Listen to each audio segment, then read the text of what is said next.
To the left. Take it back now, y'all. One hop this time.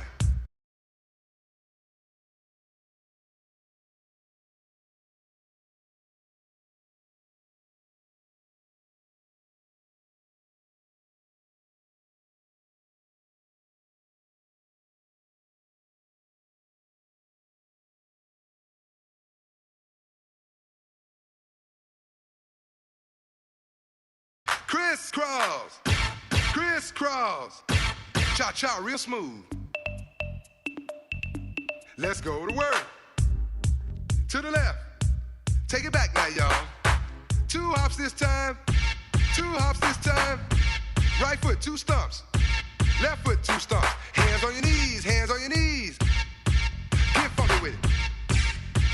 Oh, yeah. Come on. Cha-cha now, y'all. Turn it out.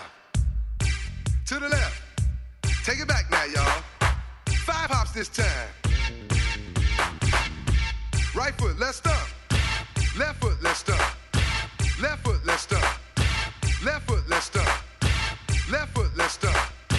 Left foot, let's stomp. Left foot, let's stomp. Left foot, let's stomp. Left foot, let's stomp. Left foot, let's stomp. Left foot, let's stomp. Left foot, let's stomp. Left foot, let's stomp. Left foot, let's stomp. Left foot, let's stomp. Left foot, let's stomp. Left foot, let's stomp. Right foot. You can't see it. It's electric. You gotta feel it. It's electric. Ooh, it's shocking. It's electric. Take it, I miss a with the phone and the she's a moving like electric. She's all got the boogie. You gotta know it. It's electric. Woogie, woogie, woogie. Then you can't hold it. It's electric. Woogie, woogie, woogie. But you know it's there. Yeah, that's everywhere. And got to move. I'm going on a party ride. I've got to groove, groove, groove. And from this music I just can't hide. Are you coming with me? Come let me take you on a party ride.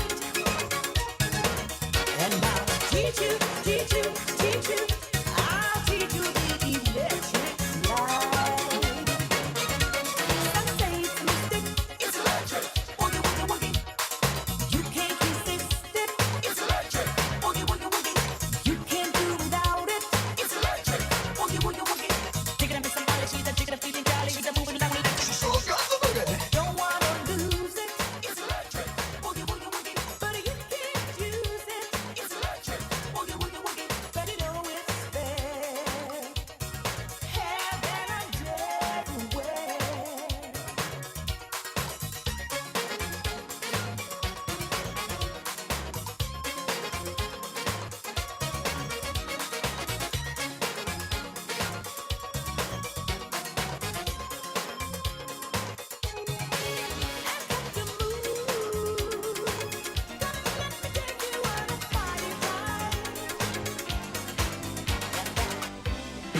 Yeah, man, reggae night.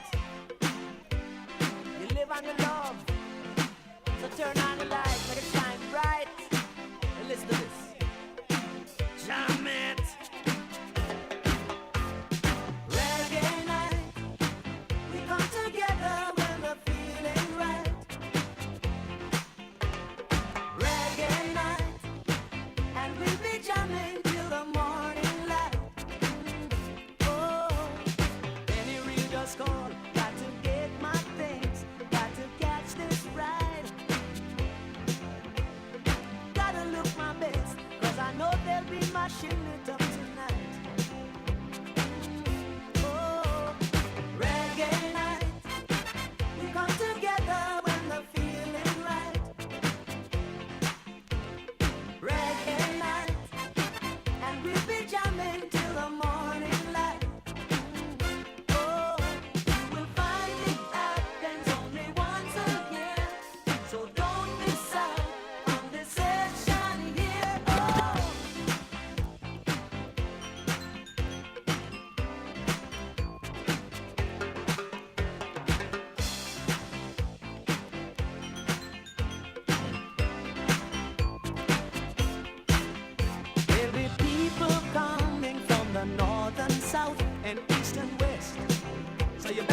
Yes, man.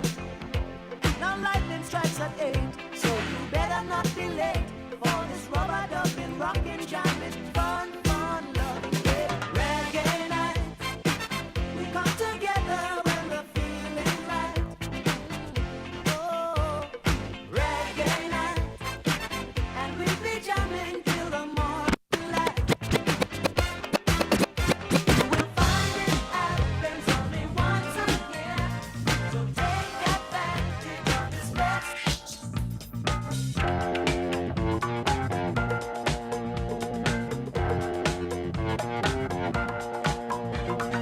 I believe in miracles. Where from? You sexy thing, you. I believe in miracles. Since you came along, you sexy thing.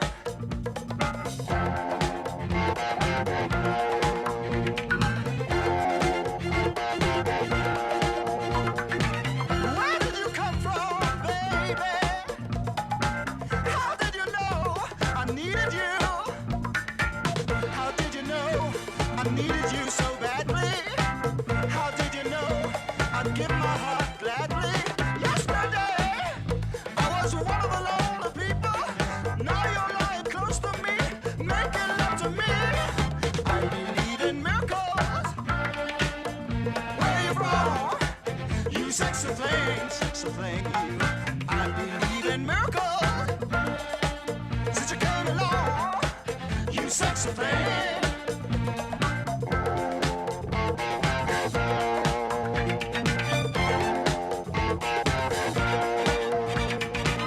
Where did you come from, angel? How did you know I'd be the one? Did you know you're everything I prayed for? Did you know every night and day for? Every day, needing love and satisfaction.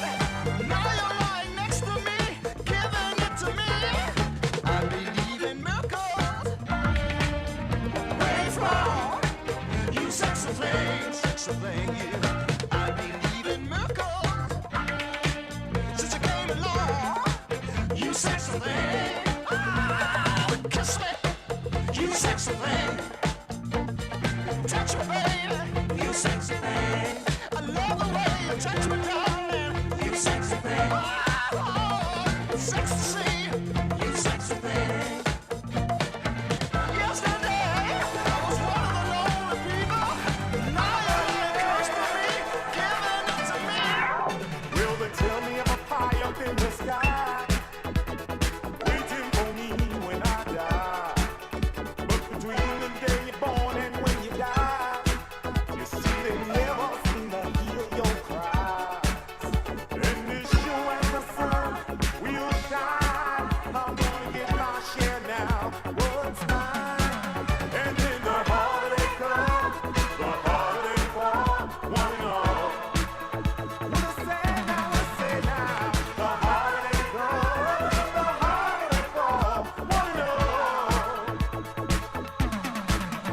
Well, the oppressors are trying to keep me down, trying to drive me underground.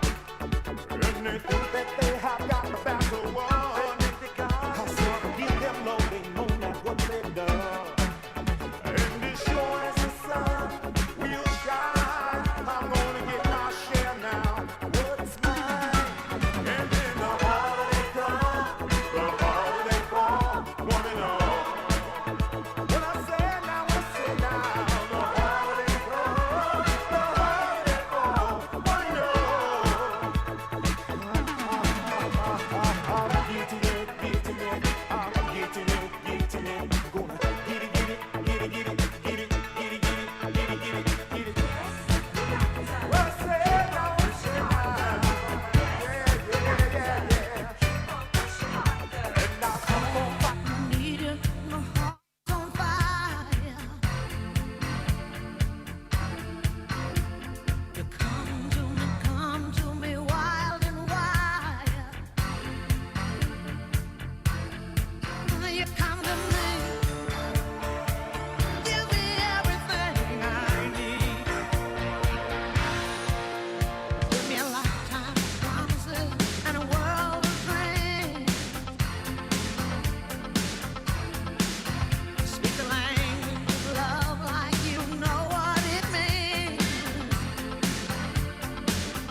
All right, so for those of you who are standing, those of you who are on the outside, well, for those who are just collecting something to eat, we're going to allow you to do that.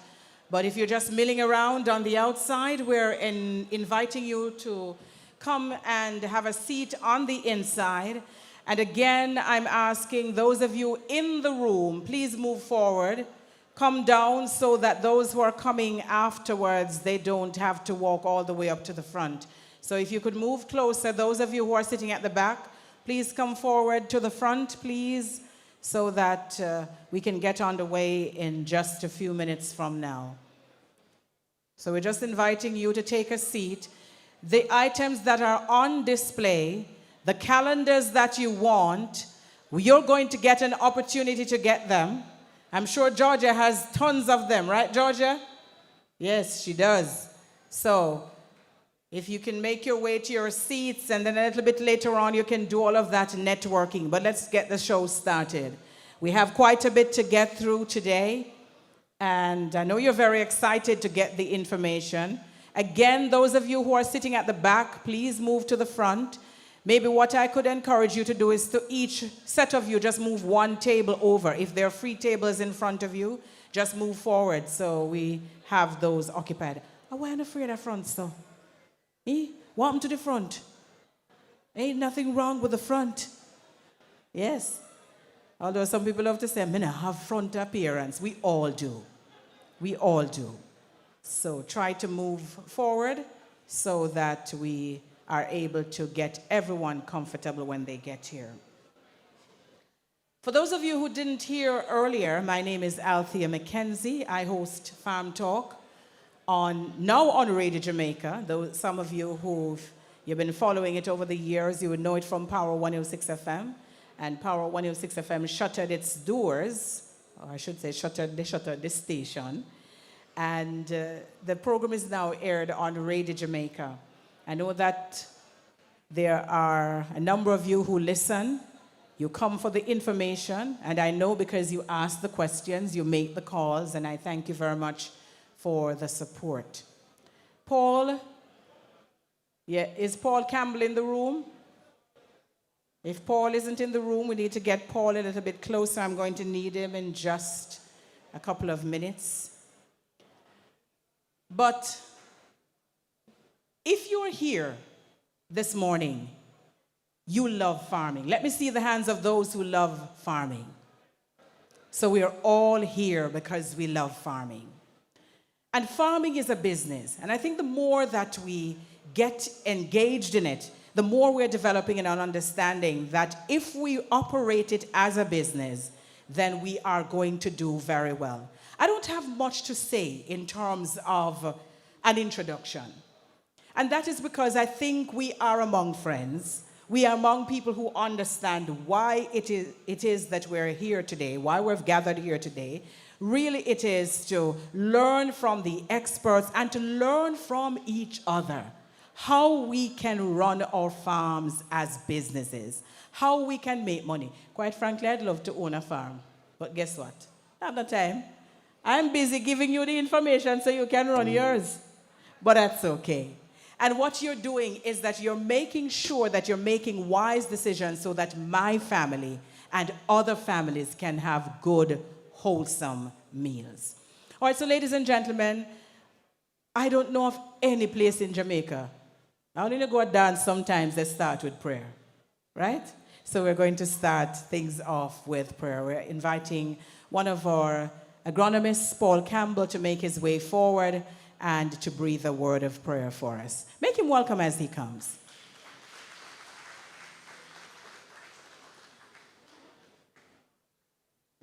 Good morning, everyone. Praise the Lord. Amen. Hallelujah. Bless ye the Lord. God is good. All the time. All right. So I'm just kindly asking everybody to just stand quickly. So we just invoke the presence of the Lord. And as we are entering, we know the prayer chorus. Get the blood moving. Enter my chamber. So after 3, 1, 2, 3. Enter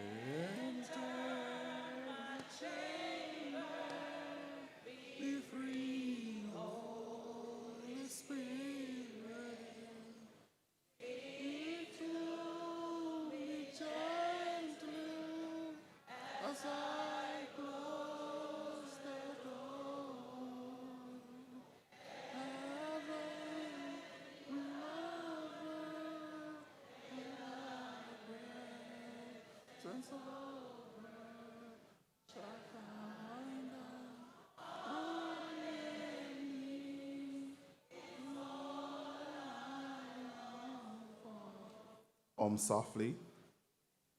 Most righteous, eternal, and loving Father, we give you the praise, we give you the honor, we give you the glory.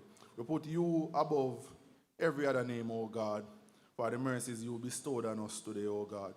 Almighty God, as we are about to enter into this Agritech forum at this time, O God, we crave your indulgence at this time, Father God. Oh, Father God, let whatever is going to be said and done, Almighty God, be said and done in a way that it will be beneficial to the noble farmers that are here, that we so peacefully serve, Almighty God. Almighty God, let the session run free from confusion and let it run smoothly, oh God. Almighty God, for those of us who are not yet here, oh God, go before us, Almighty God, and guide the way so we may reach here safely, Almighty God. Almighty God, touch the proceedings, oh God, so let it flow on one accord, Almighty God.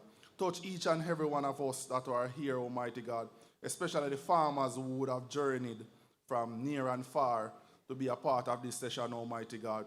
Let the information that is going to be said and done today, oh God, be like the seeds that fell among the good ground, Almighty God, and touch the minds of the farmers today, Almighty God, so that it may be good ground, oh God.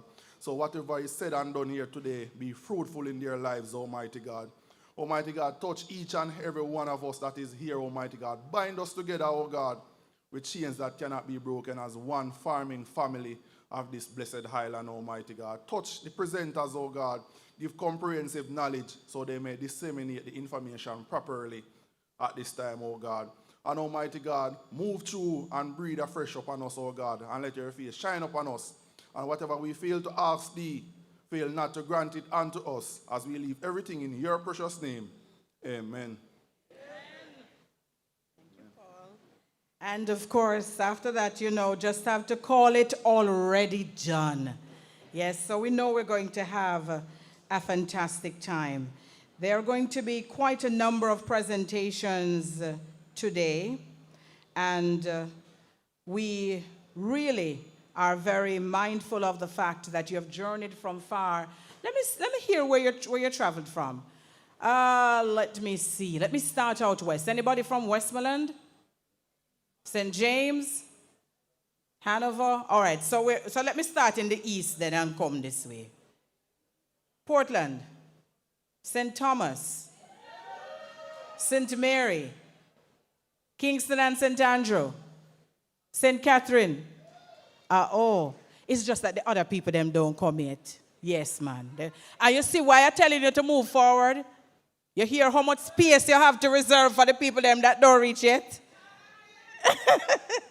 All right, so it's very important that we try to be as accommodating as possible. Those of you who are coming in, I love the fact that you're coming forward. Yes, must call again. Portland, St. Anne. That's right. Manchester.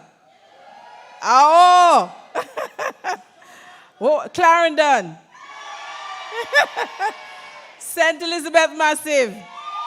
That's right. Who am I leaving out now? Trelawney. All right. So Trelawney, you're representing the West. Because I called St. James, Hanover. I don't hear anybody answer. So Trelawney, you're representing the other parishes out in the West. All right. So big up yourselves, Trelawney. Put your hands together for Trelawney.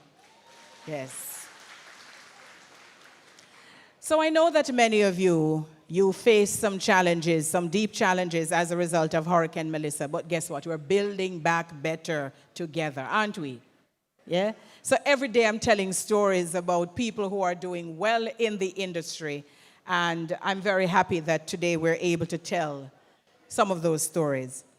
The gentleman who is going to come to us is noted for the significant amount of work that he has done as the plant manager with Caribbean Chemicals. He is, I understand, the brains, the power behind the Tropigrow, right? Yes? And many of you use it, and as householders, we use it as well. And now he comes to us as acting general manager. Please put your hands together and welcome O'Neill Samuels.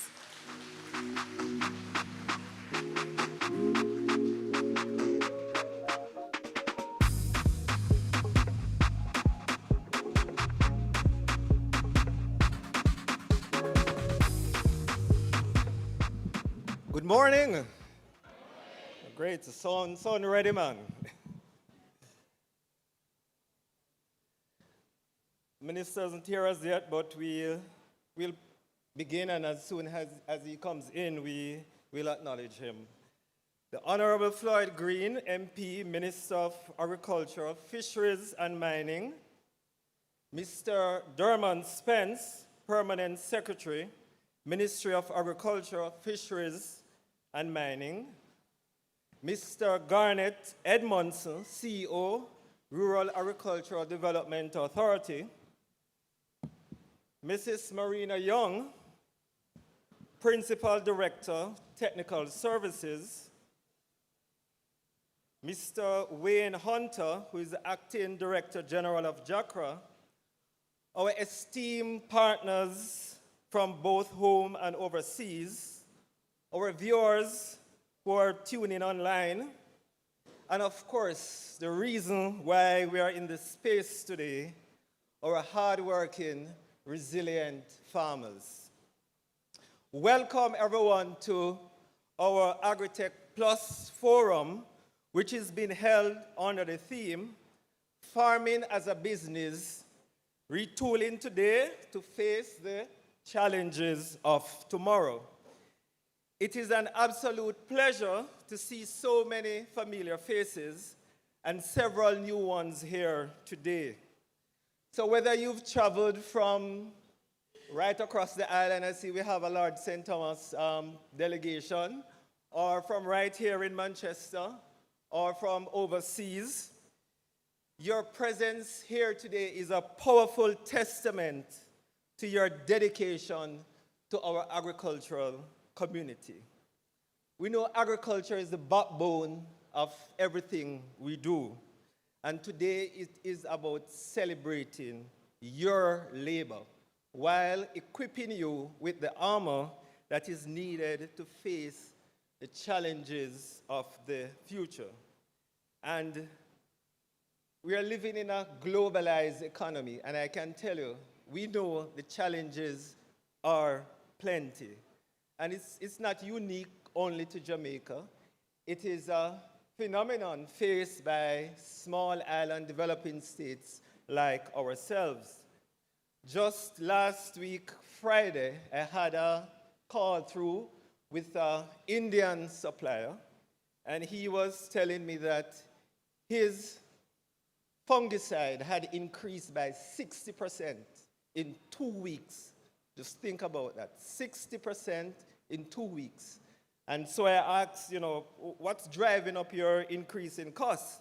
And he's saying that, one, he's in India, they have a significant shortage of fuel, and so his production hours are less, and his cost of production is going straight up to the roof.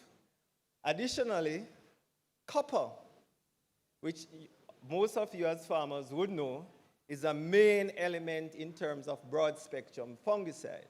And it requires a lot of energy to mine. And so the cost associated with mining copper has also increased. And all of that combined is driving up his price by over 60%. And of course, we know what is causing all this increase in fuel.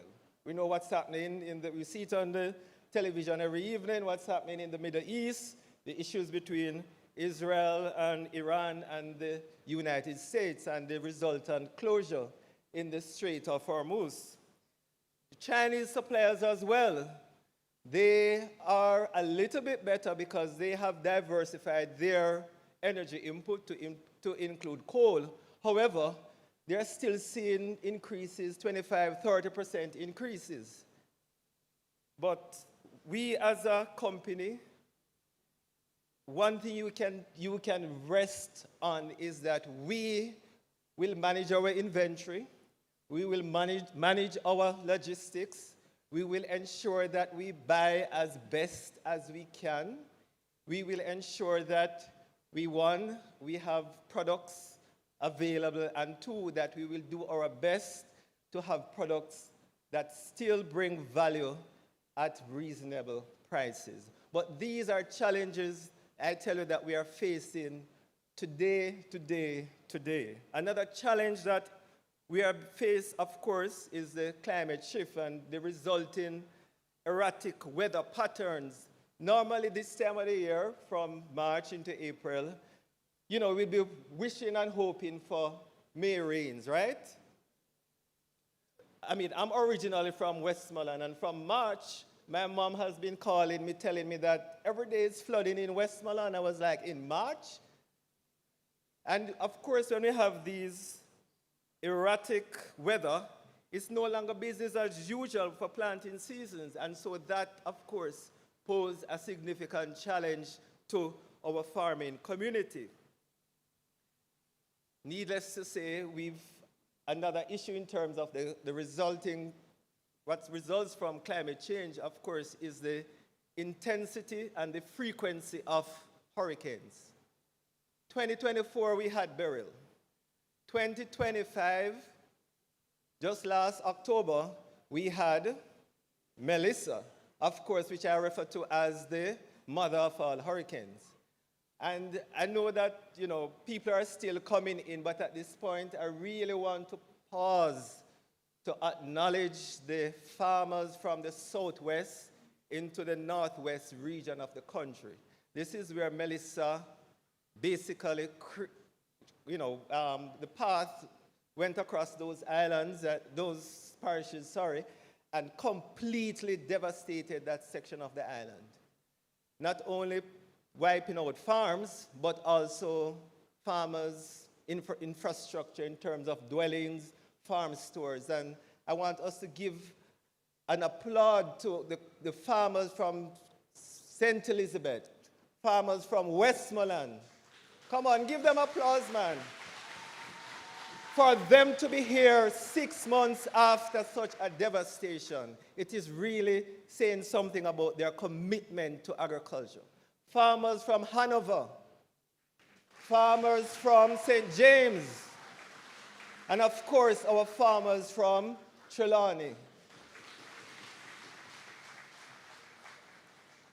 Another challenge that is on the horizon is the El Nino phenomenon. Who ever heard of El Nino before? Okay, all right, so typically when there is El Nino, which is a weather pattern, there is extreme drought in the Caribbean. There tend to be less hurricanes, but there is extreme drought. And of course, we know when there's extreme drought, what it does for us and our farming community, given that a lot of our production areas are rain-fed production areas.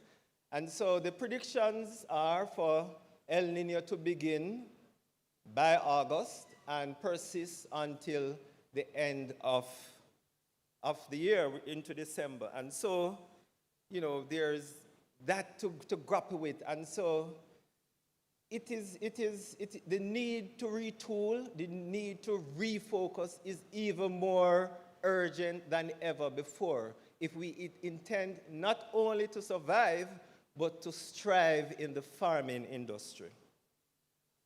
So yes, the challenges are plenty, but you know what Bob said? When being strong is all you have, that is when you know how strong you are. That's what Bob said. And we know that we as a people, we are not daunted. We are Jamaicans. We fight back. We persevere.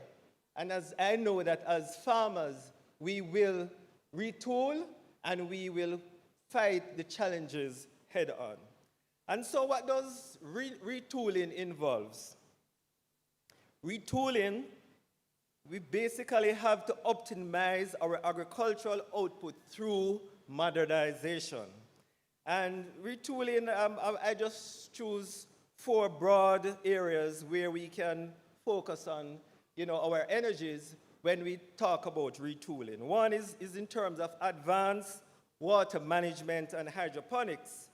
This is a transition from traditional rain-fed agriculture to sophisticated irrigation systems such as drip and micro sprinklers, which ensure consistent hydration, regardless of weather patterns. And of course, outside of soil, there's the hydroponic methods that allows for total control over the growing environment by delivering nutrients directly to the root zone in a soilless medium. Farmers can achieve faster growth cycles and higher density in small footprints. Another area in which we could retool is through precision fertilization technology, which is commonly referred to as Fertech, which is moving away from broadcast spraying fertigation to injecting fertilizers directly into irrigation stream. And of course, you know that this targeted approach, it reduces your input costs. It boosts your yields, and it shortens time to market. A third area in which we could retool is through high efficiency chemical application. And retooling pesticide application focuses on containment and timing by utilizing specialized delivery systems such as conveyor-assisted sprayers or shielded row applications. And this ensures that the chemical reach the target. You don't want to be spraying chemical willy-nilly, and of course, once you're targeted, what happens? You're using less, and the minute you start using less, your cost of production decreases, your costs go down. And the last here in terms of your strategic harvest planning, this is where you're looking at the pre-harvest interval of the products that you're using. So, and by using products that break down quickly, farmers can manage pests close to harvest date. And of course, what this does is that it ensures that your produce remains protected close to its final and more vulnerable stages without compromising the food safety and without delaying the shipping window. And so, yes, we have the challenge, and I just spoke about ways in which we could retool. And so we have to be efficient. And being efficient, you have to be smart. And we at Caribbean Chemicals, we have a team, I tell you, we have a team of experienced, skilled agronomists who are located right across the island and who are ready. They are ready and waiting, ready to assist you in implementing the necessary changes to make you more competitive. So they are here to help you to retool. And I know a lot of them out there would have joined you on radio. So some of you would have heard the voices, but today you get to see the faces.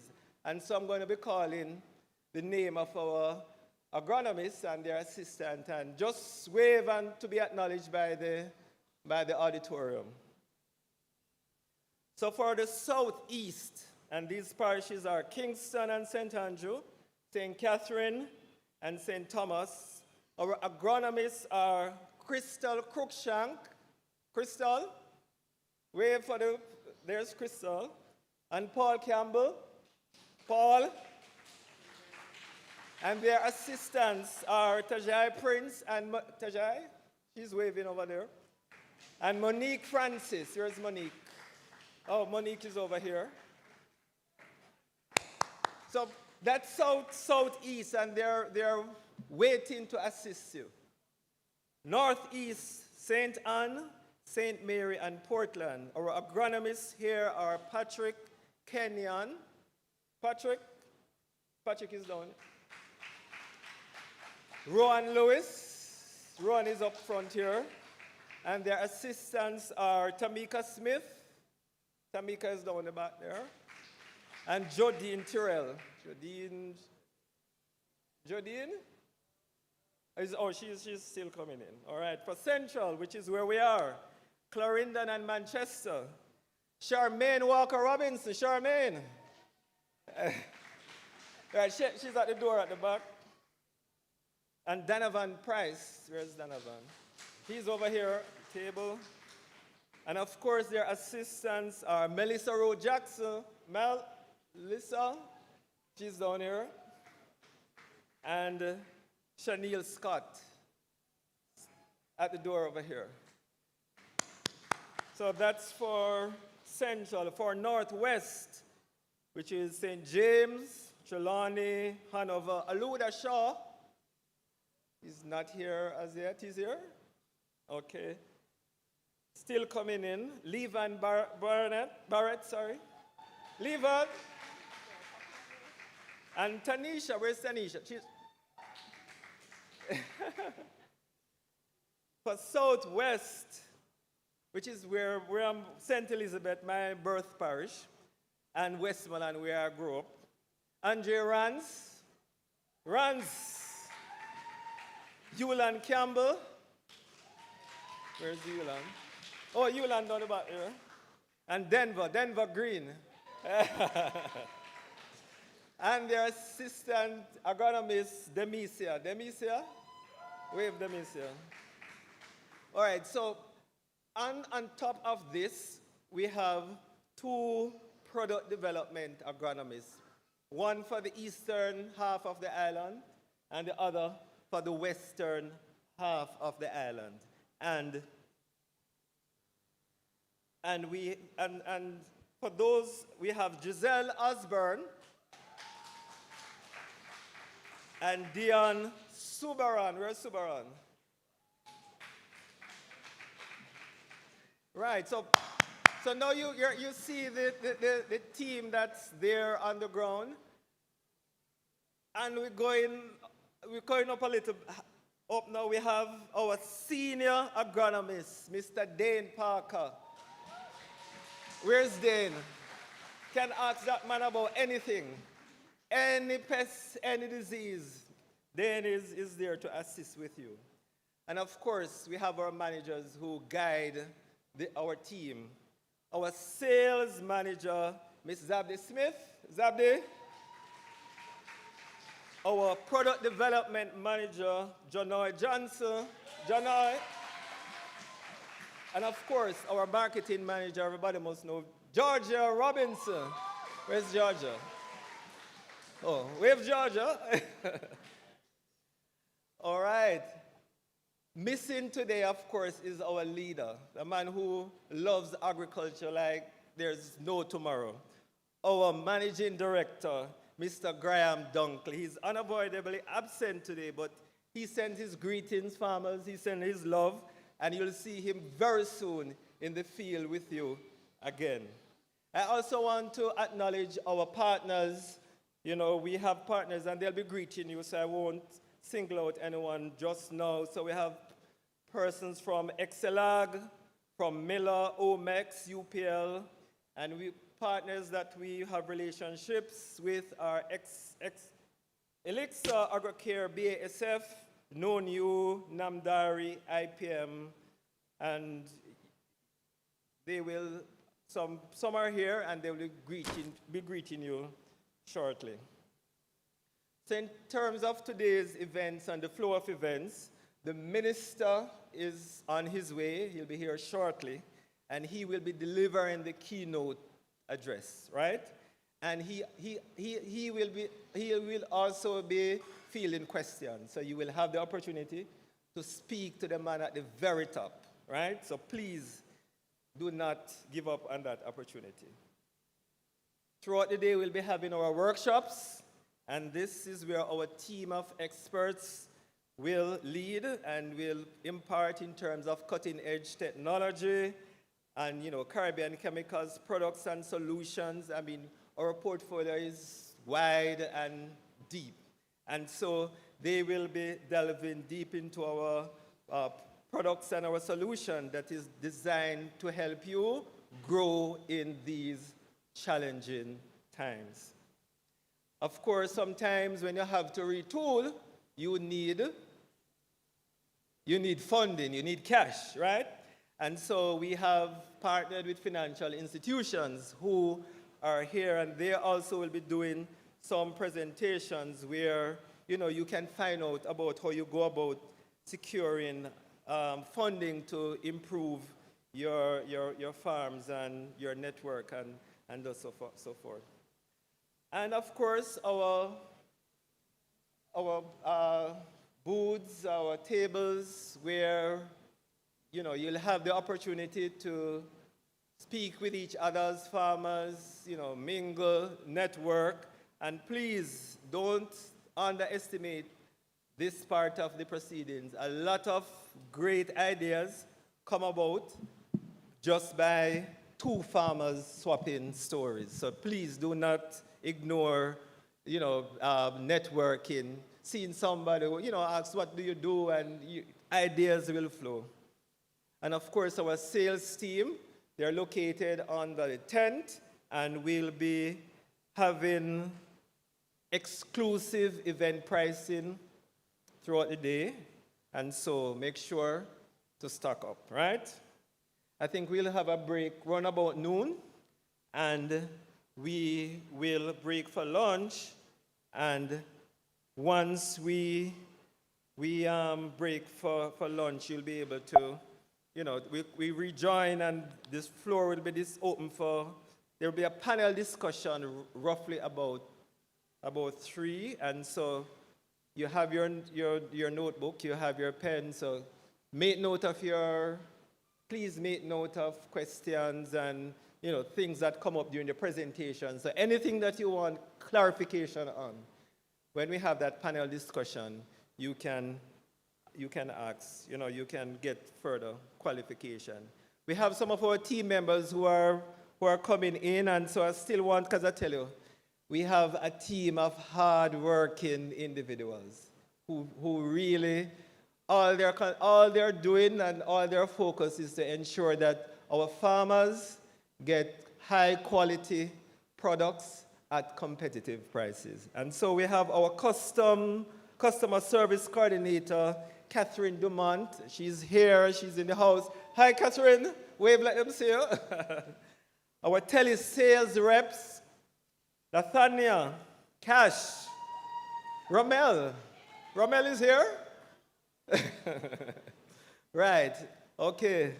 Right, and so as I tell you, our team members, and by the way, the office is not closed, so we are still open. We are still open at the office. People are still going through to our warehouse. And of course, the plant where at most of the time, people are there right now. They're making your glyphosate, making your paraquat, making your insect powder, and people are there ensuring that we're not out of stock and we have supplies ready for you when you need it to grow.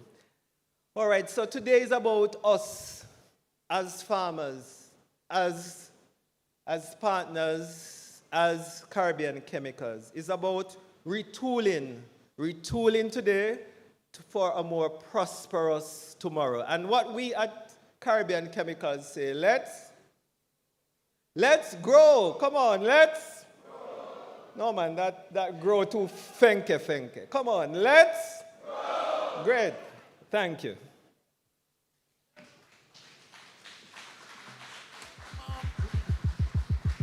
I want to thank Mr. Samuels very much, and he has actually made the task of the rest of you very easy, because he gave us an idea. I'm trying to adjust this microphone, but apparently it is not cooperating with me. So I'm going to get the young man to come up and do it. I'm vertically challenged, and even in heels, that's still not tall enough, right? Thank you so very much. All right, so put your hands together once again for Mr. Samuels. And Mr. Samuels, one of the first questions that I asked this morning when I saw the team was, so wait, who is at work? So I'm glad you've made it clear that the work is still continuing at the plant, that the warehouse is open, that the people who put the products together, they're still doing so. Put your hands together for Mr. Samuels and his team.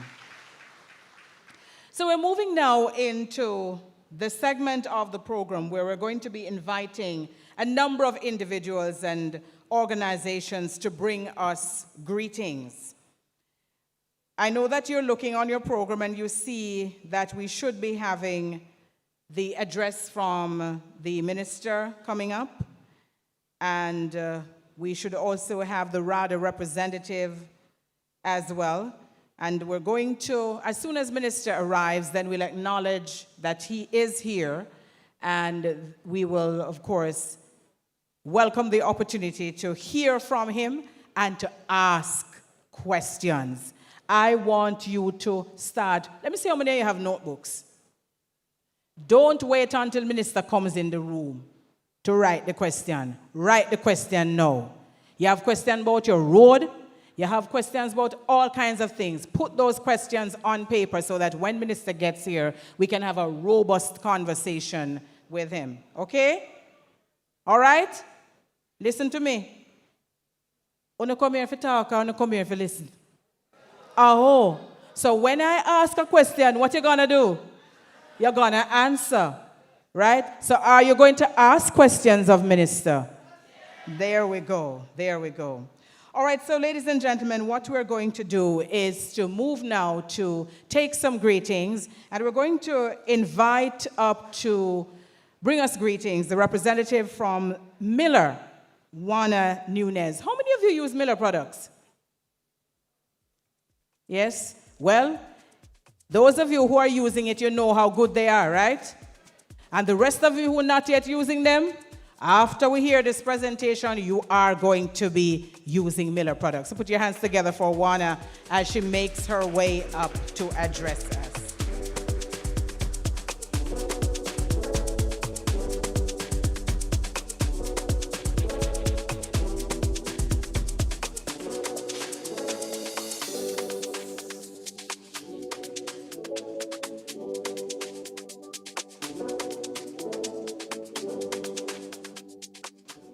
Good morning. I'm Juana Nunes. I'm the Miller representative.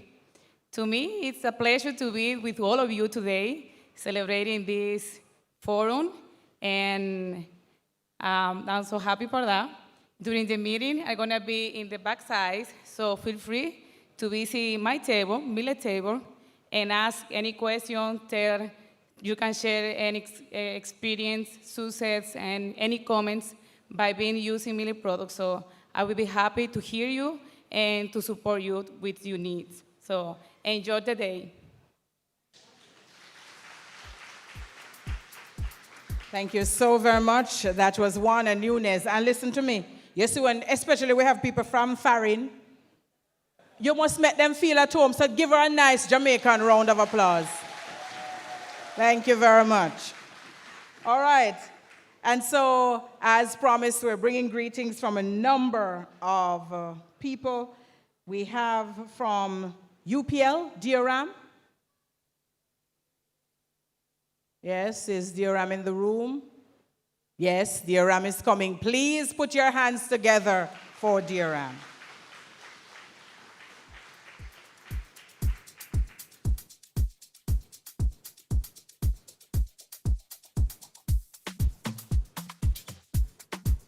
I saw Dioram doing some work in here this morning, and I'm sure it wasn't assigned to him.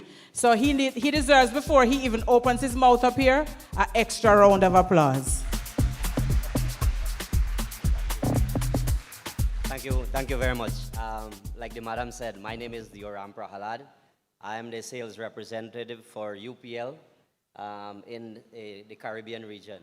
I'm from Guyana, came in 2 nights ago, and we've been with the team. UPL stands for United Phosphorus Limited. It's an agrochemical company, the largest in India and the 5th largest globally, with presence in roughly 130 countries worldwide. So we're here, we want to bring you greetings from UPL, from all the countries where we are, to wish you guys a happy Farmers Month, to build with you, help to be with you here as you work to rebuild resilience to all that you have been going through over the past years with the different, we want to say disasters, but you know, the challenges that you guys are facing, and to let you know that together with Caribbean Chemicals, we're always with you working to provide the best for farmers. So like Juana said, enjoy the day, have a good time. If there are any questions, queries about our products, we have a table in this corner here. We are displaying 2 products, Lifeline and Select. Those who have not used it before or who who are, inquisitive about it can visit the table and ask any questions, and then we could take it from there. So again, enjoy your day, and hope it's very fruitful for you all. Thank you very much.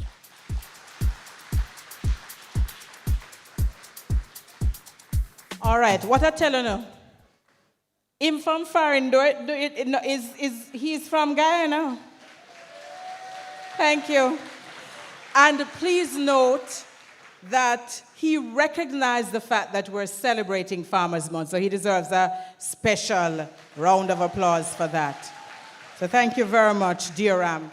Want to acknowledge the presence of is that a lady that I'm seeing who's signing? She's from the Caribbean Christian Center for the Deaf. Didn't get her name, but please acknowledge her.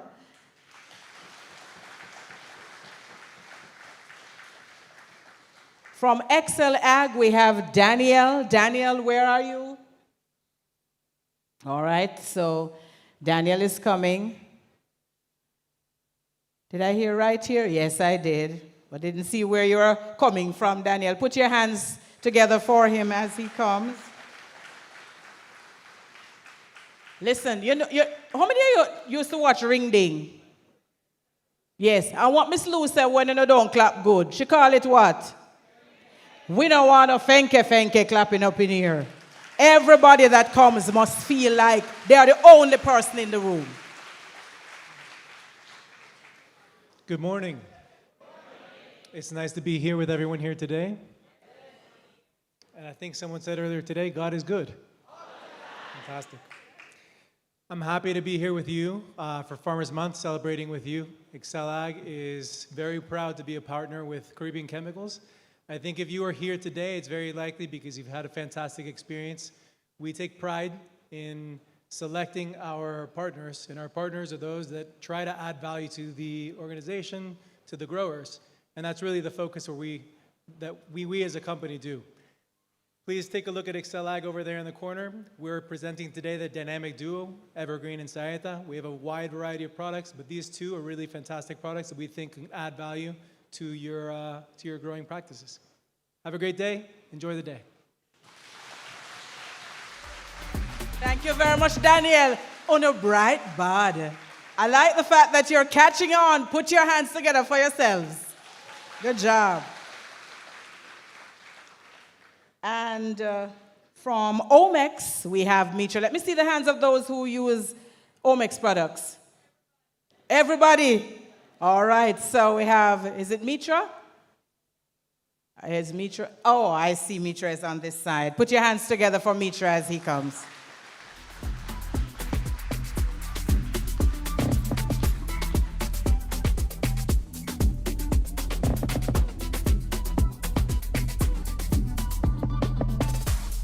Hi, good morning, everyone.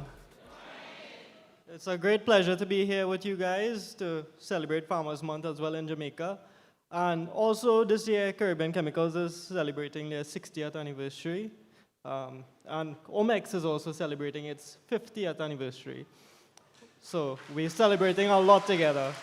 And we're also celebrating 22 years working with Caribbean Chemicals in the Caribbean.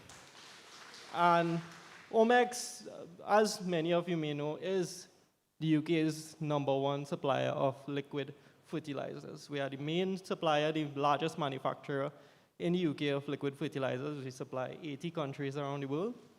And we're very proud to say that we try to do it with the best of our abilities to UK standards. Everything is manufactured in the UK and done to European standards. And today we are showcasing one of the organic products we have, which is Viga. So you can look at the table to your right side. And I'll be happy to answer any questions you have and engage with you guys. So wishing you guys a great day today and enjoy.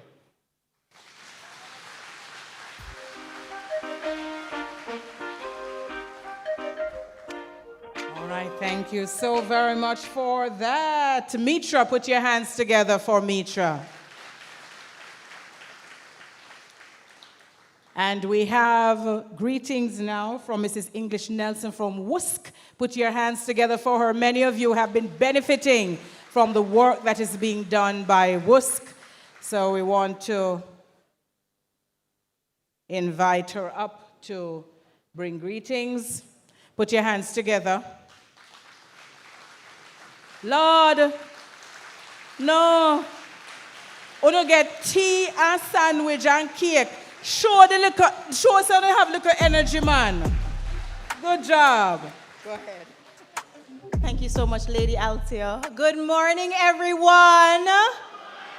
All right, my people, I saw so many of you here, and you know that we're lively, we don't daddy. So let's try this again. Good morning, everyone. You sound like Jamaican people now. So I want to just use this opportunity to offer, congratulations to Caribbean Chemicals on hosting this amazing event.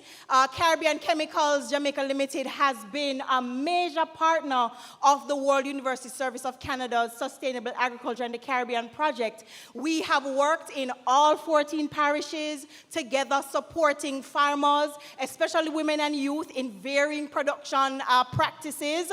If there are any farmers here who have been a part of pilot projects that included Caribbean Chemicals, can I hear you just wave your hand and make some noise?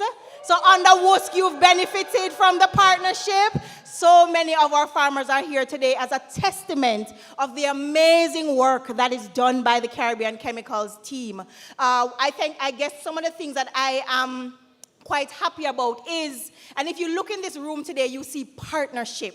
And that is the kind of like the hallmark of how Caribbean Chemicals Jamaica Limited operates. They're all about partnerships. And if Sir Graham was here, I know his mantra is farmer first. So at the end of the day, no matter what happens and what collaboration needs to be done, it is always farmer first. And so we are so grateful to be here today to participate. Farmers, remember, we don't attend events, we participate. So we're here to participate today in what, based on the program I've seen, is supposed to be a very engaging, exciting day. So congratulations again to the CCJ team and all the best for an excellent day.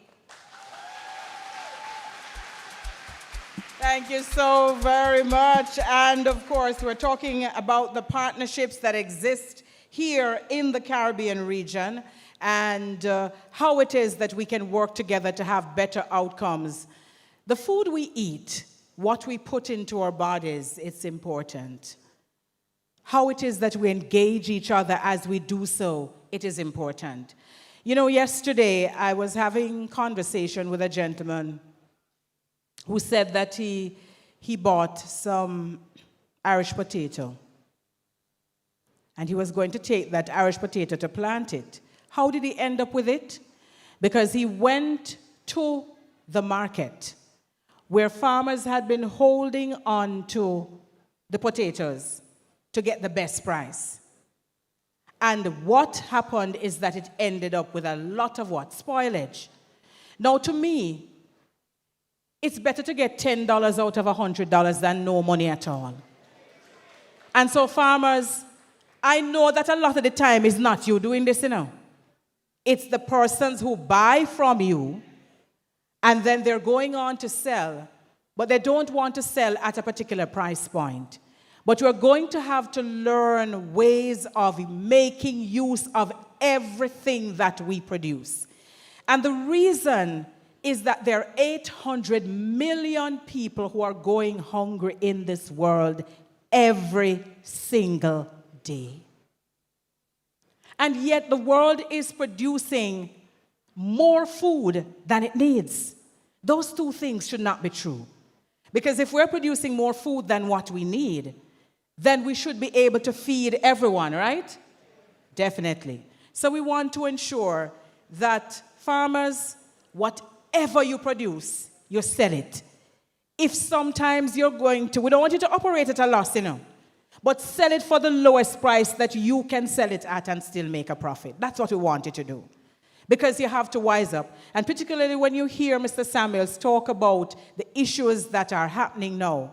And those issues didn't even start with the war that is happening with Israel and Iran and the United States. Before that, we had Ukraine and Russia, and that war still continues. But that decision to close the Strait of Hormuz is having a negative impact on getting the products that we need to put together the items that we need to ensure that our farms can operate optimally. So when you go out on your farm, you need to make money. I heard a farmer say, I must be able to drive a Benz and a Beamer too. And you can do it. Because if you get it right, you do know that from one crop, if you get it right, you can earn millions of dollars. But you have to follow what the agronomists say. And notice that they didn't leave them in the offices, in the back rooms in the offices. They brought them here. So it's about networking. May I just go a step further than what Mr. Samuels did and invite the entire team of agronomists to join me up here on stage. So wherever it is that you are, please just come up. Want to hear a little bit about you.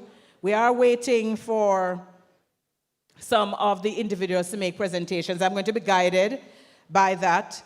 Minister should present to us. I hear he's on his way. So while we're doing that, I'm going to have a little bit of a forum myself. So can we just invite as many of the agronomists as are in the room to join me on stage?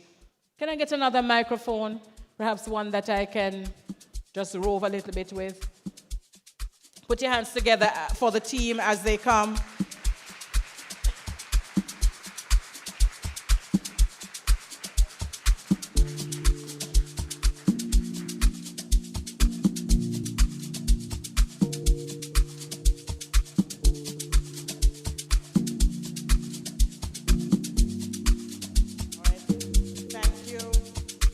So very much.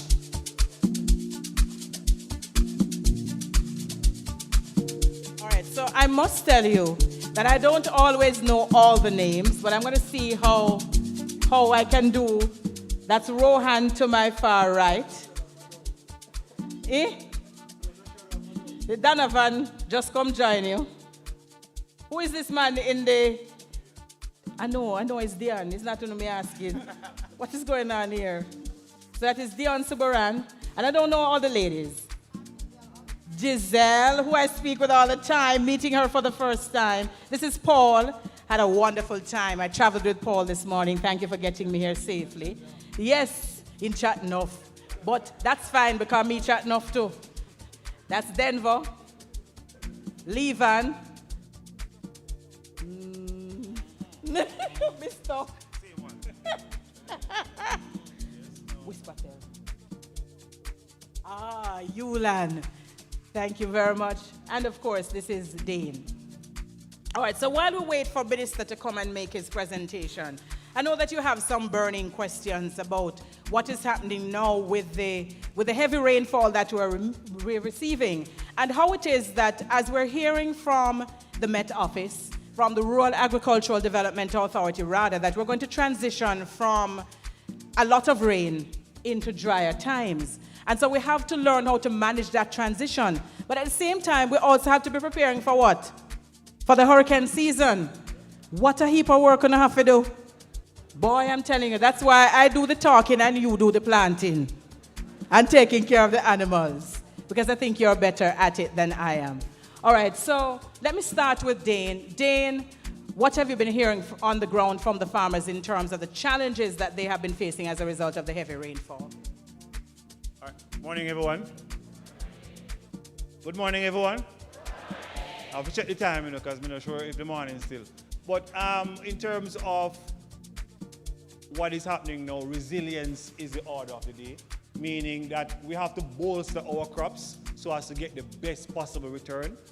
That being said, you're going to hear from us in terms of those strategies. You'll hear about what to do and when to do it. And of course, engage at the different tables so you can be informed as to the techniques on the ground where it comes on to solutions. Other than that, we're hearing about fungal diseases, right? And when we see that, we know exactly what is happening there. Again, it comes back to resilience because you have to prepare. Not true? No, man, you don't have to prepare. Because if you wait until the issue arises, then guess what? Oh, I don't have mine on me, but you're going to start affecting the bottom line, which is your pocket. Right? So that is what's going to have to happen right there. Also, you'll see bacterial issues popping up. Not true? Yeah, man, a lot of leaf falling off your pepper plants, all these. Now the plans come under. The plans come under. Don't say anything more because I have a presentation on that. So if you know what I'm going to say, leave it at that, right? So those are some of the challenges we're seeing, but we have the solutions right here, and we have a strong team equipped, ready and able to support you on the ground. All right, thank you so very much, Dane. And I think I can only take one more because the Minister has now joined us. Yulan, what are some of the challenges that farmers have been talking to you about on the ground? Good morning. It's a mixture. Most of my farmers in the southwest, we are facing challenges in terms of climatic conditions, as well as some farmers, when produced already, we are seeing a surplus, and there's a low market. So it's a challenge in terms of getting the produce from the farm to the market, whereas to have your pocket going like this. So it's a challenge there. So we are working on it as a team. We are working with the farmers as the farmers are working with us, and we really appreciate that. Thank you so very much, Yulan. And now, who is at the end now? Because now we keep adding people, and I want to make sure I know everybody. Patrick, Kenyon, yes. So now when I talk to you in the morning, I know who I'm talking with. It is so good to meet all of you. I love when you like cook food. You may now leave the stage. Thank you so very much. All right, put your hands together for the team of agronomists from Caribbean Chemicals. And now, ladies and gentlemen, I'm going to invite you to turn your attention to the screen, but before that, let me acknowledge the presence of the Honorable Floyd Green, who is the Minister of Agriculture, Fisheries and Mining. He'll be coming to address us not too long from now. Put your hands together and make him welcome.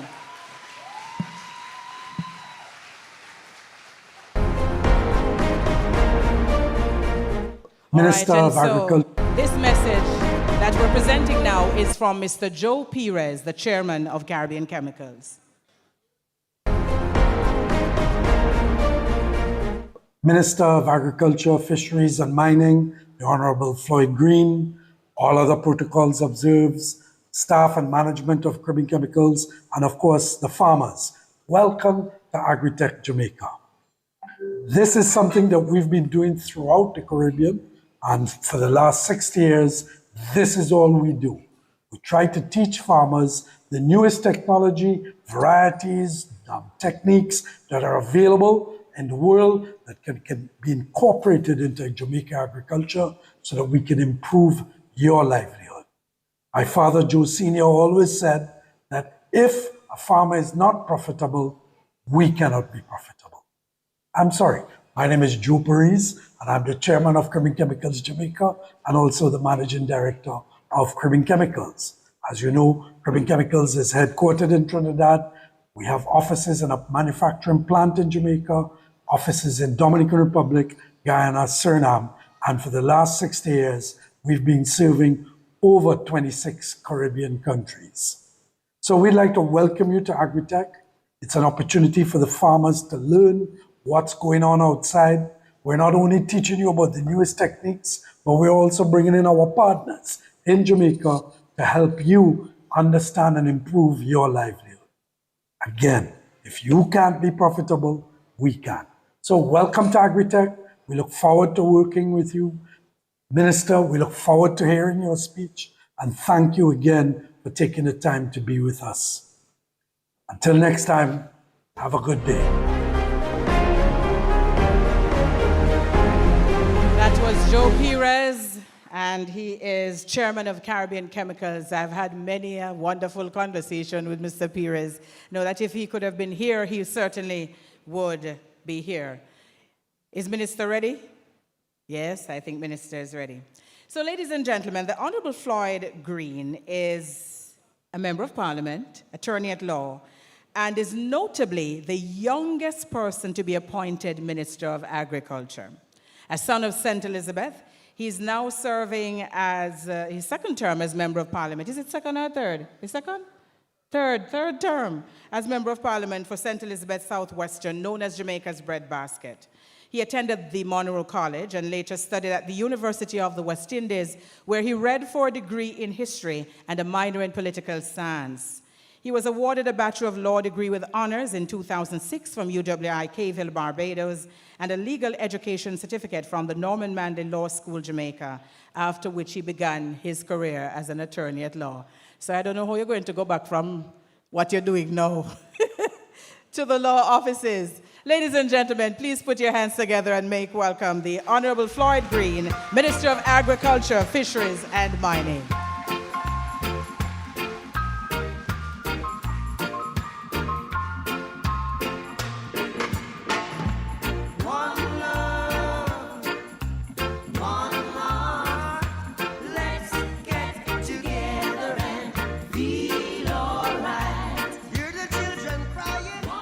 When you play One Love, you just feel like you want to sing, not true?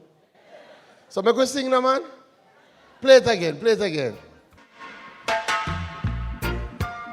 Who going to start us? Yeah, man, it's Farmers Month, you know, and we're celebrating the farmers. So let's sing loudly. Ready, ready.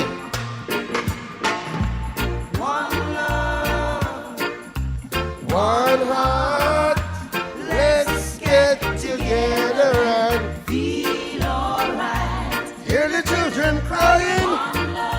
Hear the children crying, saying, Give thanks and praise to the Lord, and I will feel alright. Oh, let's get together and my Bob Marley voice doesn't sound too bad. Good morning, farmers. How are you feeling today? God is good, and all the time, God is good. Miss Althea Mackenzie, who is no stranger to us, an advocate for farmers and the master of ceremonies for today, the acting general manager of Caribbean Chemical Limited. Very happy that you are here. I tell you that when you're acting general manager, it means that you are the boss. So the team from Caribbean Chemicals, could we give the team a big round of applause? Members of our various agencies like RADA and the NIC, of course, the various sponsors, First Global Bank, GK Insurance, LaSalle's Credit Union. We have Ministry of Agriculture team here. We have the Prairie Lastly unit here, stakeholders, members of the media, but the most important people, our farmers. Good morning, everybody. Good morning. We are in Farmers Month. And I like to start all my Farmers Month presentations by reminding us that once you have had some food to eat, you need to thank a farmer. Not true? So turn to the farmer and tell the farmer thanks. No? And we do this because sometimes we take for granted the food on our table and how it got there. It got there because of the hard work and dedication of our farmers. And I tell everybody, no matter how much money you make in life, no matter what station you are, you have to eat. So the most important person in our society is the farmer. Give yourself a big round of applause. And I really want to celebrate Caribbean Chemicals and thank them for not just hosting this year's Agritech Forum, but for making it bigger and better than ever before. They deserve a really big round of applause. Today they have sought to bring together farmers, technical experts, investors, policymakers, and they are all focused on one mission. How can we make agriculture in Jamaica better? How can we make it stronger? How can we ensure that our farmers achieve more? How can we leave here and be assured that our farmers are looking on farming as a business? And that they're taking the realities that they face and are retooling to face the challenges not just of today, but the challenges of tomorrow. And I don't have to convince farmers about challenges. The last few years have been extremely difficult for our agricultural sector. People don't even remember this. But in 2023, we were speaking about drought. We were speaking about not getting enough rain. In fact, that was the highest temperature on record for a year was in 2023. And then what happened in 2024? What happened in 2024? Burial. And to be honest, I said to myself after burial, well, Floyd, don't be too hard on yourself. These events come one every 10 years. The last one was Ivan. And now we had burial. And I didn't start worrying because towards the end of the year with burial, we had something called Tropical Storm Raphael. And that one came with a lot of rain. But nonetheless, we said, let us move on. But last year, we saw Hurricane Melissa. So we have seen in the weather-related events just the vulnerability of our agricultural sector. And that is just weather. And outside of the major events like Beryl and Raphael, you and I know the climate has changed. We are seeing higher temperatures around. There was a time that you would come into this place and all of us, no matter what time of year, would have to have on a jacket. That is how up here was nice and cool and cold. But that's a difference. For the last month or so, in my neck of the woods in St. Elizabeth, almost every evening between 3 and 5 o'clock, we have a non-stop what? Non-stop rain. Torrential showers. And that is just one aspect. As farmers, you know that while the weather is a challenge, there are other challenges. Because what happens in the world, in the global space, affects agriculture. We utilize fertilizer. We have seen the realities of the war. And we understand that a lot of our inputs into fertilizer come from external. And as such, when you have these global shocks, it impacts the price of inputs. So we face a number of challenges. But farmers are never one to look at challenges and run away. In fact, what you do is to retool, is to adjust your approach, is to ensure that you are treating your farming enterprise as it is. An enterprise, a business. And like any business that has challenges, the adjustment must come. And we are seeing it in some of our farmers. And we are seeing it in some of the results.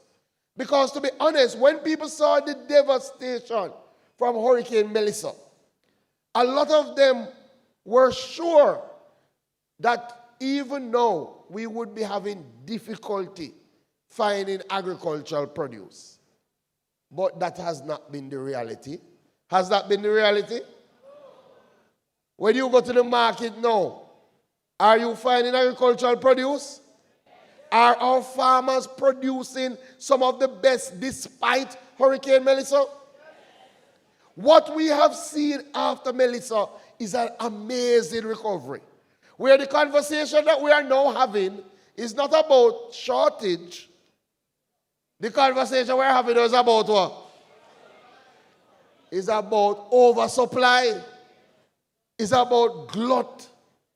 It's about finding a market for the produce. And let me tell you in real terms that despite Hurricane Melissa last year, Jamaica was able to produce 811,000 tons of domestic crop output, which was in fact 5.7% more than we produced in the year before. And that is despite Hurricane Melissa. And you know why that is so important? This is the second highest level of domestic production in our history, despite suffering a Category 5 hurricane. Give the farmers a big round of applause.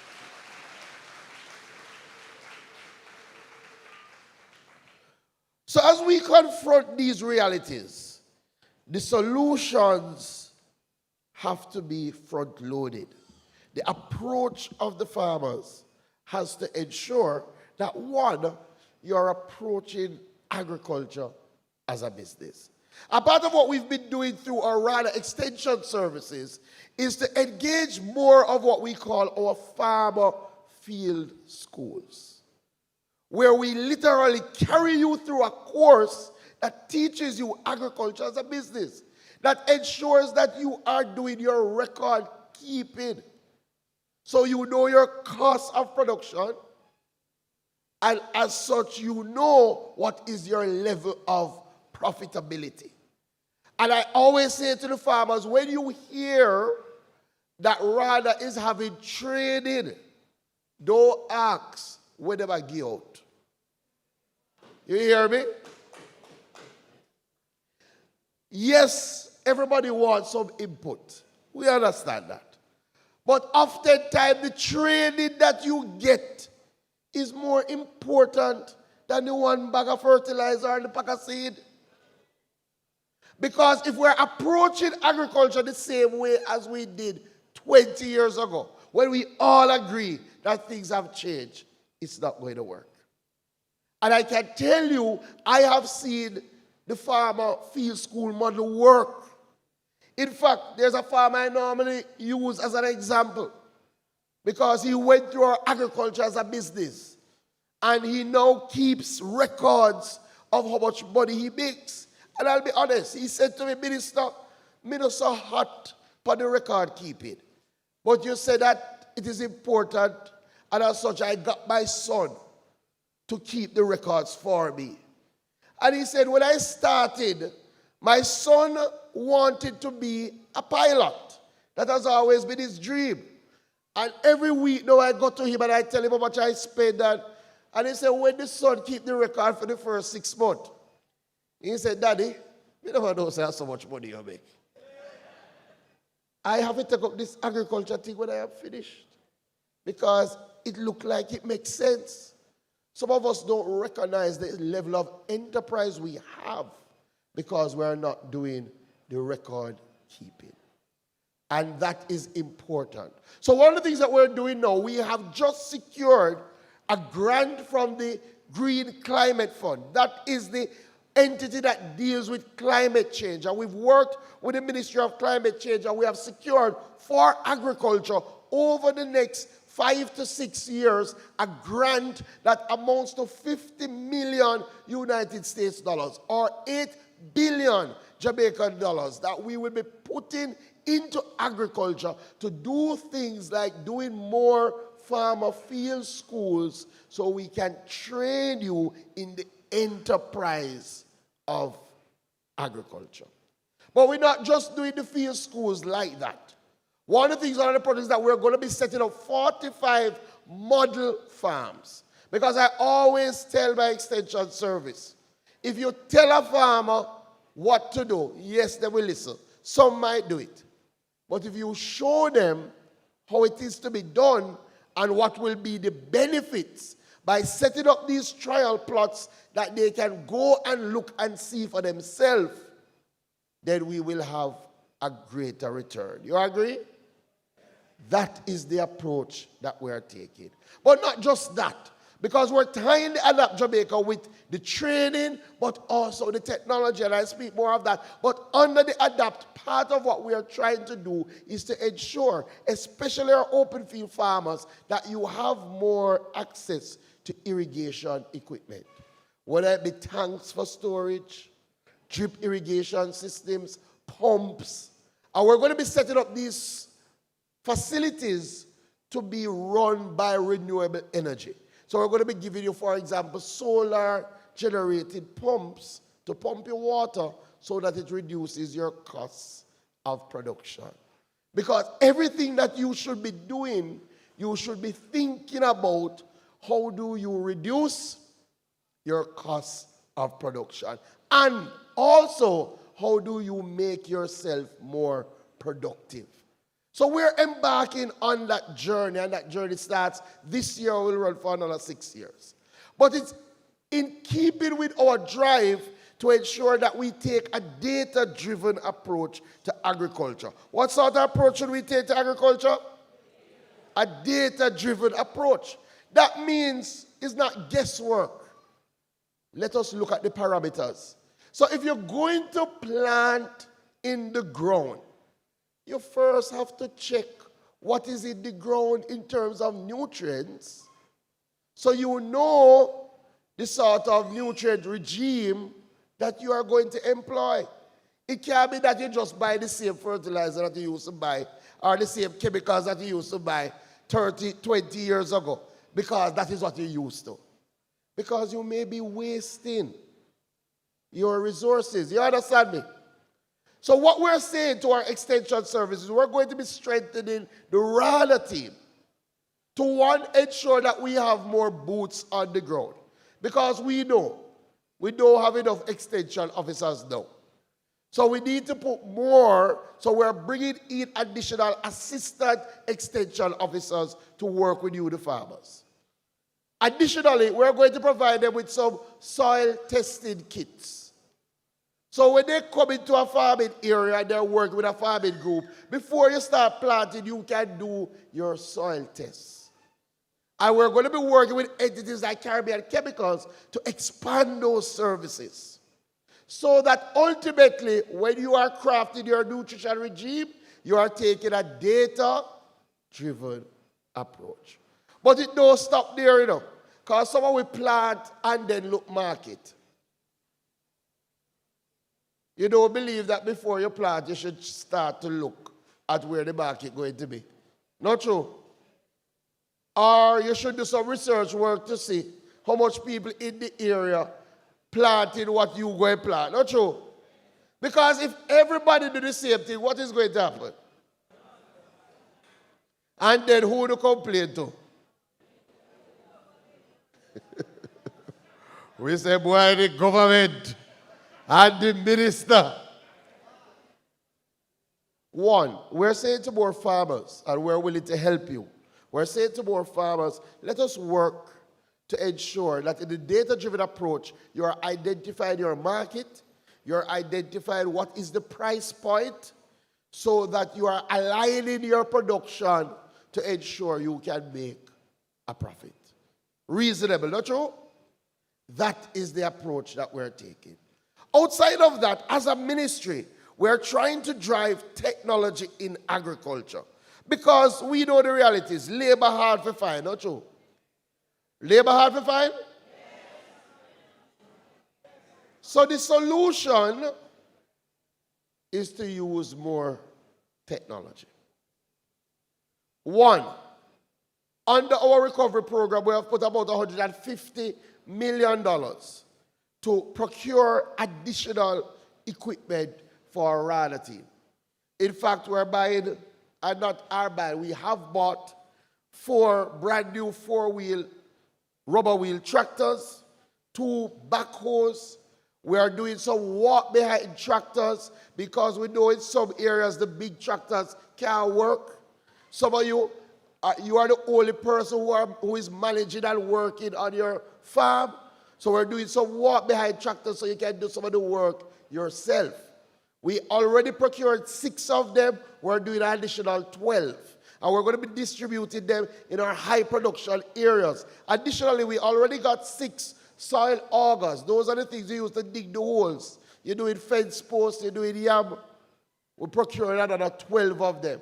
And we would have just bought 4 new drones. And we're going to operate the drone service like how we operate the tractor service. Most of you should know by now that you can use a drone to do your fertilizer. You can use a drone to do your pesticide. You can even use a drone on granular fertilizer. Not just soluble fertilizer, but granule fertilizer. We just brought a drone that can spread fertilizer. And you can also use the drone to look at what is happening with your plants and what is happening with your soil. We just bought 4 of them.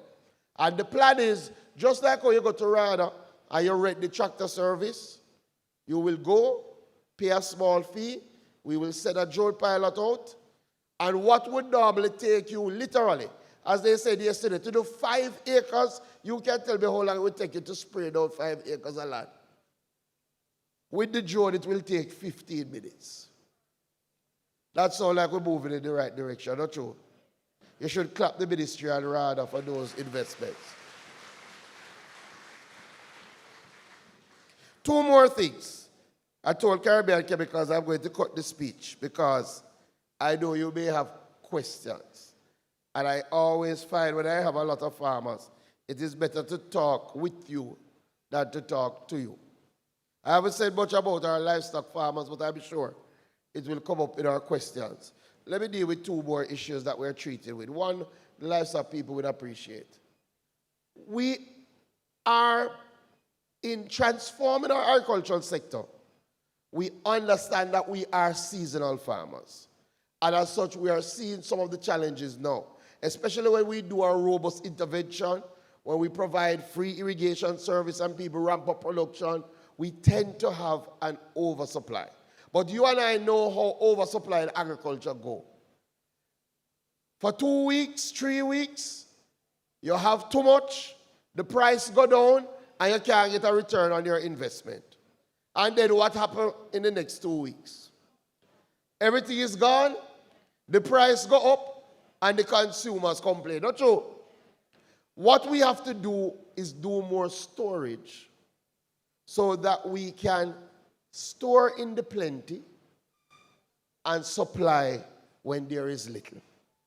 And the government has to invest in that because no individual farmer, especially our smaller farmers, has the capacity to do the storage. So we're doing a couple of things. We just opened a new 22,000 square foot storage facility in Essex Valley. And that has already started to help.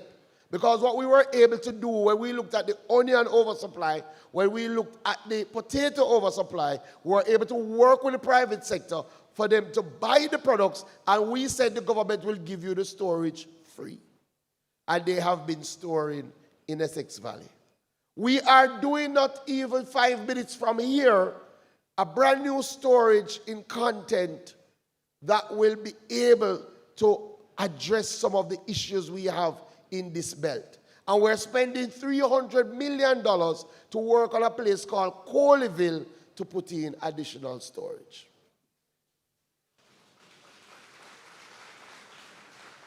But we're not stopping there, because you have to look at the models and you have to look at what has worked and what has not worked. Yes, we do need some big centralized storage. So we're doing some of that. But what we also need is smaller storage that is closer to the farmer. So we are now rolling out containerized storage, where we're doing 2 20-foot containers. We're powering them using renewable energy, the sun, and we're putting them in high production zones so that the farmer will not have to go far to store. And we want to roll that out right across the length and breadth of Jamaica. We have already done 1. We're looking to do an additional 2 over the next 6 months. And then when I speak in Parliament, I will tell you some of the areas that will get some of those and the time frame for rollout. So that ultimately, in all our highly productive zones, what we want is when you have an oversupply, you don't complain that the price gone down too much. The government will help and will take it for a reasonable price, will store it so you can go back to what you love, and then we'll supply it to the market. Sound like it makes sense? That is the direction that we have to move in for us to transform agriculture. one more. Because as we speak about your farmer field school and training, as we speak about the technology advancements in relation to the equipment, as we speak about things like storage, we have to deal with some of the old age challenges that even when you retool, even when you think of agriculture as a business, if we don't fix this, people going to keep coming out of agriculture. And that one is pray their larceny. People who go and thief people agricultural things. We are adamant that we have to stamp out agricultural theft. And some of the things that we have been doing is that one, as minister, I decided, after listening to you, the farmers, that the penalties were too low. It used to be that if somebody paid their larceny offense, the maximum fine was $250,000. That can't work. So we have moved that. The maximum fine now is $3 million. Sound like it make more sense? When I became minister, some of the paid their larceny offenses, the maximum time in prison was 6 months. I said, but that don't make no sense. We have moved that now to 3 years. That sounds like we're moving in the right direction. But as much as we have changed the laws, if you don't have the boots on the ground, it's not going to work. So we worked with the police, and now we have an agricultural protection branch in the police force. What does that mean? Just like how for years we have had a sexual offenses area of the police, and you know that when it comes to sexual offenses, you know who you go to. And those officers only deal with that. It's the same thing we now have for agriculture. We have a set of dedicated police officers that their only mission is to deal with agricultural crime. So when we started last year, we had 65 officers. Already, that has been increased to 111 police officers only dealing with agriculture. And we're seeing the difference. In 2024, we had 9 paid-their larceny related arrests. Since we get this new arm of the police force, how much you think we get last year? 209 paid-their larceny offense. And if you watch your news, you have been hearing of the interceptions. You have been hearing of them stopping car and finding man in car with goat. Unfortunately, some of them walk with gun. And if you walk with gun and you buck up the police, and you don't submit yourself, well, the Agricultural Protection Branch know how to deal with you. We are taking paid-their larceny serious. Because you and I know too many people have given up on farming because after they invest their hard-earned money, when it is time for them to see their returns, it doesn't come. With that said, I know some of my livestock farmers and some of my butchers are coming under increased pressure. And I know there has been some challenges as we roll out the National Animal Traceability System, what we really call when you tag the cows. I have met with the team, and I've said to them, we have to find ways to increase our capacity. We've provided 2 new motor vehicles for the team. We've provided an additional 6 members of staff so that those of our livestock farmers who are having challenges getting their animal tag reach out to the Veterinary Services Division. We are putting things in place to treat with you. Because what we want to ensure, once you're transporting animals on the road, we need to know where it comes from so that we can separate the criminal from the bona fide farmer. Reasonable? Make sense? So we're working to get it done. So with that said, you will have a wonderful day today. I have looked at your program, and you will have some excellent presenters that will cover the full gamut of agriculture as a business and how you retool. My message to you farmers, we can't do things the same way if we admit that the climate has changed. Let us take training serious. Let us take a data-driven approach. The ministry will work with you to provide you with additional tools and the technology for you to do well. Hand in hand, we can feed Jamaica together. God bless you. Love you. Look forward to your questions. All right, and so I'm sure you can do much better than that. Put your hands together once again for Minister Green. And the Minister has asked you to ask questions. So here's how we're going to do it. You have to put your hands up, and I'll try as best as I can to run to you. All right. Into the shoes that I have on. I'll see how that works. Good morning. What's your name? Good morning. Nerian Hollingsworth Jackson here. We have a lot of blood in our farming. My question is, for instance, what can we do? We have, for instance, carrots. You mentioned onion. We could pickle all these things. When we have tomatoes, we could dry them. We could pickle and make all. So it's not only doing farming, but we can also do other business with it and import it, export it. Instead of importing all these things, we can export our things when we have the glut. Yeah. Thank you. So a couple points, and a couple very, very good points. I'll start with the value added. Yes, I think more of us, especially our farming groups, need to look at how do you move from primary production to value addition. If you have excess onions, you have excess carrot, what is the next step? We can help.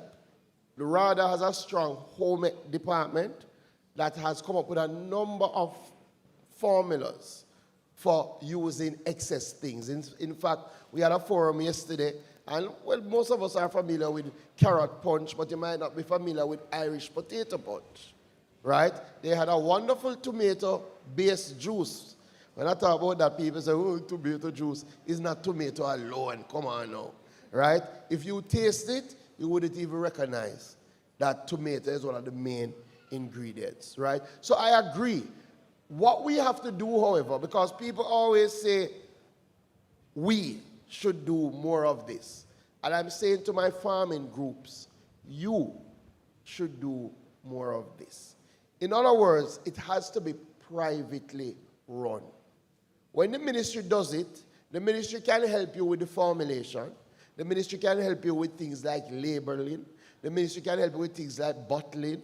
The ministry can help you with things like marketing. But it has to be run by private enterprise. You understand? Because sometimes people will say, Minister, you don't say how much mango. What we doing about it? What are we doing about it? It means somebody can come up with a business around it. Like pick pepper that is down the road.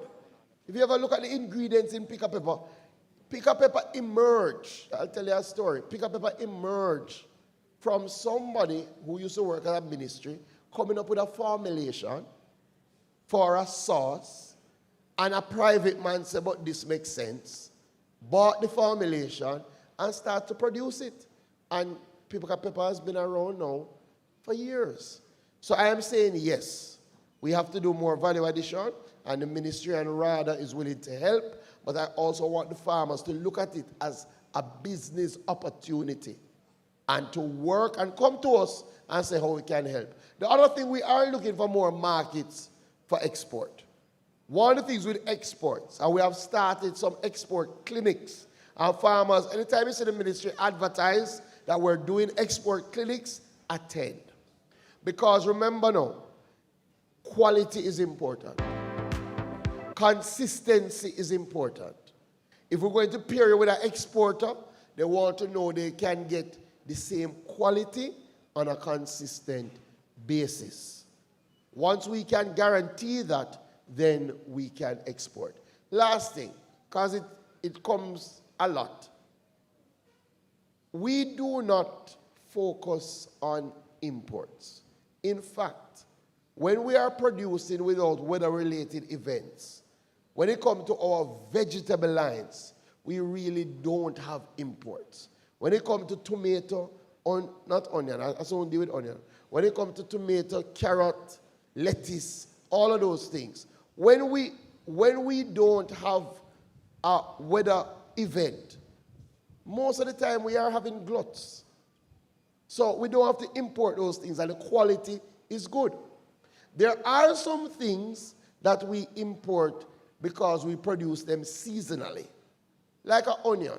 We have an onion season. When the onion season is finished, we don't have any onion, people go back into planting, and then we look. But based on our onion program, we believe we are reaching a stage that we won't have to. And based on what we see happening with scallion as well, sometimes what we may have to say is if you can't get the onion, use like a scallion. Because we are prioritizing our farmers. With that said, we won't be able to produce everything. And we don't want to produce every single thing because we are an island and some things value more. So like I tell farmers, if you can, go into more yam.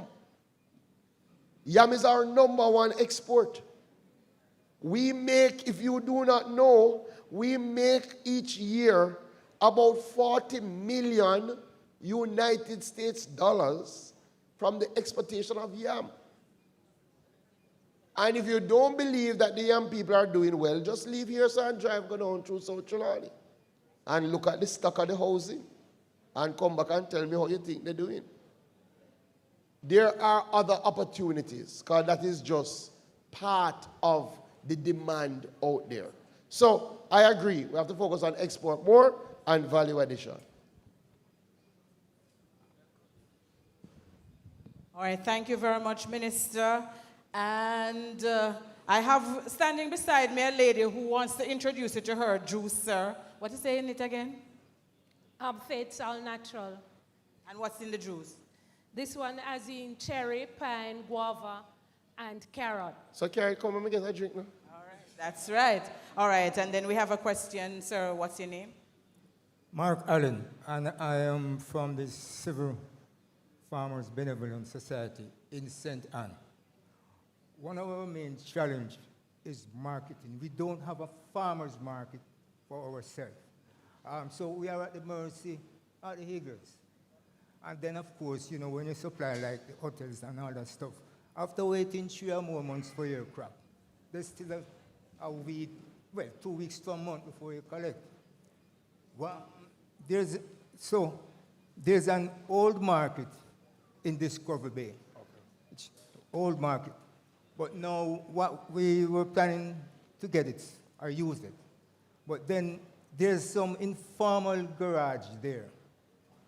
So that is our city. If we could get something like that. And it would help the people in a year or two. Yeah. From Runaway Bay to Discovery Bay. It's fast growing. Fast growing. Now, and the prices that the idlers there are selling at is generally between 20, 30, and sometimes 50% normally. And then the variety isn't there for the locals. There are a lot of people, return residents, and their taste in terms of certain vegetable and stuff like that. They can't get it. Going to Brownstown without that. All right, so you need a farmer's market. All right, before you respond, Minister, let me just acknowledge... I will take about 3 or 4. All right, so before you respond, sir, let me just acknowledge the presence of the Honorable Franklin Witter, who is the Minister of State in the Ministry of Agriculture, Fisheries and Mining. Good morning, Mr. Witter. All right, so Minister, because I know you're all working hard on these farmers' markets things, go ahead, sir. No, so let me take about 3 questions. All right, let me just move over to this gentleman here.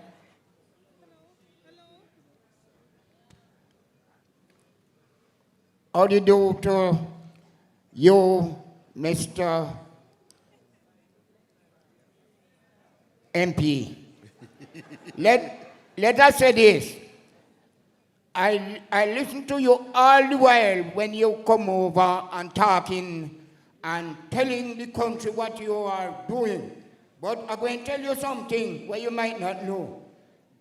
We are joining parishes, South Manchester and St. Elizabeth. And let me tell you something. Most of the time, you know, you're not talk about Manchester like we know go to hurricane. Let me tell you something. We don't have nobody to check the wheel. I am from Grovetown Division. You know what that means? Yes. Good. Secondly, from the hurricane, you know, me go a radar in Mandeville and go make report on nobody no turn up in, even look on one farmer in the area.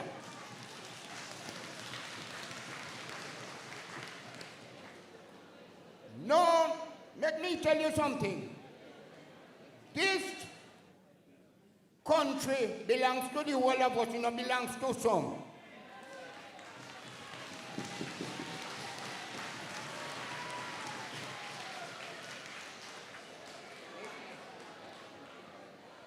Sir, you know, and you is the Minister of Agriculture. And let me tell you, you know, some one great happy farmer. I mean, you talk nothing about hockey, you know. Oh, what? And let me tell you, me lose so hockey in the hurricane. Me lose some chicken. And when me attack, I know only me alone. Me lose so young where you say with the plant. Me say nobody no turn around, come look for you now. And I want, sir, you to take note of these things. I may tell you one other something. Me not go hold you up long. Last and still, will be no one road the way a farming road. Not farming road, it is parochial road. But may I tell you, say, if bad so tell people all offense here raise cow.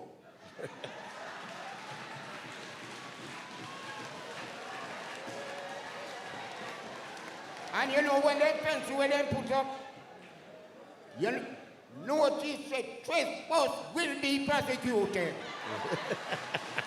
And the road named Louisfield, in the district of Louisfield, in South Manchester, in Grovetown Division. Thank you, sir. Thank you so very much for that. You see, that is why I love what I do, you know, because my farmers are very candid.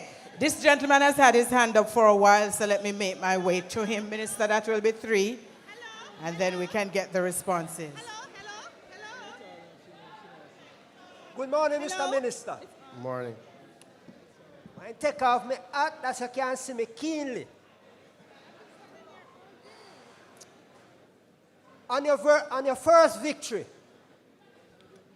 you tour Senton done by Art. And I told you that you is the first and the youngest minister in agriculture. And you had a lot of time to continue your work. When I come in, I was late today, and you said, gentlemen, you're in the red. I want to introduce yourself. I didn't have on a shirt like this. I'm a part of a group, Civil Farmers Benevolent Society. We started in 2015. I worked the rank from vice president up and down. I'm now the assistant treasurer. So far, I hear you talk about data. But we, in that era, it was that forum, you know, that Senton, as a garden parish, had water problem. We have to depend on the Heavenly Father. That's the rain fed. Yeah. And a portion of my group that is here, they are all onion farmers. And to tell you the truth, Caribbean Chemical is a team we work alongside. And I think this is the most bountiful season we have so far. And we think the greatest part of our problem, we don't have storage. We don't have storage. For yesterday, I was in Kingston with you. Today, I'm here. Yesterday, I have my 2 squaddy. They reap 1,200 pounds off of 2 beds. 2 beds. My beds that I made, my steel beds, is 150 feet long. So if you can walk and complete my beds, you can walk on my beds. So, Mr. Minister, I'm begging you, please, if you could put some form of storage back closer to St. Ann. For we have a whole lot of onions. And because of the rain, this rain, that terrible lady Melissa, and from him come with the rain, this destruction, you have a whole lot of, and the most disgusting thing I ever see. You have fungus, you have bacteria rot, so the pockets of the farmer is feeling. So please help us. All right, thank you, Minister. You're going to answer those, and then we have to take some questions from the back. No problem. All right, so my friend Mark St. Anne, I take your suggestion. I think it ties in, and since I should just deal with St. Anne in general. You know, St. Anne is definitely one of the areas that we have targeted for significant growth in our agricultural enterprise. A lot of good arable land. One of the big issues is access to water, right? So I have asked the team to look, especially in the areas where the bauxite companies used to have wells, to look to see if any of those wells can still be utilized and if we can establish irrigation systems from those. We'll also be helping farmers with small irrigation kits, right? So at least you have some storage capacity, so you can look out for that. But I take the point about the farmers market, and not just farmers market as we are doing it, because we are rolling out a series of farmers market across the length and breadth of Jamaica, especially because of what we're seeing with the oversupply. But you're saying you need a market for farmers, right? And I'm going to raise that with the Member of Parliament and also with the Minister of Local Government. I think that's a reasonable suggestion, and I think that would help the farmers in general, because I'm realizing production in St. Anne is really on the up, right? A lot of people, even some younger people, are getting into agriculture, and we have to find an outlet. And with the growth in the population, I mean, 10 years ago, when you look at Jackson compared to now, there is a lot of potential. So I will raise that. And to my friend from the Benevolent Society, definitely storage is needed, so we're working on that. In fact, we're working on a project joint, because, you know, we're the Ministry of Mining as well, and we have some mining assets in the area. We're looking to do an agro park in St. Anne, and it will come with storage. But also, specifically for our onion farmers, we're looking for some drying capacity. Because as you know, if you dry the onions well, it can store for a long time, right? But a number of the farmers are reaping early because they don't want anybody else to reap, and are not drying. So we're working on that. So that is something that we're going to look at. My friend from South Manchester, a lot of things that you have raised resonate deeply with me, and I want to thank you. I know you're from Grovetown, so yes, I understand. A couple things. Without a doubt, I said it in the speech, we need more RADA officers on the ground, right? There's no question about that. As it is now, you have one extension officer, and that extension officer might be responsible for 1,000 farmers. No, even if you are the best extension officer in the world, and you were to visit with 5 or 2 farmers a day, you would have to be working every single to try and cover the 1,000. You still want to cover it. And what about the length of time that you're spending with the farmer to provide guidance? So one of the things that we're doing, as I said, in the areas where the ratio is very big, We are bringing in some assistant extension officers that will be closer to the farmers that the farmers can reach out to. And we have started that process. I'm not telling you that you're going to see it tomorrow. It's a process. We have to employ the people, but you will start to see some more boots on the ground. That is one. Two, we're going to have to use the technology as well. A lot of our farmers know they have a phone. The phone have WhatsApp. Some of them have phone that not only WhatsApp, but you watch TikTok and all sorts of things. RADA has a mobile application that you can download on your phone, just like how you download WhatsApp. Here what you do. If you think you're not so technology savvy, and you're in a farmers group, you must can find one person who can download the app. Or work with your children, because you know they know this thing. Why is that important? With the RADA app, you don't have to see the extension officer. You can take a picture of the damage and send it in. And it's even better, because me as minister can check that my friend from Grovetown on this day take a picture of him ackee tree there that is down, send it into RADA, and nothing has happened. And then I can follow up. So we are putting the technology in place. And you can do that for damage. You can do that if you see a pest you don't know. And we have a system that you can book an appointment with your extension officer. Again, it helps us to track. And instead of the extension officer turn up, or when we say to the extension officer, this a man say him no see you. You hear so they go and they never did it. We can coordinate the time. So we are working on that. Additionally, I want to say to the farmers in relation to the recovery. Almost every farmer you know suffered some loss, not true? So, it's not going to take us 6 months to get back to the farmers. It's a process. We have started the process. One of the things that I know for a fact, the farmer who get don't say they get, is the farmer who don't get, say they get, then don't get. We have been helping farmers, but we have not been able to help every farmer.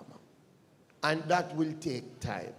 So I appreciate when the farmers say they haven't heard, they haven't seen. That is valid, and we will see how we can get to you as quickly as possible.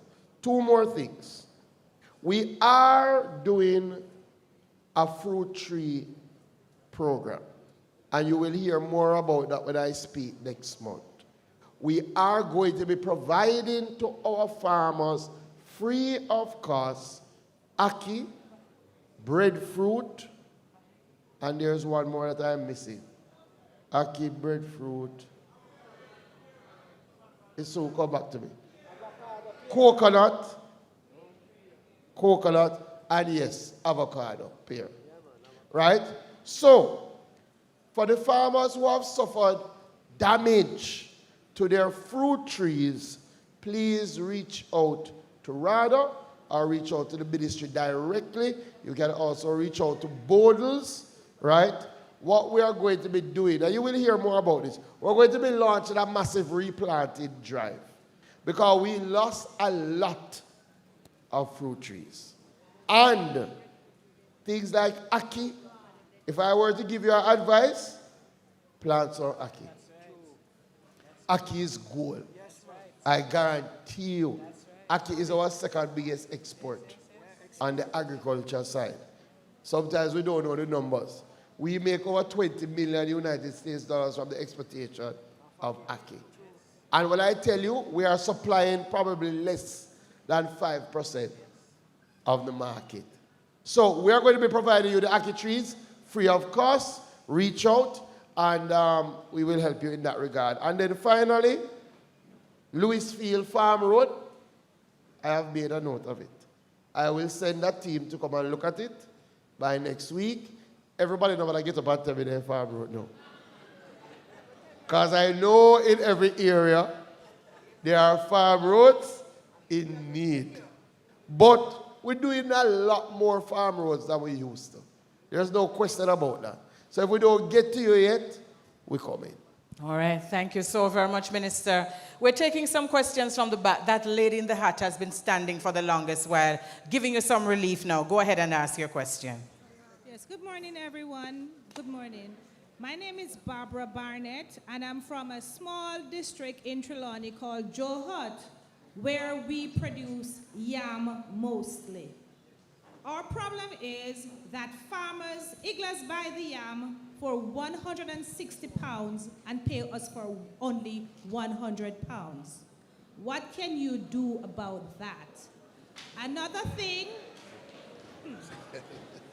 where we have price gouging, when fertilizers and other items that relates to agriculture increases, and we have to sell carrot for still $40 a pound. How does that work? Question number 2, are there any low interest loan for farmers?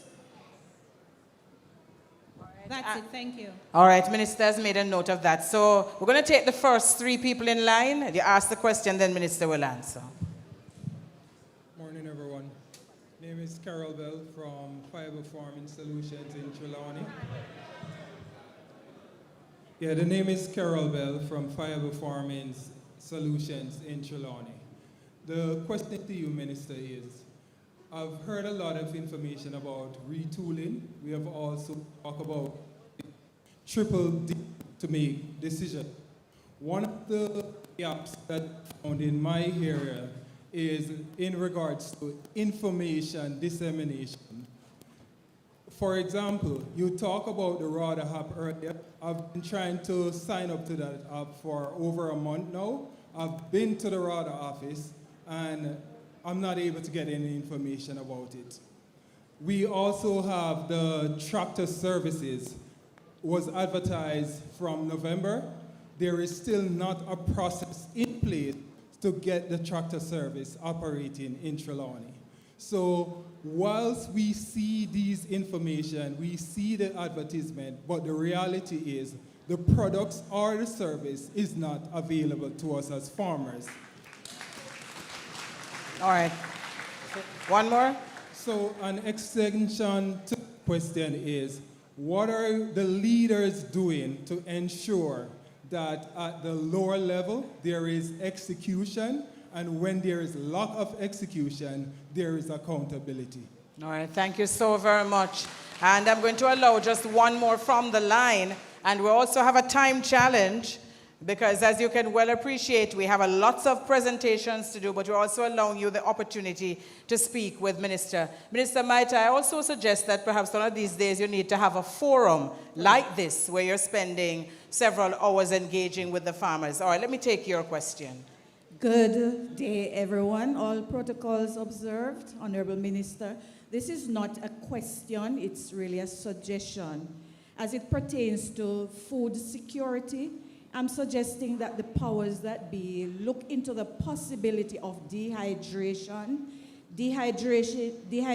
the surplus food items that are produced.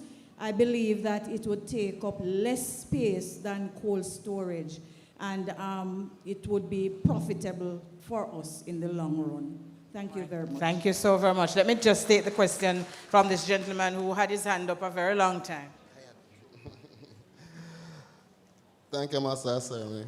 Morning, Minister. Morning, everyone. Your name is Kevin Larman, electrical engineer by profession, but now a full-time farmer. Mr. Minister, given the present situation we're facing globally in the Middle East, coupled with the Strait of Hormuz, we know no doubt the government has to take some strategic approach in planning and identify all the risks, how it's going to affect us in the Caribbean, Jamaica in particular, as we speak. I want to know what sort of strategic or pragmatic approach your ministry will be taking, because no doubt all the effects will cascade right back down to the consumers. So in terms of subsidizing a project, you mentioned through RADA earlier, example, the drone being offered at a price. But how effective it is in terms of subsidizing the price? And even partnering with all the suppliers, the Caribbean chemicals and so forth. Because I can say, last week I went to buy a particular product. I won't name the product. A month ago it was $11,000, now it's $14,000. You understand? With no justification through the media or anything, what had caused, made that price increase so drastically. So I want to know what sort of plans and the risks that are being identified to mitigate those situations so it can benefit right back down to the consumers. Thank you. All right, thank you so very much. So, Althea, what we'll do, just finish the ones in the line. Yes. So can we just take the other questions and then Minister will answer. Good morning here, everybody. All protocols observed, Minister. My name is Ricardo Smith. I'm a farmer up in the Christiana area. And I heard you speak about sustainable agriculture and policies. And this morning I can see that AdChem is here and they're over 70 years in making in the Caribbean and around the world. And so I'm staging this question to you because you are the minister this morning, not anybody else. You spoke about the storage facilities in Content and the one in Colleyville. But I have a problem with that and needs to be addressed. A policy must be made by you as a sitting minister so that these things cannot be shipped back and forth and as other administration comes in. That storage facility in Colleyville was being run from the 50s, the 60s, and was being used. Over a period of time, it has been refurbished over and over and not been utilized properly. And now we are going on another utilization of refurbishing it again for another season. If we don't sustain them and consistently use this facility and upgrade them over a period of time, we will be using these resources that we have to maintain them when nothing is being happening there. And we have to put in new facilities. And those facilities of Colleyville, they are excellent facilities, great facilities. So as a minister, I'm imploring you to ensure that policies are being made and leave that if another administration should come, it cannot be diverted, it must be on one accord. Because we're only going to make this through consistency and continuation. Not come today, we stop something, start tomorrow, we're going to just use resources, lose it, and we're going to deter other persons who are interested in agriculture to go somewhere else. The next question I want to pose to you. What can we do with the Ministry of Agriculture through the government entity? We are the largest Irish potato producing farmers in the island. And there are a lot of ditches all over in the Devon, Malton, Christiana area that we could partner with some company or anything to create some massive pond lining ponds that farmers could pull the water, because I hear you talk about kits for irrigation. The elevation that we don't have sufficient rivers or stream up there to gather these water up there. So some of these ditches that were used for soakaway, if we could get some machinery, push them and put them in a dike and dam them for the farmers, could pull the water from those and use it. So we could change the agricultural perspective up there in terms of potato. We're relying on the spring season or the fall season, so we could plant right through the entire year and cut off all importation of Irish potato in the country. Thank you so very much. Let's take the other questions. So, you have one more? Just one more. In terms of the extension service, I hear you, which is very important. You're bringing on more assistance. I think I may find a solution. I see a lot of young persons from Case here. Why not use these young persons from Case on their work experience to join respective parishes to have a work experience, so they would be working in the field in tandem with the farmers. So if they're qualified based on their training, these persons can be a part of the extension unit of RADA instead of searching out and going around. Thank you very much. Let's move to the other. Good morning, everyone. All protocol observes. My name is Anne-Marie Wright, and I'm from the parish of St. Catherine in a little district we call Bushy Park. Now, my question is pertaining to bees, our pollinators. I hear everyone talking about all the crops but no one is talking about our main pollinators. Without them, we don't have any crops. So my question is, what is being done to protect our bees from all the chemicals that the farmers are using? And do our farmers know what time of the day is best to spray these chemicals to protect the bees? Thank you so very much. And we're going to take one more. Hello, good morning. All protocols observed. My name is Kamalita Strawn. I'm a farmer from a little district called Johnsville, right here in Manchester. My question is about the glut in the market. What about the pricing of goods? What can be done about the pricing of goods on the market for farmers, which the prices are below the margin of $100, $15 for stuff, $25 for pricing for stuff to go to market. And you talk about theft on animals as well. We, as person who do our little goats and cows, and you have the thieves who come in and kill them, throw them away, thief our goats and stuff like that. We go and report it, and there's nothing done about it. And my last question is the hurricane. We lose our animals during the hurricane, and we report it to RADA, and we see where nothing is being done. Thank you. All right, thank you so very much. All right. Let me thank everybody who's asked a question. I'll start with what Althea highlighted. I just became minister. We had gone and done a listening tour, going to various parts of the country, every parish, and listening to what the farmers had to say, picking up on some of the issues. And from that, I crafted some of the plans around intervention.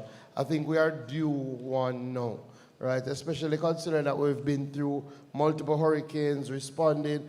And I'm also working on a 10-year development plan for agriculture. You will hear me speak about that in Parliament. So I think it will be a good time to move around, present elements of the plan, and to hear from the farmers. So we're going to do more of this. So let me quickly try and go through. I'll start from the last one and come back up.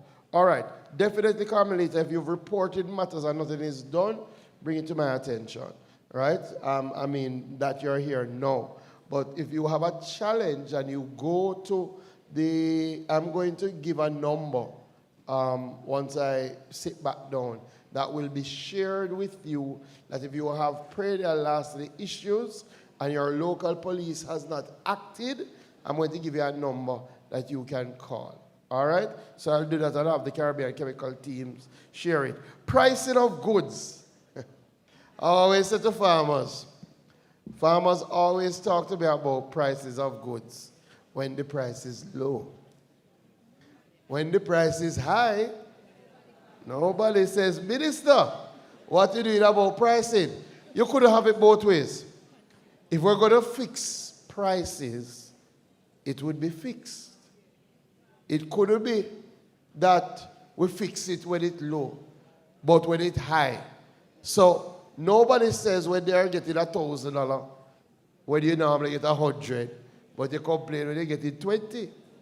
Part of the business of agriculture, based on the market that we have, is that when you are getting a lot, you need to appreciate that there may be a time. Because to be honest, I always say to farmers, what would happen, the only thing that we could do different is if we go in and say, we're going to set some standard pricing. And what would happen is that if I look at your cost of production, and I see that your cost of production is $60 a pound, and I say a reasonable return on that is $100, right? So we fix the price at $100. You're going to be all right till there's a shortage, and you could get $400. So we have a free market. That's how it operates. And again, it's challenging to really, we would have to fix it both ways. Anne-Marie from Bushy Park, apiculture is so important. And I agree. And the people who help me with my speeches are here. We don't talk about it enough. And we're doing a lot. But we suffered a tremendous blow in Hurricane Melissa. As any of you would recognize our bees were looking for homes, right? Because they were significantly displaced. And our bees are critical to our food ecosystem. We have done some work, in setting up a new apiculture lab at Bodles. We also had a program where we were providing some supplemental nutrition to bee farmers. We distributed over 5,000 bags of sugar to help our bee farmers, especially after Hurricane Melissa. But we need to do more, as you suggested, in terms of training the farmers to appreciate that there are certain chemicals that negatively impact the bees. And if we don't have bees, we have a challenge. So thank you for that, Anne-Marie. Ricardo Smith, a couple of very good points. One, in terms of the extension services, yes, we are looking to utilize more of our case graduates, not just as assistants, but as interns. In fact, we are embarking on a work experience program with CASE and a number of our companies. So good idea, something that we're implementing now. In relation to cold storage, policy use, you are absolutely correct. The government has done a lot of repair work in some of these institutions for storage, and then 5 years later, 3 years later, it falls into disrepair. The government is not always the best entity to operate these facilities. So while the government will put in the facilities, I've said to the team, we have to find a sustainable way to operate it. That might mean we partner, as we have done in St. Mary, with a well-run farmers group. And they operate and maintain. And in St. Mary, that farmers group started with one cold storage. They now have about 5. And now they have a truck that they purchase that bring things to Price Mart every week. If your farmers group is organized, the ministry has no difficulty partnering with you.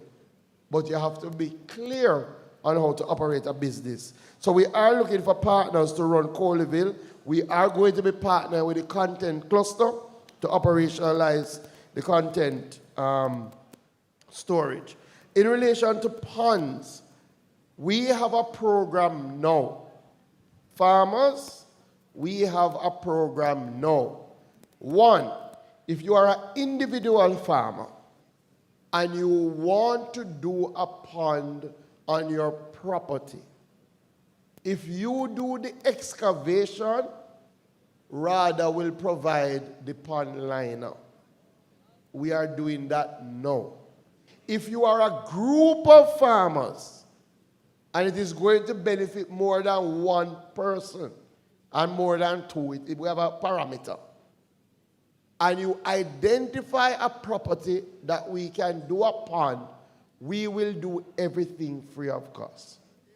We will do the excavation, we will do the pond liner. Last year we did 45 ponds, both for individual farmers and for farming groups. Right now we're doing a major one in St. Anne.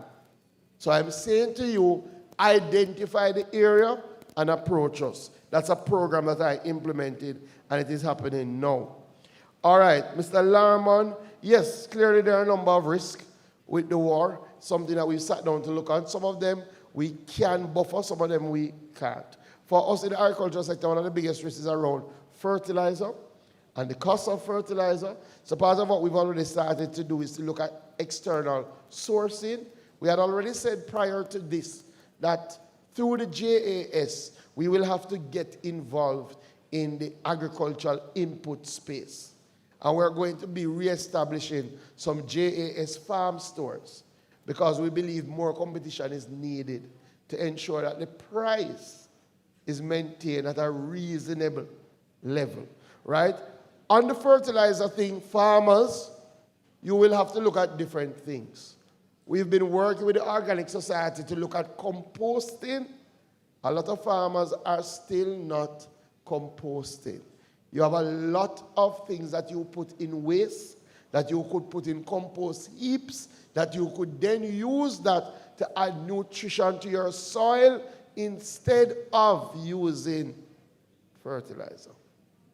We have to look at some of these strategies. So we are monitoring it. The biggest thing we see now is the fertilizer, but there are other things, transportation costs. There are other things that we will have to keep an eye on. Food security, I agree in relation to dehydration. What I want is to see maybe a farmers group saying to the ministry, we have excess things, we want you to help us putting in a facility that can do dehydration, and we will manage it and run it. That is how I need you farmers to be thinking. Because again, when the ministry sets up these things and run them, it's challenged. But I agree with you. My friend from Trelawney, about the RADA app, not sure what is the problem, but you can go to the Apple or the Android store and download the RADA application. If you're talking about the RADA ID, we do have a backlog of RADA ID. The good thing is that the head of RADA is here. Mr. Edmondson, stand up so the people can see you. Any problems you have with RADA, don't leave here and don't talk to that bald-head man. Because him have to fix every single one. Show them, stand up again, Mr. Edmondson. When they say, Aho, all right? Don't leave. And my friend from Grovetown, tell him what you tell me. So you couldn't tell when last you see your extension officer. Tell him. All right. Process. Yeah, so we do have accountability systems. We do track to ensure that what we announce is happening. Sometimes there are issues. The RADA tractor service has been doing free land preparation. But if you're in a parish like Trelawney and you have one tractor, it's a challenge. So we have to up the numbers so it can really reach as much people. And the last one, Joe Hutt, my friend from Joe Hutt, she asks about the yam and the pricing, and she asks about the weight. Those are arrangements that are made between purchaser and buyer. I said to farmers, sometimes when we don't organize, we don't appreciate our power. So if you have a buyer who you feel like is taking advantage of the fact that they come to your farm and buy, you know, one of the solutions is to come together as a group and see if you can pool and provide your own transportation and take it directly. Because that person is a middleman. There's an aggregator. They're buying, aggregating, and carrying to yam, the exporter. The yam exporter has said a long time ago, if he could get the things directly, it's better for everybody. Because you are losing 60 pounds. You wouldn't lose your 60 pounds. Instead of paying, let us say you are satisfied with, I'm just giving some figures, 120. By the time it reaches to him, is 180. Right? If you bring it, the additional cost might be 140. So him win, you win, but sometimes we just operate by ourselves. And if we operate by ourselves, we are less effective. We have said to the young farmers, organize yourself. I am sure if you put itself together, you can cut out some of these issues. And yes, there are some low-interest loan options. The DBJ has been working with a number of banks. I don't know, I don't want to call names now, but there are a number of There are a number of institutions. A bank like JN is doing a low-interest option for farmers. You can also check the Development Bank of Jamaica. So there are some options. Thank you, everybody. I apologize to Caribbean Chemicals. I have thrown their program a little bit out of whack. I told them this would happen. So if they don't invite me back next year, I'm full of fault. God bless you, everybody. Love you. All right, Minister, please don't move. I invite you to stay on that stage. And thank you so very much for being so accommodating. Oh, sorry. The that's juice, Faith's juice. It's very good. Yes, we noticed you drink almost the whole bottle. Where's her? What's her name? Faith. Faith. Very good. And it don't taste like you have no sugar in there. It tastes all natural. Very, very good. Thank you. All right, thank you so very much. All right, and for those of you who did not get your questions in, please feel free to get the number that Minister is going to give out. Speak with Mr. Edmondson. Minister has given you a number of instructions. By the way, I understand that the tech team from RADA is also here. We have members of the tech team. So those of you who do not know how to get the app, they can help you with that. All right, so thank you so very much. I'm going to invite now to the stage Zabde Smith to make a presentation to Minister. Put your hands together for Zabde as she comes.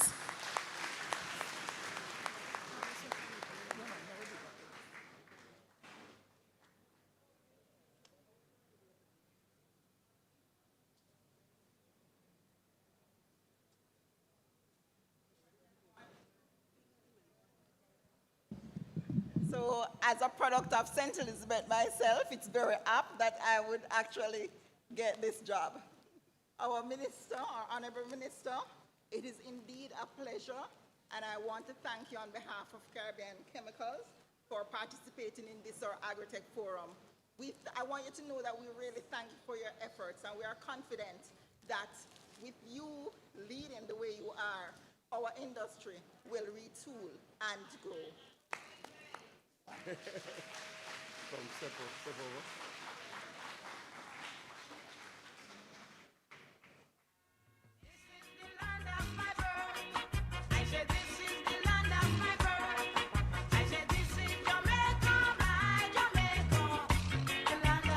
All right, put your hands together once again for Minister of Agriculture, Fisheries and Mining, the Honorable Floyd Green. And let me tell you, Minister, when he finds the time to do so, does share with us on Farm Talk. So we will continue to get the information going. One of the things that I want you to do is to go to the Caribbean Chemicals page, right? We know that there are people who are joining us online. Want to thank you so very much for that. The rest of you who are in the room, make sure you like, share, and subscribe. Very, very important that we do that, because that is how you keep the information sharing going. Critical that we are able to do that. All right, I'm going to get some notes in terms of when we're going to break, because of course we are now, I think, just about half an hour over time, or more than that. Yes, so we're going to try to see how best we can catch up in terms of the time. I'm waiting for Mr. Edmondson to come back into the room, because he is going to address us briefly. He's going to bring greetings. And he is the head of the Rural Agricultural Developmental Authority, RADA. In the meantime, we're encouraging you to visit the Caribbean Chemicals page, and you're going to make sure that you like, share, and subscribe. We are adjusting as we go along the program, because we want to make sure that you get all of the information. Let me tell you what we're going to do then. While we wait for Mr. Edmondson to come back in, we're just going to play a video for you. So please turn your eyes to the screen. In 1966, a vision took root in the heart of the Caribbean.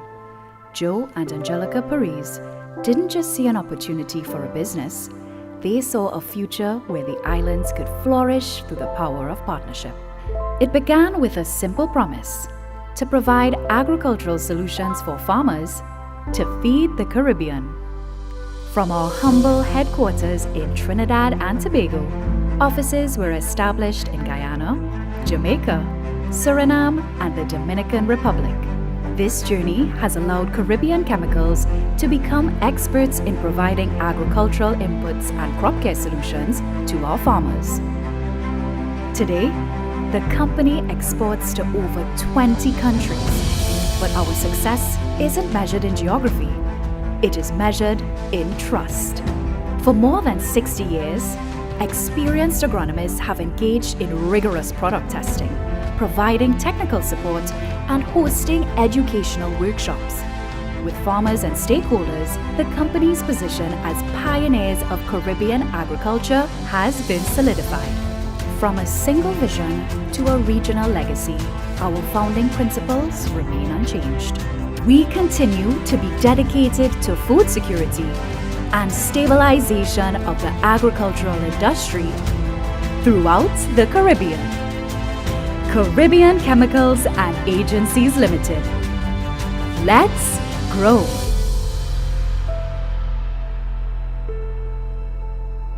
Absolutely beautiful. And you can put your hands together for that. Let's grow.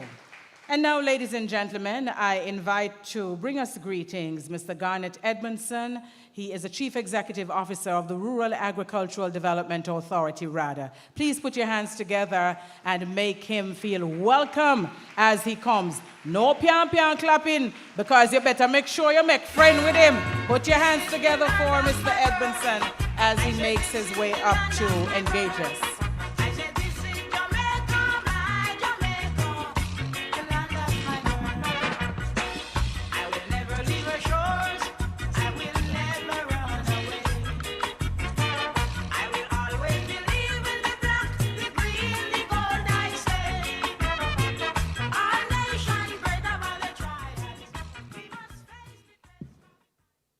Let me stand on the protocol which I would have expected to be established.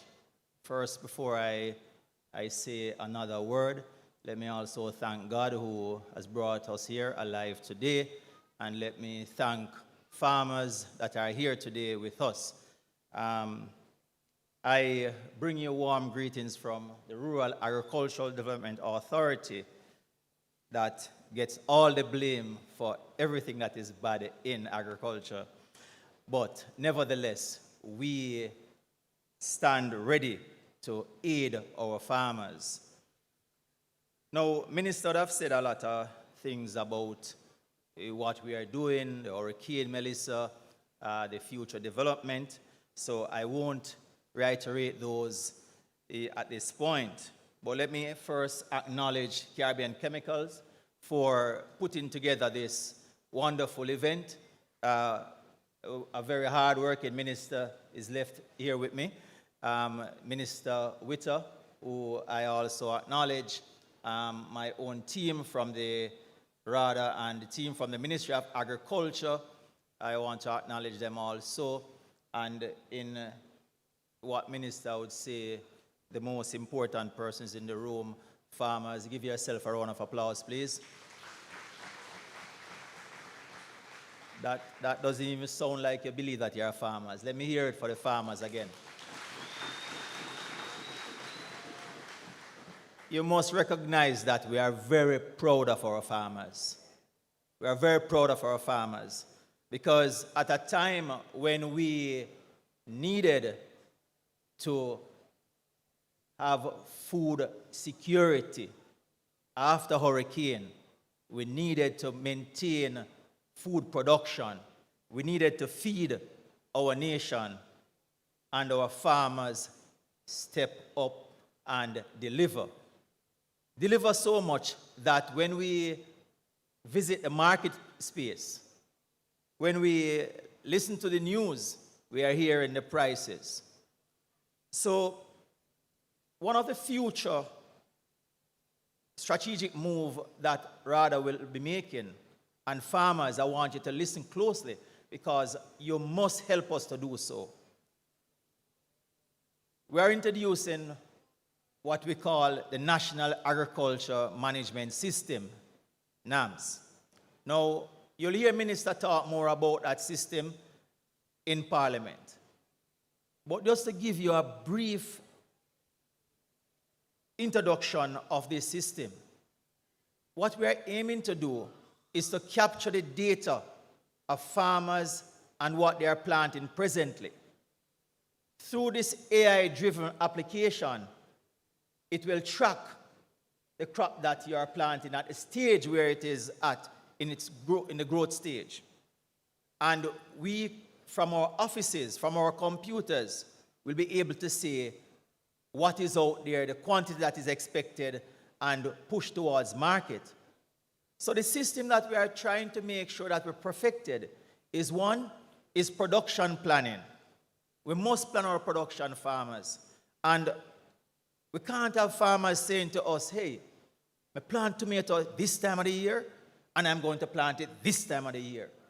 Because if you're in St. Elizabeth, just imagine, and the farmer over in Manchester doing 20 acres, farmers over in St. Elizabeth doing 40, and our national consumption for tomatoes is under 60 acres.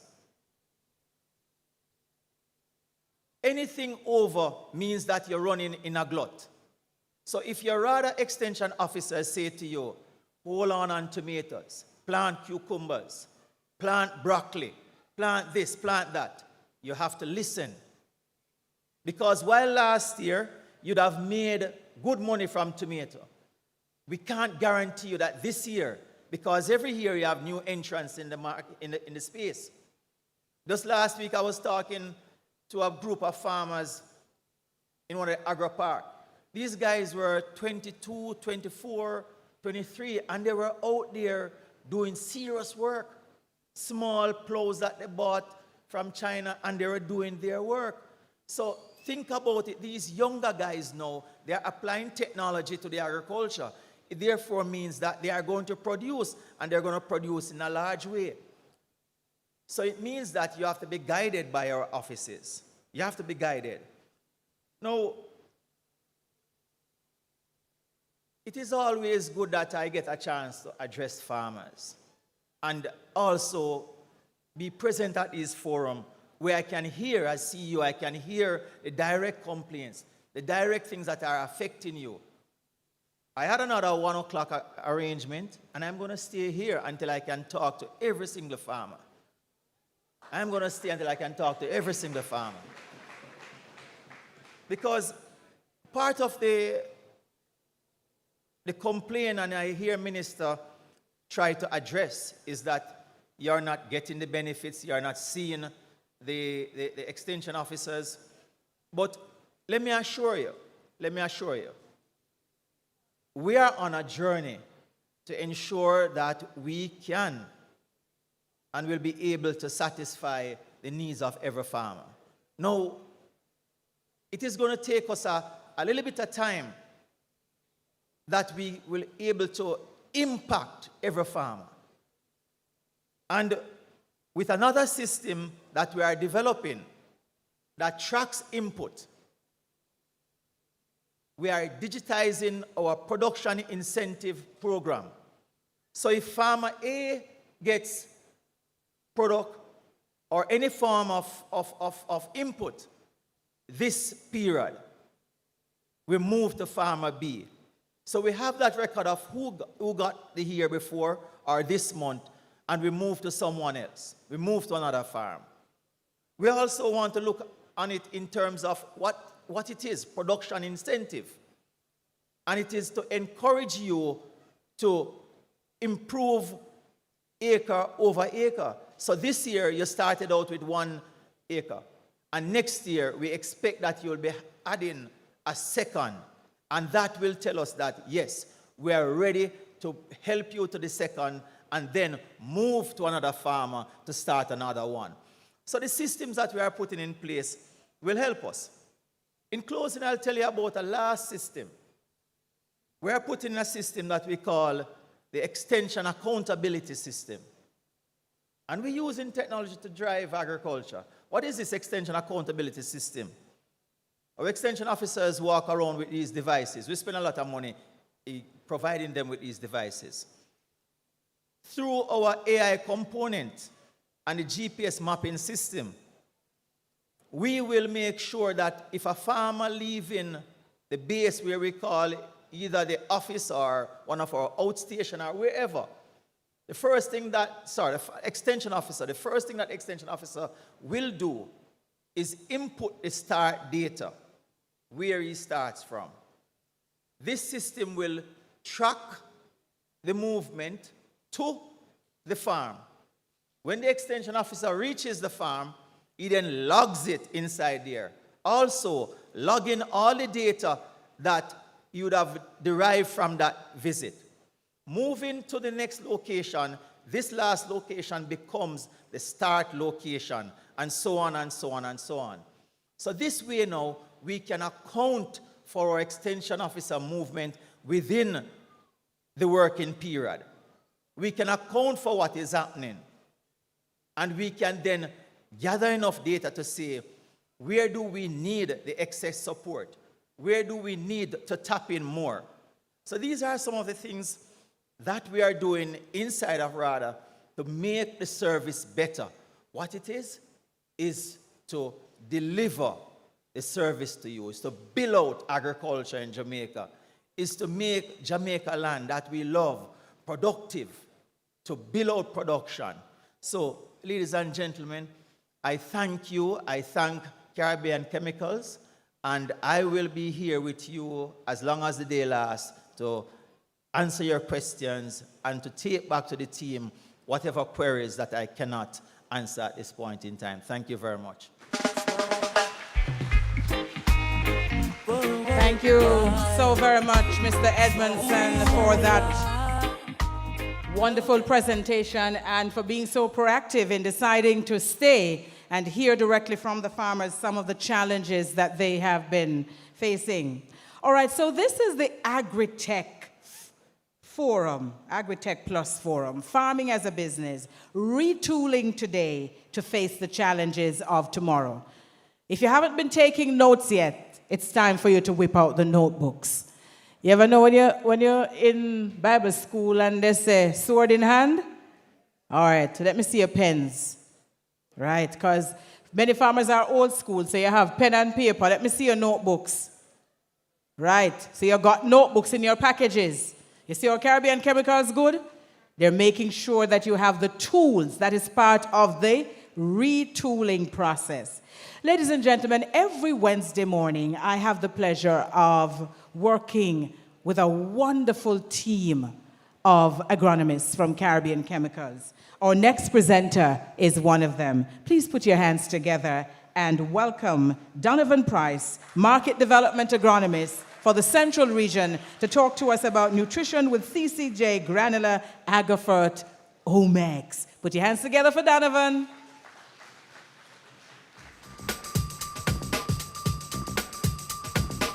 Greetings, farmers. Greetings, farmers.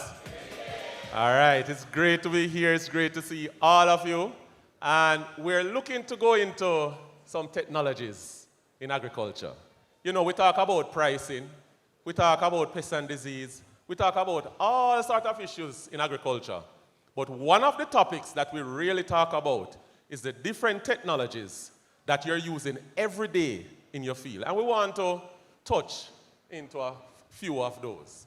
All right, so my task will be going into the different technologies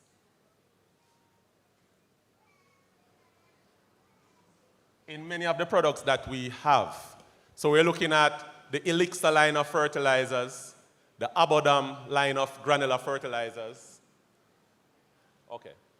Abodam line of fertilizers.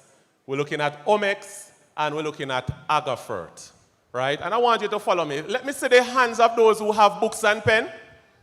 Yes? Why? It's about 500 persons here, and the hands still look small. So if you don't have a book or a pen, we have our AMAs, we have the team members on the side that you can go to them and ask for a book and a pen.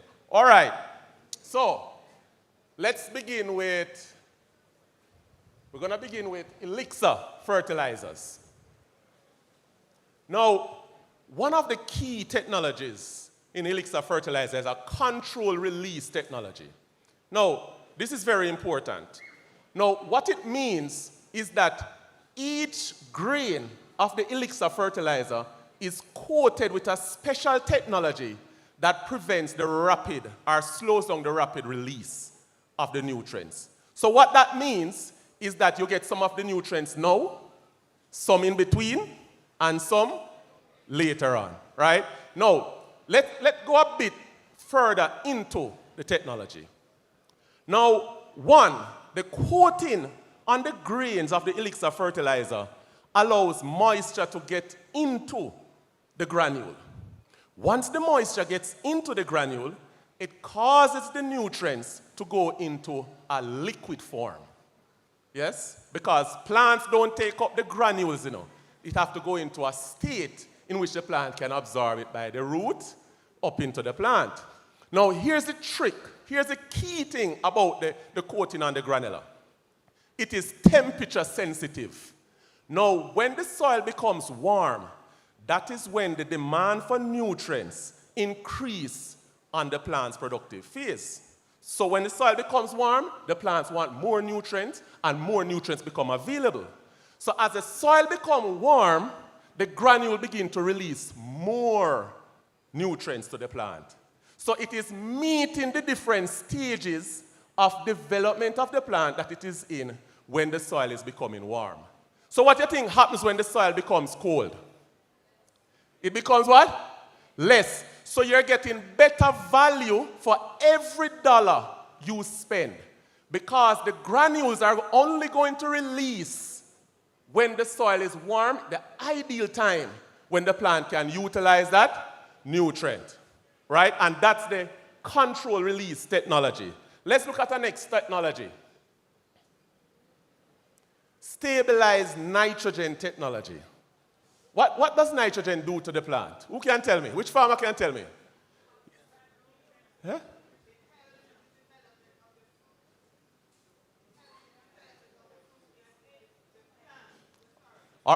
The plant. So nitrogen helps with the leafy growth and development of the plant, right? Some of you, sometimes you put some urea upon the ground and you see the plant just turn green and lush. But here's something that you don't know about nitrogen. It is easy to lose most of your nitrogen from the soil. Very easily. Now, most farmers use urea, which is a traditional fertilizer. And what happens is that when you throw urea on the ground, several things begin to happen. One, most of it turns into gas and goes up into the air. And next percentage of it washes away. As soon as a little rain falls, it just washes away. So high leaching ability. Now, with the elixir fertilizer, there are two key technologies that are present. So the nitrogen in the elixir fertilizer is made up of two forms of nitrogen. You have the uric nitrogen, which comes from urea, or amide nitrogen, A-M-I-D-E. And then you have the ammonical nitrogen. You know sulfate of ammonia? Right. So the ammonical nitrogen is in the elixir fertilizer. Now, here's the technology in that fertilizer now. One, urea, when it touches the soil, it has to be converted into either ammonical nitrogen or nitrate for the plants to take it up. Now, what happens is that there's a technology called the urea-C inhibitor. And what it does, it slows down the conversion so you have more available urea in the soil to sustain the plant vegetative growth. So even though the rains might come, even though it might be in the soil, what will happen is that that technology prevents the rapid release of the nitrogen from urea, so the plant can have a little for later. Now, the ammonical nitrogen has a next technology that also allows that nitrogen not to transform into nitrates.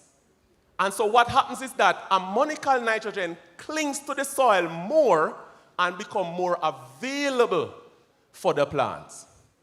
Yes? So when you put on a bag of elixir fertilizer, you're putting on two forms of nitrogen that are treated with a technology so that you can benefit from it immediately, lush green growth from the plant, and benefit from it later on. All right? Let's look at the next technology quickly. Now, chelated micronutrient delivery. You know, when I was going to school, I got a little bullied some of the time. Some of us got bullied in high school, not so? And, you know, I fight back, and some fight I lose, some fight I win. Now, you have a set of nutrients called micronutrients. Now, micronutrients are nutrients that plants use in small quantities. Now, what it means is that plants need these micronutrients to be productive. Micronutrients such as boron, zinc, iron, manganese. Now, the thing with micronutrients is that when it touches the soil, you can lose 50% of your micronutrient because of the nature of it. Now, with the elixir fertilizer, there is a special technology that is put around the micronutrient so that when it lands on the soil, it doesn't become compounded or locked up by any other thing in the soil. So what happens is that any micronutrient that is in that bag of elixir, you're getting over 90% of it being available to the plant. But if you put micronutrients in the soil without any form of protection, yes, then what will happen? You will be losing over 50% of it. So the chelating technology acts as a bodyguard. It protects the micronutrient from any bullying in the soil. So the soil pH can be high, or the soil pH can be very acidic or alkaline. And what happens is that chelating technology acts as a bodyguard and says, hey, don't touch him. Don't bother stress him out. And so the micronutrient now becomes available to the plant. All right? Then let's look at the next technology, growth phase nutrient targeting. When you look at our elixir portfolio, let's go right there. Look at the elixir portfolio that we have. It targets every stage of your crop development. Now, there are four popular principles in crop nutrition: right rate, right time, right placement, right source. And each of these fertilizers target the plant at the right time, it's the right source, right placement, and right rate that we'll recommend to the farmers. So when you look at a 6-24-12, this is ideal for when your crop just begins to grow, in the early development stage of the crop. And what happens? What's the first thing that develops on the crop when it begins to grow? The what? The root is the first thing that develops. So the 6-24-12s help with that, or the 15-15. And then when you move to the vegetative development, we have the elixir amasulfan, and we also have the supreme line that can also help with the vegetative development. And when you're looking at the bearing and productive development, we have the 7-21-21 and the PK 20-30. So when we talk about the growth phases, so go back for me. Yes, so when we talk about the growth phases of the crop, we're talking about having a line of fertilizers that can target each development stage. Now, one of the most popular technology in the elixir that separates it from all fertilizers currently in the country is the compound technology. And in simple words, it means that every grain, every granule that you take up has the same ratio of nutrients in it. So for example, if you look at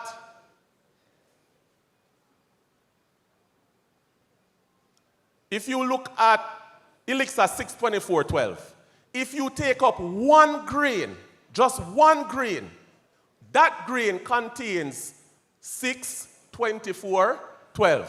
What does the 6 represent? 6% nitrogen, 24% phosphorus, 12% potassium.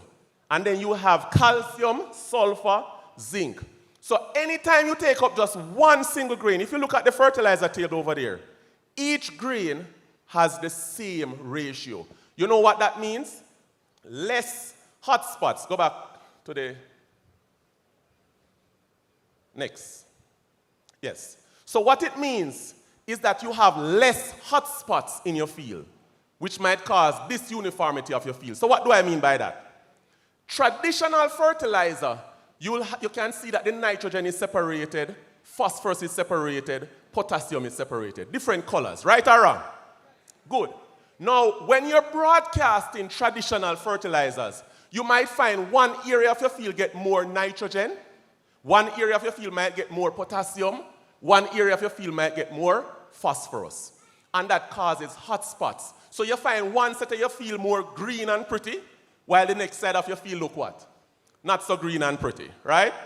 Now, with the elixir fertilizer, because of the technology, you can get absolute uniformity through your field. So once you go like this, anywhere one of those grain drop, you're getting the same ratio of nutrients in that one granule. All right? Good. All right, let's move on to the next. All right, so we're going to look at next. All right, so this is just some demos that we have done right across the different areas. We have the cabbage care guide, where they use a variety of our products, Elixir 8-15-15 and Elixir 15-15. Can skip for me. Right, uniform size through the field. Average yield that farmer got from that era was 28,000 pounds of cabbage just by using the Elixir 8-15-15 at the beginning and Elixir 15-15 30 days after.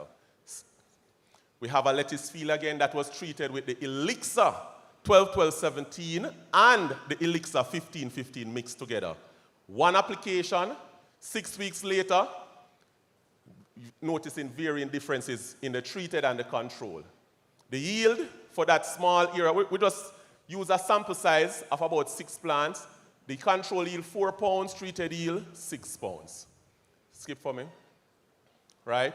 Again, you're seeing the consistency of the product right across different regions with different crops. Skip for me. All right? Again, we have a carrot field here. Skip for me. All right, so we have the treated area that was treated with the Elixir 15-15 and the 12-12-17. As you can see, larger size carrots, greater yield, greater weight, greater length of the carrot crop. All right. Now, one of the things that every farmer should focus on is the cost-benefit analysis. Every decision you make in farming must make sense. There must be a why. And there must be a way to calculate if your decision is either economical or not. And this is from a Skellion farmer. This is a demo that was done in New Forest. And this was just taken from a small area that we had done. So the yield from that era, he harvested from the treated field with Elixir 12-12-17, 2,600 pounds. And the control, he used his regular traditional fertilizer, 1,850 pounds. The revenue at that time, when it came up to $260,000, $185,000 for the control field in terms of revenue. Revenue is not profit, it's just money coming in. Now, what happens is now, the total input cost in terms of fertilizer, it cost him $15,700 with Elixir fertilizer. But with traditional, he had to spend $41,600 and getting a yield of 1,850. But because of the technology that is in the Elixir, he used less fertilizer and had a greater output. Is that a good thing or a bad thing? That's a good thing. Now, the net benefit, after you minus your input costs, he ended up with $244,300 in the treated field, $143,400 in the control field. And you can see, for every dollar that he spent, he earned $16 more in his field, right? And that's from the Elixir fertilizer, all right? So for farmers that are, farmers are deeply traditional. So for farmers that love using the traditional fertilizers, we do have that in stock as well in the form of the Abodam fertilizer, right? And so you would have your 11-22-22, 14-28-14, and 15-5-35. But there's a key technology that I want to bring to focus with the Abodam. Can you skip for me? the slow release technology. Now, when you look at an Abodam bag, you'll see an abbreviation titled SRN, which we call slow release nitrogen. And what it means is that each granule is coated with that technology that I mentioned before that slows down the release of the nitrogen over a period of time. So the plants have a better impact from the nitrogen source that is in the Abodam fertilizers. All right? So let's go to Omex. Can you skip for me? All right, so we're going to be looking at some foliar fertilizers, right? And we're going to begin with the Omex line. How many of you know the Omex line? Bio 20, Calmax B, 45. Okay, good. All right, so we're going to look at some key technologies that makes the Omex line unique. All right, so the first technology is what we call the Enhanced Bioavailability Technology, EBA technology. Now, this is very unique, and I'm going to use 3 things to describe this technology. Good penetration, and excellent solubility. What do I mean? Let me show, for example. Give me a second. Skip for me. All right, stop right there. All right. Now, when you use a standard foliar fertilizers and you spray it on the surface of the leaf, it will come around like beaded balls of water on the leaf. Now, what happens is that as these balls fall on the leaf, they just stay in that location. So what you're finding is that you're not getting that high absorption of your product. The next thing is this. Every leaf has a different feature, covering, that makes it difficult for absorption to take, for the products to go in.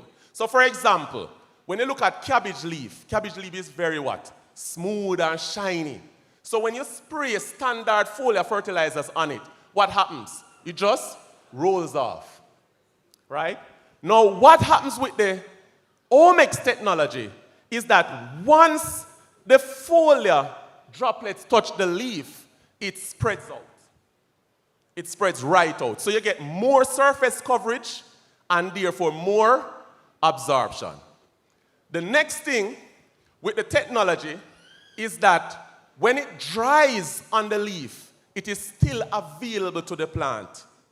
So it doesn't burn the plant. Now, standard foliar fertilizers, when it falls on the surface of the leaf and dry, it will form into crystals that can eventually burn the leaf of the plant and prevent the plant from taking in the fertilizers. You know, like sometimes when you work out and you sweat, you feel a lot of grains on your body, salt, after the sweat has dried off. That's what happens when you're using standard foliar fertilizers, right? But with the Omex fertilizers, you don't have that issue with the Omex fertilizer. It doesn't form into crystals. It stays in a unique form that the plant can gradually absorb over time. The next thing with the Omex technology is that each leaf has what we call a cuticle. Now, some cuticles on the surface of the leaf is either thick or it can either be thin. Now, what happens is that most standard fertilizer cannot penetrate the cuticle. It can't get inside to the plant for the plants to use it. So what happens is that you're losing most of your standard foliar fertilizers when you spray it onto the leaf of the plant. However, with the Omex line, it has a penetrant that allows the product to get immediately into the system of the plant. So you're maximizing efficiency and you're maximizing the dollar value of your product. Let's go back for a bit. Let's go back. Right. So with the enhanced absorption, you have rapid absorption of your product, and also high solubility. So as soon as you drop even an ounce of the Omex product in water, it easily mixes out. There's nothing left at the bottom. You know, for example, when you're mixing fertilizers and you spray, you see some sludge left in the bottom of the pan. With the Omex line, you're not going to have that problem. The particles in the Omex line are so small that it doesn't even clog up your knapsack sprayer, the nozzles, right? So these are some of the unique things when it comes to the EBA technology of the Omex line. Let's go, okay. Now, when we talk about advanced suspension and gel formulation technology, you know when you're mixing sugar and water, and you put in sugar and you mix, and you put in sugar and you mix. After a while, you can't put in any more sugar, right or wrong? You can't put in any more sugar. However, with the Omex line, it breaks that rule. So what happens is with standard fertilizer, you might be able only to mix, let's say 5 tablespoons to a gallon of water. With the Omex line, you can do way more, double or triple the amount. So you're getting more nutrient concentration in 1 gallon of mixture versus a standard foliar fertilizer. So what that means for the farmer is that where you'd use 4 bottles to a hectare or to 2 acres of a field, you might find with the Omex line, you're using 2 bottles. So you're using less bottles to achieve the same objective. And that's a unique thing with the Omex line. Now, there are 2 nutrients that normally give a lot of problem to mix out: calcium and magnesium. The advanced suspension technology allows you to put on a large amount of calcium and magnesium to the plant without giving any form of impact on the plant, negative impact on the plant. And that's with the Omex line. Can you skip for me? Skip. Next. All right. Now, chillation and precision delivery system. Now, stay with me on this. So we talk about chelating technology in Elixir, where we say that there's a special formula around the granule of the fertilizer that prevents it from being locked up in the soil. However, you can spray micronutrients on the surface of the leaf of the plant, and because of the chemistry of the surface of the leaf of the plant, it can prevent those micronutrients from getting into the system of the plant. And that is why some farmers might say, I spray this product, but I'm not seeing any result. And usually, it is because of the chemistry that is happening on the surface of the leaf of the plant. Now, with the Omex line, all the micronutrients are chelated. So once the micronutrients touches the surface of the leaf of the plant, what will happen is that you have rapid absorption of those products. When you talk about precision delivery, let's look at, for example, calcium. Calcium is what we call a lazy nutrient. It's a lazy nutrient. What it means is that calcium has a difficulty reaching the areas of the plant that need it. And with the Omex line, it bypasses that difficulty and provides the plant with the calcium that is needed. All right, let's go. All right, so here we have a field, Skellion Field in New Forest, Manchester, that used the Bio 20 and Calmax B. As you can see, greater greenery. So the Omex line was used as a part of a foliar program. So as you can see, greater greenery, skip for me, an increase in the number of tillers per plant in the field. And what that translates to in the back end for that farmer is that for that treated area and for the samples that we took out, you can skip for me. Can skip? Right, so what you're seeing is greater leaf size, greater thickness of the Skellion stalks, and ultimately a greater yield for that sample size. Let's skip. Let's skip. Yeah, go ahead. All right, so we're going into the Agafert soluble fertilizers, right? And we're talking about the Agasol line. And for time's sake, I'll just go through them very quickly. Now, the Agasol is very unique. You can skip for me. Yes. Now, yes. Now, the agasol has some unique technologies. It has 3 different forms of nitrogen present in the product. You have urea, you have ammonical nitrogen, and you have nitrate nitrogen. So when you put on the agasol, you're going to see a rapid change around in the vegetative growth and development of the plant. You're going to see a rapid change around. And then over time, the other forms of nitrogen slowly releases and the plants can take that up as well. Skip for me. Now, the next technology with the agasol is that it doesn't clog up your drip line. Using the agasol alone doesn't clog up your drip line. It doesn't create any sludge at the bottom of your pan when you're mixing it out. Uniform mixture because of the high raw materials that it uses, high quality materials that it uses to allow the delivery of your nutrients. The next thing with the agasol is that it buffers your pH. So let me explain. Most of our Jamaican waters are highly alkaline. So anything over a pH of 7 is alkaline. What happens is that when you mix your agasol into a high pH water, it brings it down to between 5.5 to 6.5, which is the sweet spot where the plants can take up the nutrients.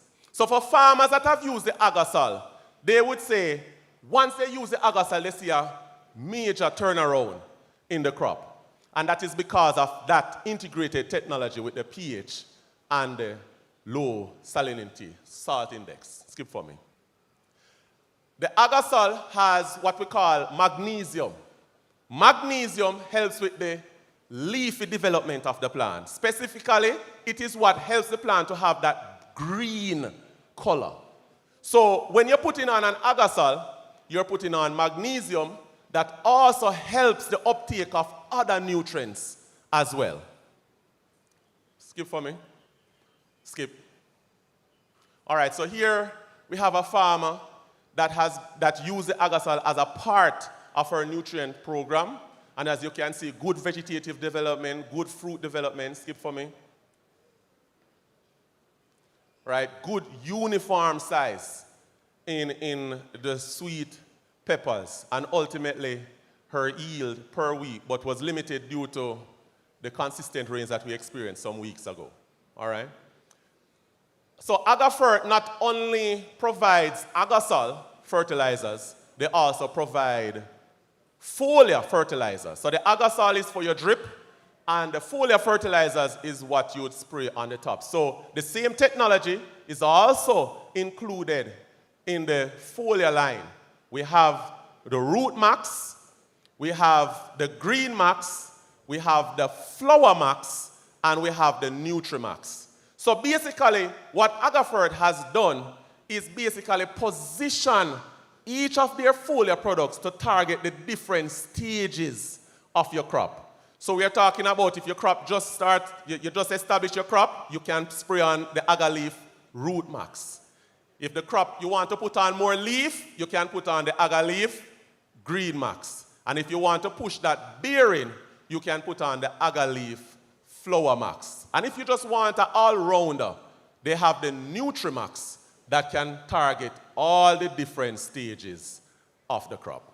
All right? So that's my time. We can take any questions when we have our panel sitting. Right, Georgia? Yes. All right. Thank you, farmers. Yes, ma'am.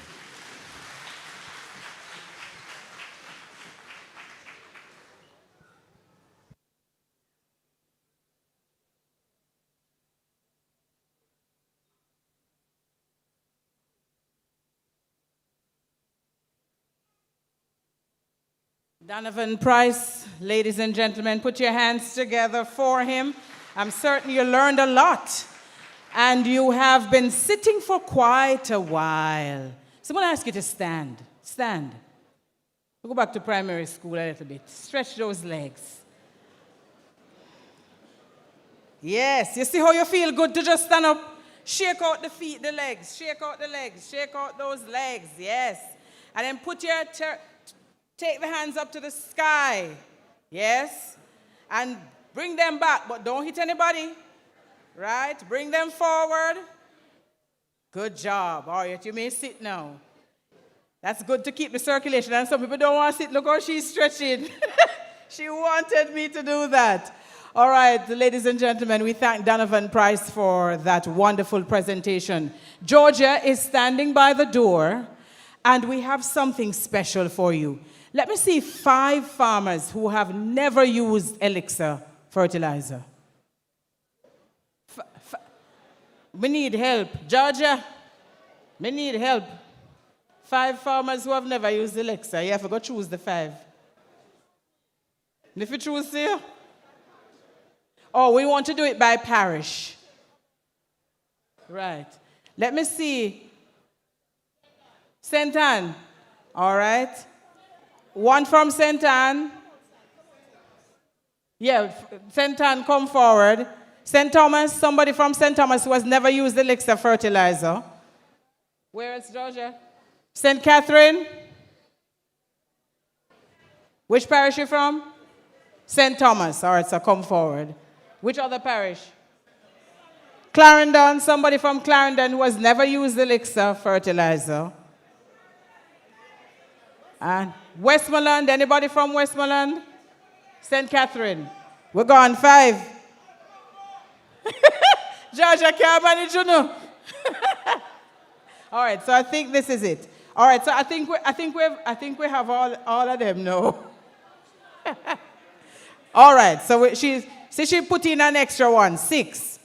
All right. All right. So we need now 1 person from each parish that has used it. So, if you are from Kingston, I would group in Kingston and St. Andrew, Kingston, and you used Elixir fertilizer. Kingston? All right, sir. St. Anne. St. Catherine. Sir, where are you from? St. Elizabeth. And Manchester, come forward. So it has to be somebody who has used it, you know. Manchester. All right. Portland. Hanover, come. All right.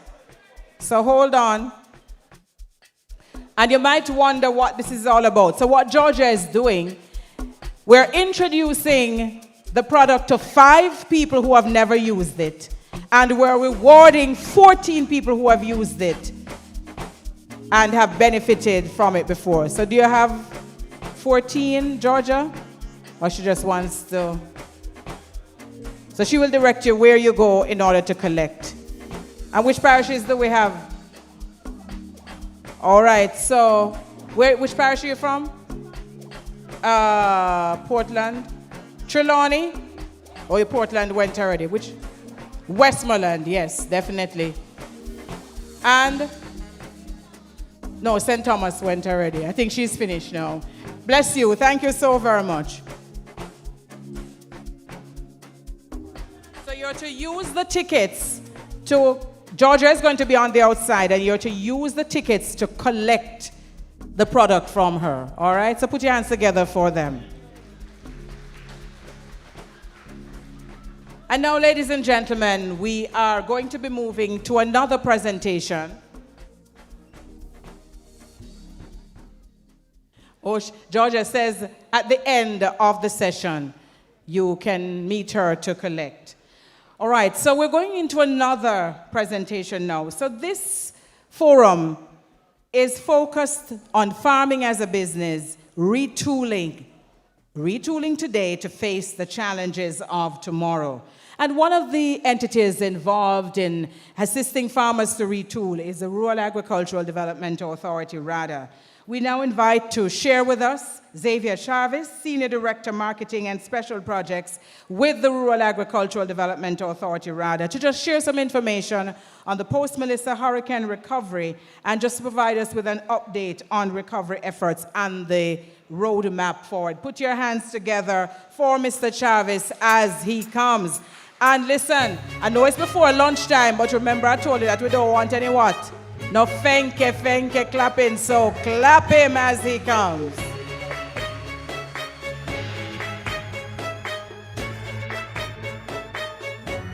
Thank you, Althea. Afternoon, farmers. Don't worry, I won't be long. Trust me, I don't want to be the person to get between you and lunch. All right, so I'll get through this quickly.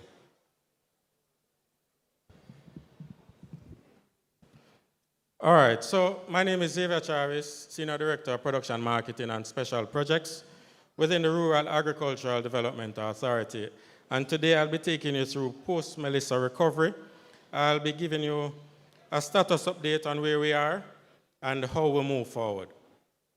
Next slide. All right, so Hurricane Melissa caused significant damage to Jamaica, as we all know. It was an unprecedented storm. It caused damage across crops, infrastructure, livestock. It spared nothing. It impacted our food security, rural livelihoods, and our economic stability, because Jamaica is heavily dependent on the agricultural sector, especially in rural areas. Rural economies are built around agriculture. It caused over $30 billion loss to the industry. Over 43,000 hectares was damaged, and it affected over 57,000 farmers. Just to put in context what happened. Next slide. So the rationale for the program, firstly, we wanted to restore food production to prevent shortages and stabilize prices. Everyone in here is very aware of what happened after the hurricane in terms of prices. Prices went up, right? And so we wanted to stabilize that. We also wanted to strengthen agricultural systems to withstand future climate shocks. So built in our program, you will see a lot of forward planning, right? And we'll go through some of them a little later. We also wanted to support farmers and rural communities to recover their income sources. Rural communities are heavily dependent on agriculture, right? So we have to focus on that. We can't marginalize farmers and rural communities. Farmers have children to go to school. Farm families depend on agricultural activities. And we wanted to revitalize the rural economy through targeted interventions. And we'll go through some of them a little later. Next slide. So the objectives of the recovery efforts: to rapidly rehabilitate damaged crops, livestock, and infrastructure. We want to build resilience against future storms and climate shocks, promote environmentally sustainable practices, and enhance capacity of farmers and stakeholders through training. When you talk about RADA, that's what RADA is about. Technical advice, right? I know a lot of persons look for RADA to give inputs, but our main objective is to give you technical advice and build your capacity. Once we build your capacity, nobody can take that from you, all right? So, Hurricane Melissa improved food security. The Melissa Recovery Program improved food security by restoring agricultural productivity and access to food in communities. Are you aware of what is happening now in terms of production of vegetables? Vegetable prices have gone down, don't it? All right, and we're happy with that. You're not happy with that? Why? All right, so to have a sustainable system, to have a sustainable agriculture ecosystem, we have to have stable prices. I didn't say the prices were low, you know. I said prices have gone down. Prices were really high, and they weren't sustainable there, right? Because of RADA's intervention and because of you, the resilient farmers, we were able to increase production and bring prices down, all right? So, building back stronger, what we are doing, capacity building. So we are out there doing a lot of trainings, engaging the farmers. Some of you may be aware of our RADA Connect series.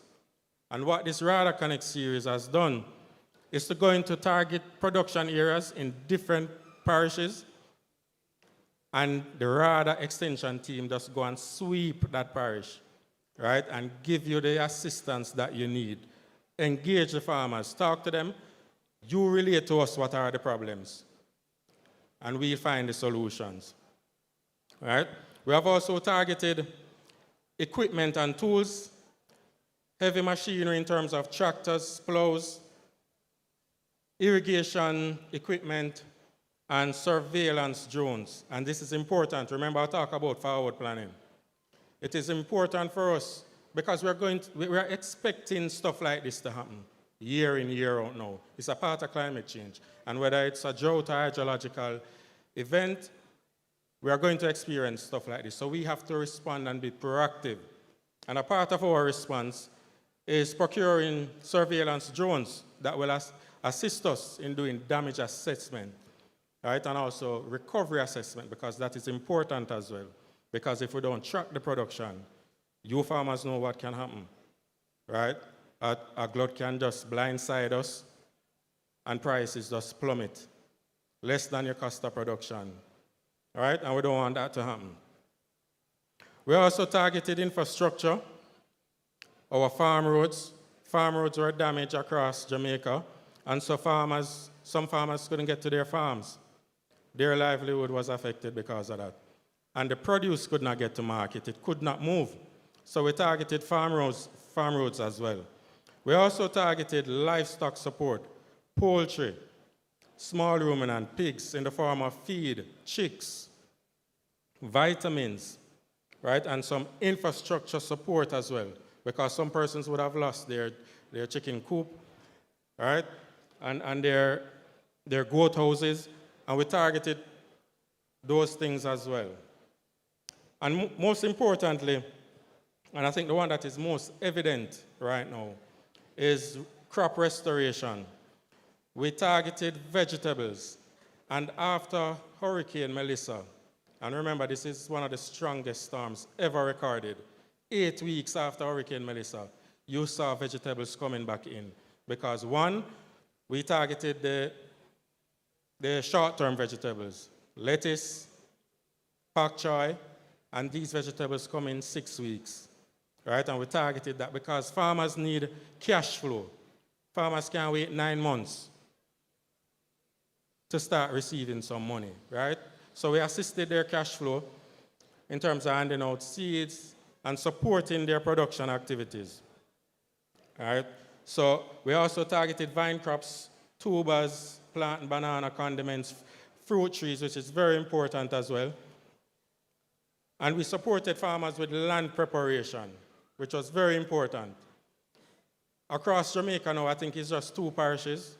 I think the CEO can correct me if I'm wrong. All parishes have tractor service now available, with the exception of 2 parishes. And just next month, which is May, the other 2 parishes will have their tractor to support farming production in those parishes. So just to go through some of the benefits crop by crop, and it won't be long. For yam, we supported with land prep activities. We gave input support. We distributed over 5,000 bags of fertilizer, over 170,000 yam heads and yam stick. We also distributed agrochemicals.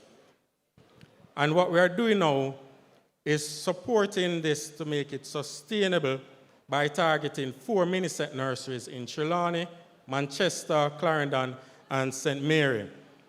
For sweet potato, we supported farmers with sweet potato slips and also pheromone traps.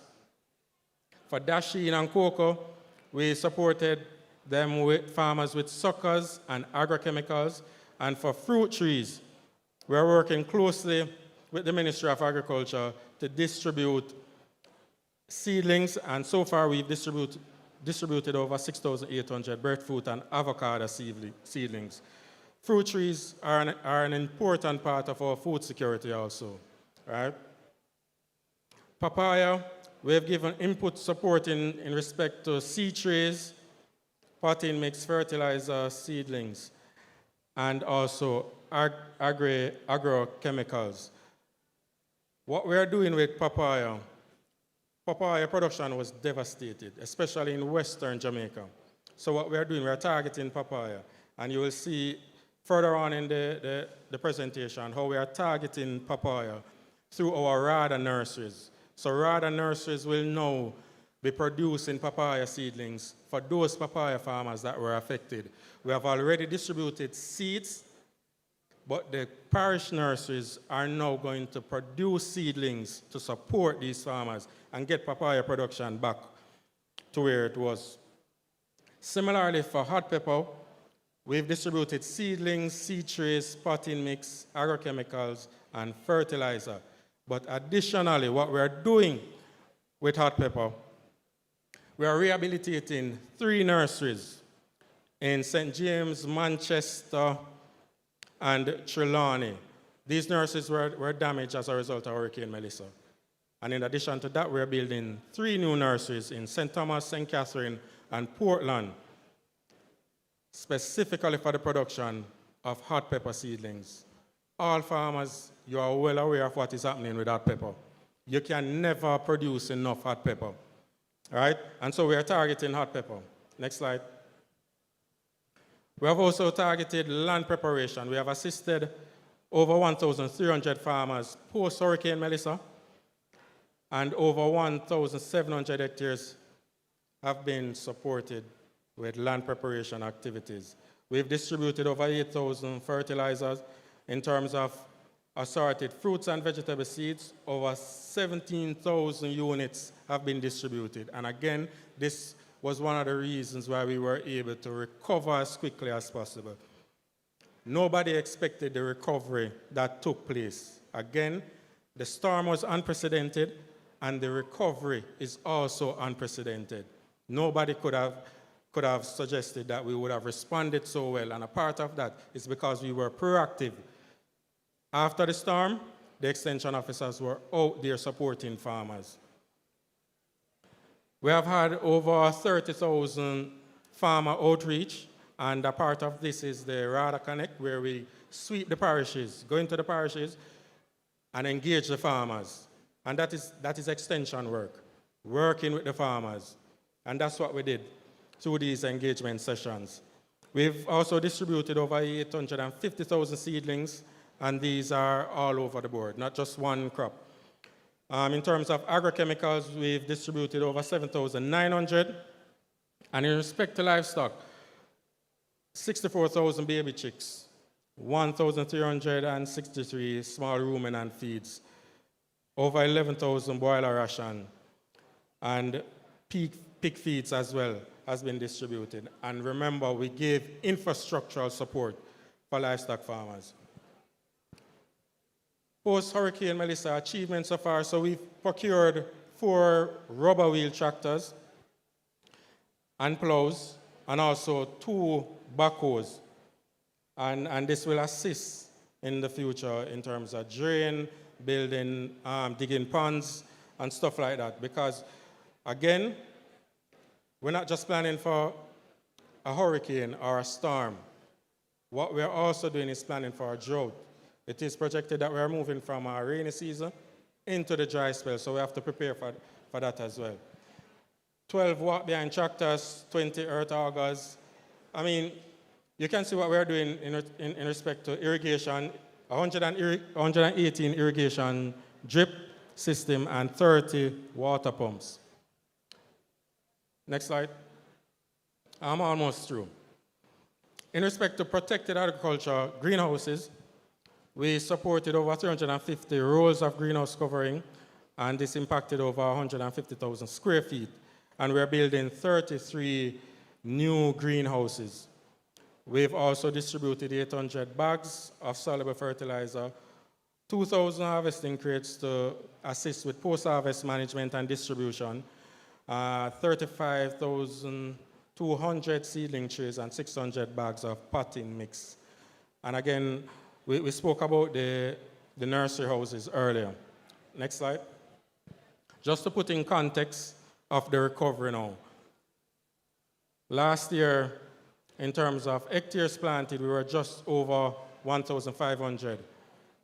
Same period this year, we're at 2,000, right? So you can see the impact of the farmers' resilience and also RADA's intervention.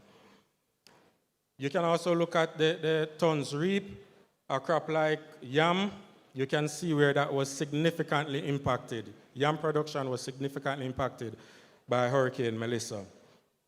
So this is just to put in context of the production and what we are getting out of production. Next slide. Where we are now. In terms of vegetables, we are back 95%. So we are soon where we want to be. In terms of tubers, we're 75%. Banana and planting, 70%. And you will see more banana and planting coming in shortly. In terms of livestock, we're 85%. So we're back on track to where we were. In terms of the roadmap, we're going to structure a production plan with targeted planting schedule, right? And this is very important to alleviate gluts and shortages. There are other variables that will impact this, such as storms, droughts, but we have to start planning production meticulously. Next. We're going to establish a system to store and distribute seeds. We are procuring a container to store seeds so we can respond quickly to any event like this, any shock, right? And it would also assist in terms of stabilizing prices of inputs. Next. We're going to roll out the National Agriculture Monitoring and Management System. My CEO spoke to that earlier, so I'm not going to dive into that too much. Next. There's going to be a special focus on value addition for key agricultural commodities, and we've targeted those commodities already. Pineapple is one of them. All right, so if anybody here from the pineapple production areas, we're targeting that. We're also targeting storage and distribution of agricultural commodities. That's the end of my presentation. Oh, sorry. Structured water distribution system and storage systems. We've procured tanks. We are targeting the digging of ponds to assist farmers in key production areas with low. A lot of farmers are dependent on rainfall. So wherever there is low rainfall, we are targeting those areas, building ponds. Next. And thank you, everyone. That's the end of my presentation. Thank you so very much, Xavier, for that presentation. Just giving us a sense of what RADA is doing, what RADA has done, and what RADA is going to do to assist in the recovery efforts post-Hurricane Melissa. All right, so I know you're getting a little antsy. On your program, you had lunch scheduled for midday. We're running behind, but lunch is also not yet here.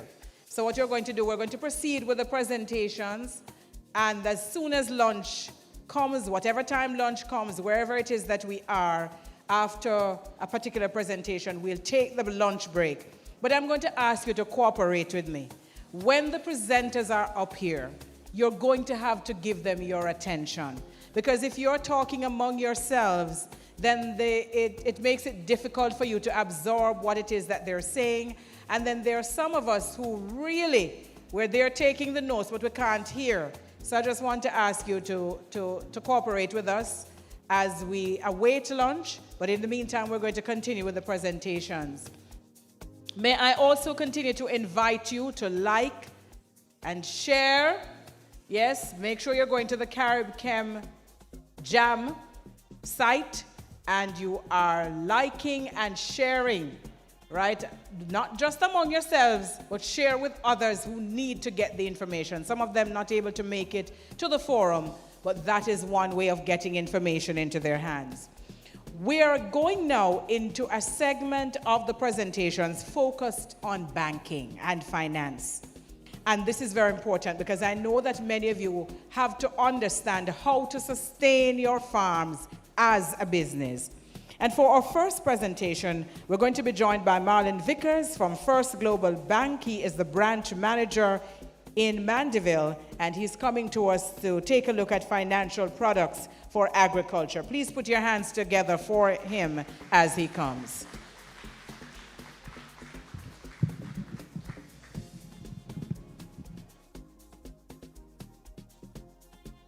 Thank you so much. Good afternoon, everyone. All right. So this morning you have heard about the different products, the different departments that serve you. You've heard from RADA, you've heard from all of them.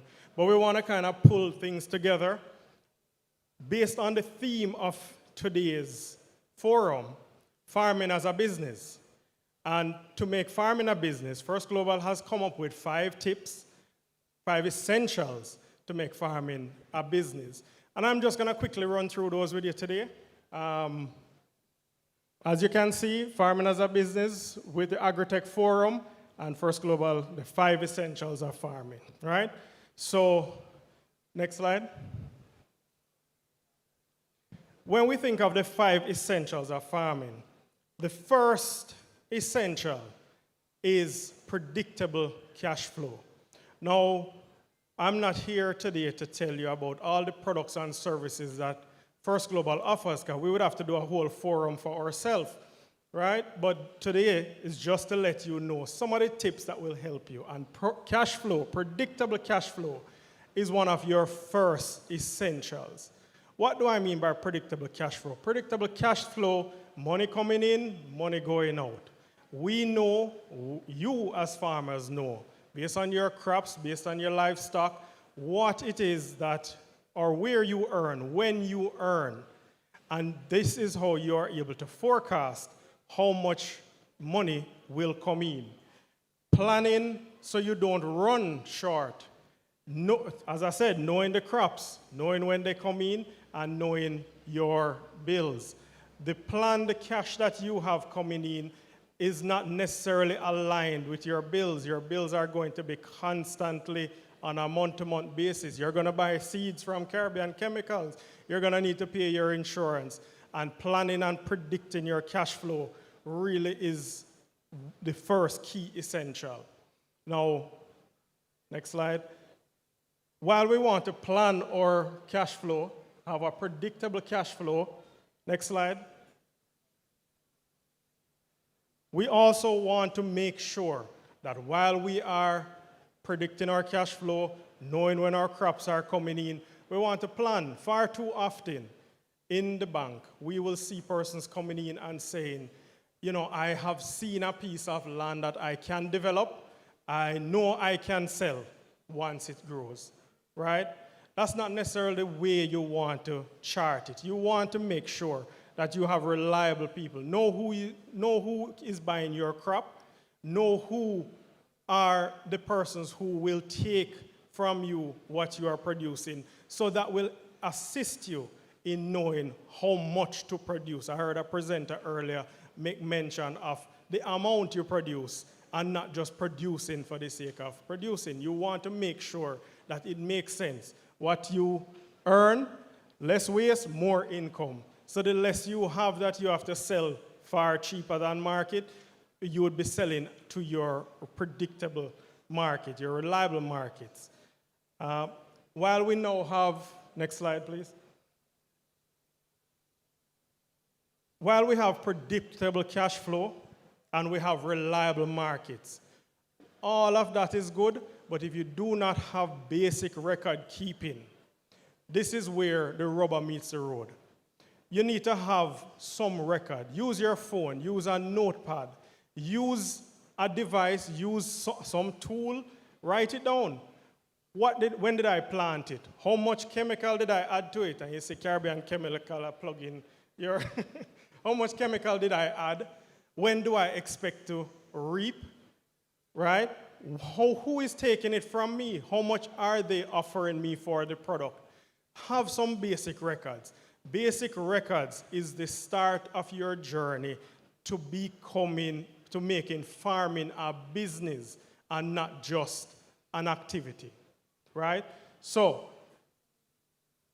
when you have your basic records, when you use the financial institution, the financial tools that are available to you, you can now build trust with not only your buyers, but you build trust with the bank. You want to be able to show how much is coming in, what am I producing, and this is where your journey to making farming a business really starts. Next one.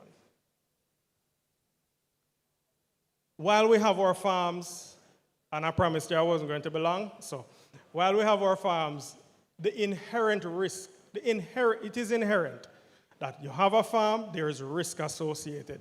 I mean, I have a picture here, it is weather related, but it doesn't have to be weather, it can be pest, it can be the type of chemicals you use. You can have spoilage, you can have wastage, you can have things that you have to discard. But if you have the proper protection in place, and you'll hear more about that shortly because our partner company is here with us today, and I know they'll be sharing with you, GK Insurance. But if you prepare for those risks, you are better able to navigate the waters. If you have your predictable cash flow, we go back to the first one, where if you have your cash flow and you have reserve and you have you have your basic record keeping and you know where and how to plan for these risks, this is that's how you can mitigate against those risks, right? So as I said, 5 essentials of farming, and we're down to the last one. Next slide. This is where your business now needs support. You are a business, you are operating, you're earning, you're selling, you're record keeping, you have protected against risk, but you now need access to support. Access to support is not just money. This forum today, put on by Caribbean Chemicals, is access to support. They are showing you ways to grow your crops better. We are showing you ways to access not only money, but guidance. Yes, we are a bank, but you'll be surprised to know how much we know about farming, especially First Global Bank being one of the banks that support farms and farmers, and we have done so for decades, right? So you want to, guidance with your money, that's where First Global comes in. It might mean that you are going to save. It might mean you're going to invest over a period of time before you're able to take that next step. But it also means that access to support, we are stronger together. Your partners here today are who are going to make you, the farmers, stronger, right? So last slide. How First Global Bank supports farmers. First Global Bank understands seasonal income. We have built our loan platform. We have several loans that we have designed specifically for farmers. Allows for seasonal payments, quarterly payments. It allows for us to collect our payment based on your income. We are here not only just to support you with finances, not only just to support you with getting money, but also to support you with the guidance, the knowledge of how to operate a business properly, how to do your financial record keeping, how to bank, and how to be bankable, right? So with that said, last slide. I told you I was going to be short, and I know I'm not the one between you and lunch, so with that said, I just want to reiterate the importance of making your farm a business. That was the gist of today's forum, and I just wanted to try and kind of bring it home to you.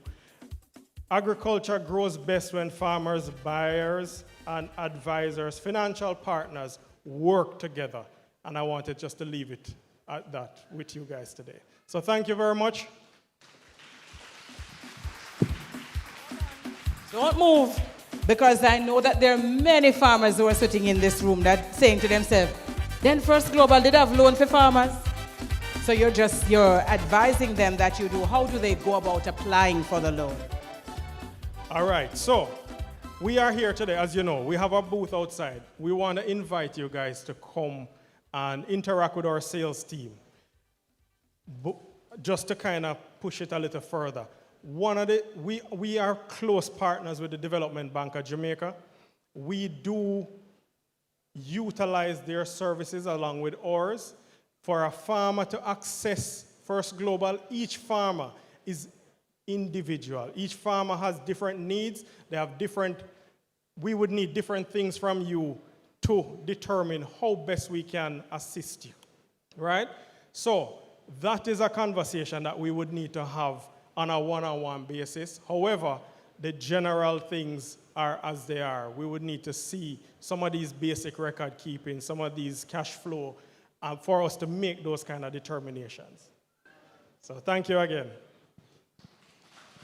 Thank you so very much for that lovely presentation, short and sweet, full of information. So you must have predictable cash flow. You must have reliable market takeoff. You must engage in basic record keeping. You must be focused as well on understanding that the business in which you're operating, the area in which you're operating, it is risky. So you must have some risk protection and then access to support. Caribbean Chemicals, a few years ago, I did an interview with the team of gentlemen who are from the finance department.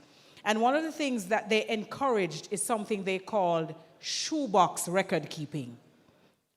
When you buy your shoes, you generally throw away the boxes, some of you. But some of you will hold on to the boxes. Well, you see those boxes? Every bill, every receipt, you must save it. That is how you ensure that when you're checking back, you know what you've spent, you know what you've made, and you have a sense of how much you're going to invest in the next project that you undertake. Put your hands together for Marlon Vickers. And now we invite David Gillies from GK Insurance to come and address us about insurance, and it's important. I'm encouraging you to sit up, pay attention, and take the notes.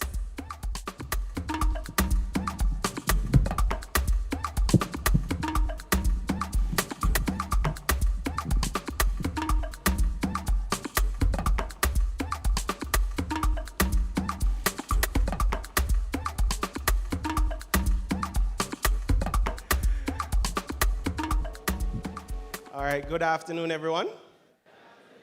Now I'm kind of jealous because guess what? Everybody get clap and me not get none. Thank you. All right, so my name is David. I'm from GK Insurance. Right? I'm seeing people standing outside, walking up and down. If you can hear me, please come in quickly. Let's just run through this as quickly as possible. It's very, very important for you guys as farmers. All right? Now, we're treating farming as a business. And as a business, you need to protect the two main sources for your farm. One, the farm itself. But if you protect the farm, don't protect yourself, who work the farm. So today we'll be introducing to you quickly two products. Right? I'm just going to be touching on key points, and I'm going to ask if you're a part of a farmers group, if you're the president, vice president, or just a member, before leaving, visit our booth outside. Leave us your contact information so we can have a closer conversation with the group at a later date where you can ask more questions and be better able to understand the product, okay? All right, so the product that we're introducing today is Weather Protect. Now, next slide, please. Weather Protect is a parametric product that we designed to effectively give quick payout once there is a weather condition. That way farmers can get back on the ground quickly and be back at what they're doing and be able to better sustain themselves right after an event. Next. So currently we protect against 3 perils. We currently protect against excessive rainfall, drought, hurricane winds. The product itself is a parish-based product. Each parish experiences their own weather conditions. Each parish is unique. To use a broad brush and paint across everybody to say everyone must reach this level before a payout can be made would have been totally unfair. So again, everything is done per parish. Each parish is treated uniquely, right? No, the product itself has been around for a while. However, we've made some changes. These changes have come after listening to you, the farmers, as well as seeing what these conditions have done on the ground. Next. Right, so before you'd have to purchase per season. Each product could only be purchased across 3 seasons. That was how we did it. Each product was priced also differently. Next, please. So again, we had seasonal coverages, and the payout amounts started at 5%. Next. Next. So let's look at what we have done to improve the product. Coverage is now offered for 1 full year for each product. What this has done is eliminated the gaps between renewal periods for the farmers, allowing them to be comfortably covered for a full year without having to worry that, gee, I did not remember to renew my policy at the end of the season. Payouts have also increased, with the smallest payout now starting at 30%. Next, please. So let me just quickly, as I said, I'm just going to quickly touch on the key points of it, and we will move on. Excess rainfall. What we're looking at is the amount of rainfall over what would be considered the normal amount in your parish. Small numbers, if your parish usually get 10 millimeters of rain, we're not talking at when you're at 10 millimeters. What we're looking at is when you're at maybe 14 or 15. The more rainfall that you experience, it is the higher the payout that you will receive. Next. Drought is the opposite. We're looking at your lack of rainfall. So again, if your parish is used to getting 10 millimeters of rain, we're looking at when you're dropping down to numbers such as 6 and 5 and 4. We're looking at the lack of rainfall over a 60-day period. Next, please. Now, hurricane winds. This one, I believe, is the most important to everybody sitting in this room. Luckily, today I was able to see a few farmers who I have already interacted with last year, luckily, who were able to get on the program just before Melissa. They are the testament that the product works. How hurricane winds work is simple. We're looking at the category of the hurricane. Category 1 payout starts at 30% with Category 5 at 100%. Now the hurricane itself, and this is the most important part, the hurricane itself does not have to directly impact your parish. The hurricane simply has to pass within 40 kilometers of the center of the parish for everyone in the parish with the policy to receive their payout, regardless of damage to your property. Application for the policy is very simple. We're outside today. We are accepting applications. It is a form that takes about 5 minutes to complete. You need your ID, your TRN, and if you have a RADA ID, that is great. We would love to record it. If you don't have it, it does not exclude you from still taking out the policy. Next, please. So coverage, and this is where everybody is going to be wondering. All of this sound good? How much it costs? How much the money figure go? We start at an increment of $50,000 as your policy limit, and for the $50,000 limit, we charge $10,000. The limits go up in increments of 50, and for each 50,000, we charge you $10,000. And bear in mind, these are all for the year. So everything that you pay, it's not per season anymore, it is covering for the year. Next, please. So that is Weather Protect, right? I am going to give you another one that I believe is even more important to not only the farmers in the room, but to every single body who can hear my voice. Next. Next, please. GK provided a policy called AMED. Now, AMED was designed for those of us who fall within the low to medium income earnings, who we know don't necessarily have anything in place should you have an accident. Farmers especially are known for not having any insurance in place should something happen. This policy was targeted just for you, right? So AMED is a medical reimbursement policy that reimburses you for expenses that you have incurred due to an accident. And when we say accident, we mean every type of accident. Next. The policy reimburses you up to $200,000, and we also have a death benefit should you pass away due to an accident of $100,000. Next. All right, so on the screen you have the limits that we offer for the policy, right? I'm somebody who is very practical, so I'm going to give you a quick run through of how this policy works. You're all farmers, so I'll use a farmer as an example. Let's say you're on the field, you're working. While you're working, you slipped and you fell and you hit your head. When you got up and touched it, there was no blood. However, started to feel a little dizzy. But as Jamaicans, we are known to taking things very lightly. So you go home and you use the bush remedy. First, you use the buckle with the white rum, with the scorpion and the liquor, you know that green stalky product, the medical, yes? And you sap the head with it. You realize that didn't work, so you finally decide that you're going to take 2 Panadol and you're going to lay down. When you get up the next morning, now you realize that, not feeling any better, so you try the next best thing, which is tea.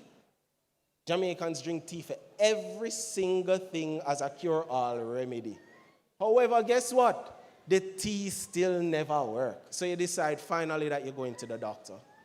When you go to your doctor now, your doctor charged you $5,000 to see him. Under the section right there that you see as regular consultation, we will reimburse up to $20,000 for the year. So your $5,000, you paid it, you would keep your receipt. When you saw the doctor, he said to you, no, I'm going to have to send you to do a CT scan. Now, bear with me, I'm not sure of the prices of these things. I'm just giving you rough examples. You went and you did the CT scan. The CT scan cost you $20,000. Under anything that falls under radiology, CT scans, MRIs, ultrasounds, X-rays, we will reimburse up to $30,000. So you went and you spent $20,000 and you kept your receipt. After doing the CT scan, your doctor said, no, I'm going to have to send you to a specialist. So because it's your head, you're going to have to see a neurologist. When you go to the neurologist, he charged you $25,000 just to see him. On the specialist consultation, we will reimburse you up to $30,000. After seeing you, he said, boy, we have a problem. Because of the hit, there's a little fluid on the brain, so guess what? We're going to have to drain it. So you're going to need a surgery. Now, this surgery is going to cost you $150,000. Under the policy, we will reimburse up to $100,000. That $50,000 is the cost that you would have to stand as the insured. You've gone through all of this wonderful procedure. You had to stay in the hospital for 3 days, and the hospital charged you $15,000. For hospital expenses, we'll cover up to $20,000. All of this is all said and done from this one accident. Out of the one accident, if we added up everything together, I'm pretty sure you were pretty over almost close to that $200,000 limit. However, how much out of pocket are you really facing? Just the $50,000 over the surgery limit. Everything else you could have claimed back from under your policy. Now, this is the part of it that is sad, but the reality of the fact. Let's say 2 months down the line while you're working in the field, God forbid, you fall down and you pass away. When they did the autopsy, the doctor informed your family that it was complications from an accident that you had to the head 2 months ago. Your family, your beneficiary, would receive $100,000. Now, a lot of people will say, boy, $100,000 can't really do nothing. But guess what? We're Jamaicans, we're very frank and bold people. If you should pass away, God forbid, today, whether you have the money put on or not, you're agaberry. This $100,000 is a help start. Now, all of this is beautiful. It's all a wonderful package. Now we get down to the meat of the matter of how much does it cost? For the GK Ahmed policy, per person per year, the cost is $4,500. Under the policy, there is no age restriction. We do not require a medical history. There is no job restriction either. You can also take out the policy for other members of your family. If you know you have an auntie when is she alone out here, and you know if something should happen, you're going to have to stand that cost to take care of her, you can take out that policy to ensure that auntie protected. If you're here and you want to take it out for your partner, you can take out the policy for your partner as well, your kids, your grandparents, your parents. Ahmed was designed to ensure that you're able to have some form of a financial safety net should an accident happen. And we all know that accidents happen at the worst time, the most inconvenient time. And it will put us in a position that we never wanted to be in. Next, please. So how do you get Ahmed? Pretty simple. All you need is a government-issued ID, your TRN, and the form. Next, please. Right, that's a picture of the application form. We are registering people today. And today, if you're interested and you sign up today and you pay today, we will issue you your policy on spot today. Next. That's a copy of what your policy booklet will look like. Next. And the claims. Claims are done pretty simple, pretty quick. This is where insurance really matters. When it comes on to handling the claims, how it works is you would call us once you're in a position to let us know that you've had this accident. We will send you a claim form. You'll see a picture of it next. That has two sections to it. One section for you, the other section for the doctor to fill out to say that he treated you for this. He will stamp and sign it. And you will submit the claim form along with all the original receipts to our office. Once we receive, that's a picture of the claim form. You can go back to it. That's a picture of the claim form. As I said, top section for you, bottom section for the doctor. Once we receive the claim form, processing will normally take you 14 business days before you are reimbursed of the money that you have spent. It can go over that if we have to investigate, like calling your doctor and speaking to him. Outside of that, it's pretty clear-cut and simple. Thank you. If you have any questions, I know we have more presenters to come. I know that you guys are looking forward to lunch, and I don't want to be the one to hold up lunch. So if you have any questions, come and check me at the booth. Thank you. Thank you, David. And of course, you can do better than that. Miss Lou would have said, clap him. That was actually a fantastic presentation. And I bet you didn't know that you had all of that to which you have access. Clap Caribbean Chemicals for putting this together so you can get a sense of what is available out there for your protection. Let me see the hands of those who are going to sign up before they leave here today. Come on. Good. So make sure that you go outside and you sign up, and you heard the gentleman. If you pay the money, you get your policy on spot. Can you imagine that? Absolutely fantastic. Put your hands together once again for David Gillies. All right, so let me see. Am I seeing Georgia? Is Georgia near? Georgia? Where is Georgia? Calling Georgia. All right, I don't see Georgia. All right, do we break or do we continue? So continue. All right. All right, so ladies and gentlemen, we are going to invite to make a presentation a representative from Jamaica National. You said, Georgia? I believe that's what she said, yes. But she talking and gone, left me, but it's all right. She has been very busy. Put your hands together for Georgia. Yes. Hard-working, very hard-working member of the team. Do we have the representative from JN ready? Yes, please make your way up. When you meet me halfway, I can find out your name.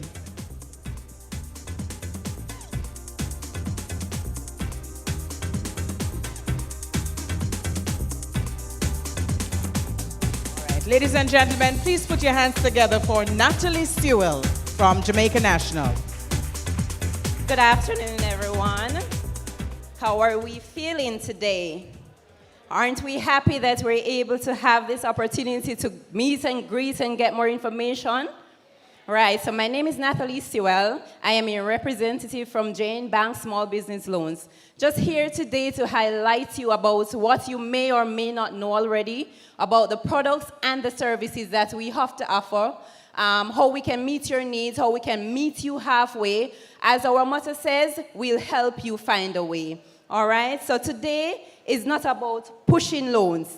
It's about understanding your financial needs, helping you see opportunities that can both move your business and your personal goals forward. We want to move forward, right? Yes, we do. So for over 20 years, Jane Bank Small Business Loans has supported micro and small businesses across Jamaica. We don't just lend money, we help people build stronger business, support families, and impact communities.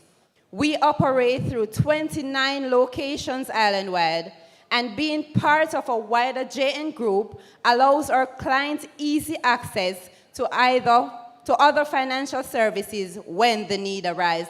Can I see hands of persons who are familiar with Jane Bank Small Business Loans, who have gained access, who are clients, current clients?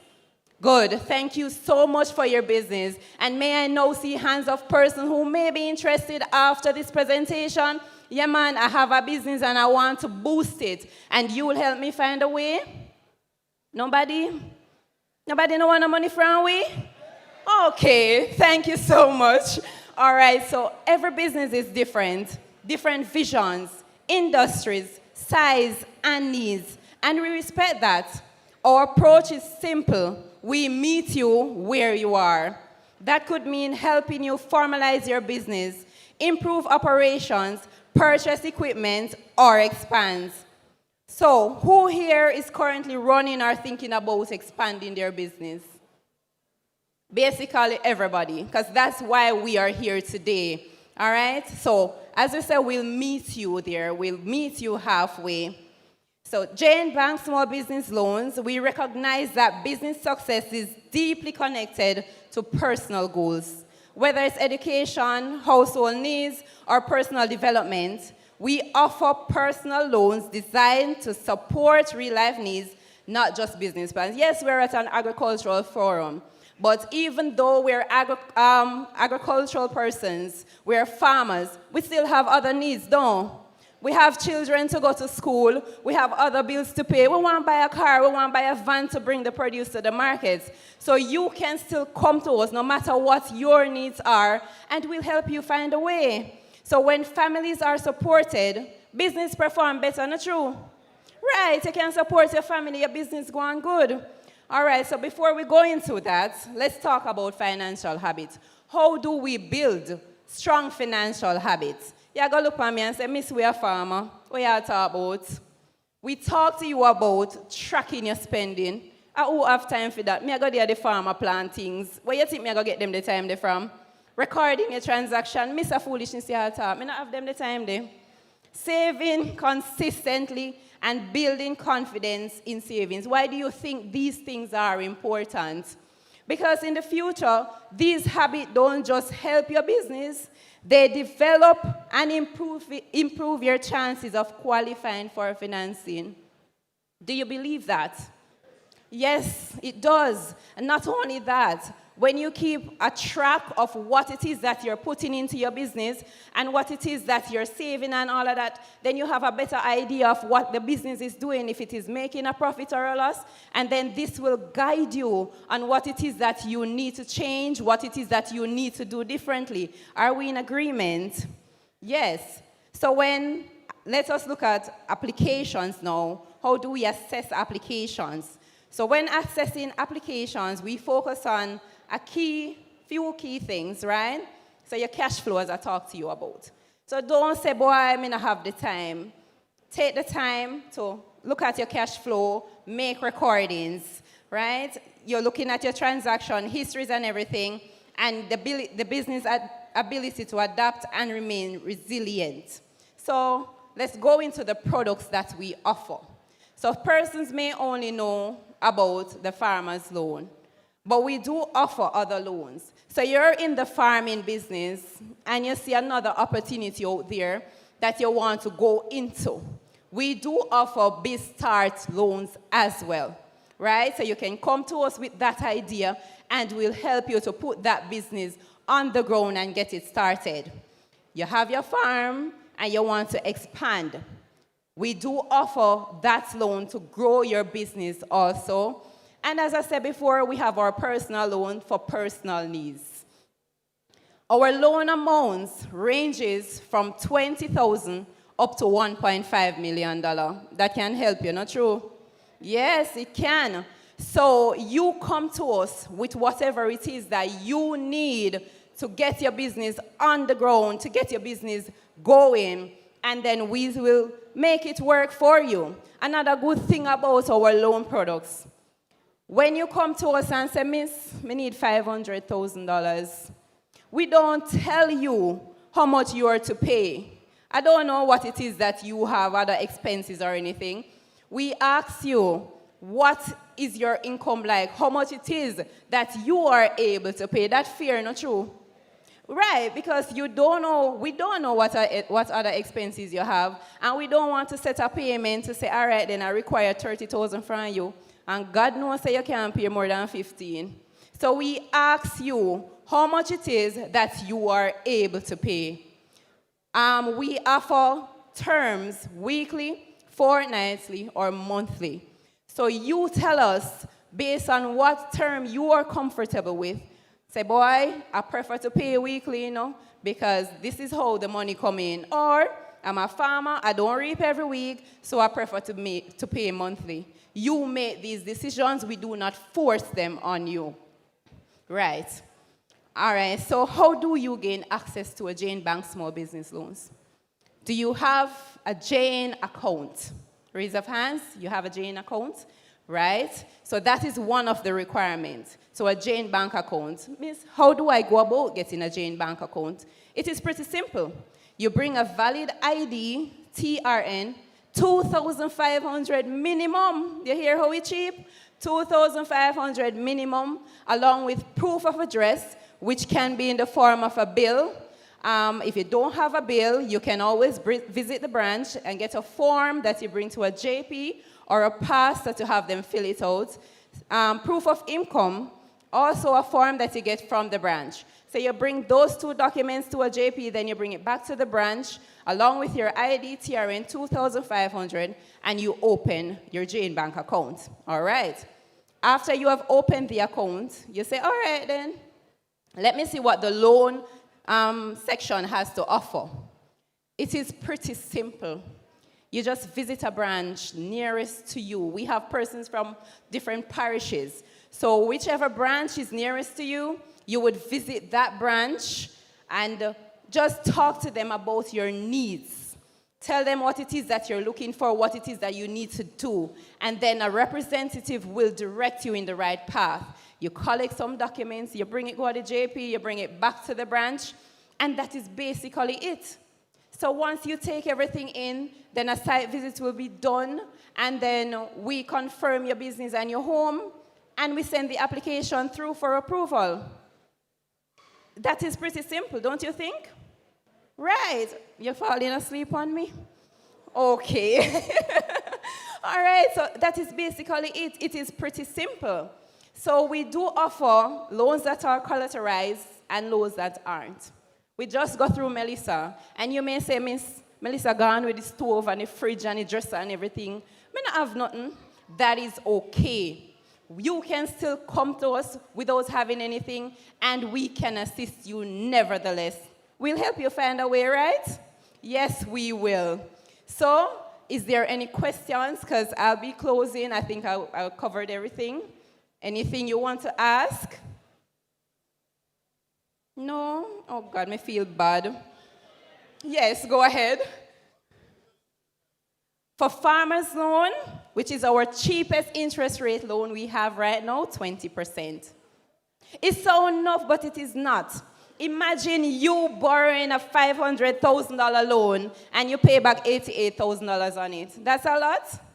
No. And then that is only if you're keeping it for 2 years. If you're taking it for a year, you're only paying back $44,000 in interest. Yes. Yes, it is. And then the good thing about it too, say you decide to take the loan for 2 years, and after a year, boy, the yama sell no, and you decide to close it off, you save half of the interest. You wouldn't pay the remaining interest on it. That's a good deal, I would think. Go ahead. Good afternoon.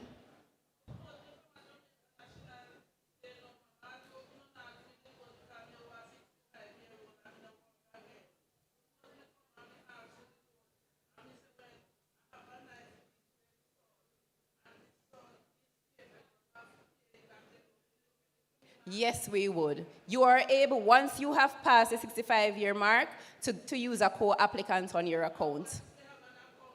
Yes. Yes, you can still gain access. Yes. Is that it? Any other questions? No? All right, so today was about awareness. Some things we never know, not true? Right, so now we know it. It's about understanding that financial is a tool, and when used wisely, it can transform business and families. So myself and Ms. Clark, we're outside under a booth. If you need further clarity, if you need further information, once you are free, you can just come out and have a talk with us, all right? Thank you so much for listening. Thank you so much for having us today. I know we're hungry, so enjoy your lunch. Natalie, thank you so very much for that very energetic presentation. Put your hands together for her once again. All right, so before I invite my next presenter, let me tell you what is going to happen. If you crane your neck, you will see that some people are already in the lunch line. So what we're going to have is a working lunch. And I'm going to tell you how this is going to work. All of the people who are on the left, this is over there, so please get up and go and join the lunch line now. This entire block. Everybody else stay seated. The rest of you, you're going to remain while we get the next presentation. So a working lunch means you go and collect your lunch and you come back inside and you sit and enjoy your lunch while you're listening to the presentation, right? Because that is the best way that we can, the best thing that we can do to ensure we know you're hungry, and we want to make sure you're fed.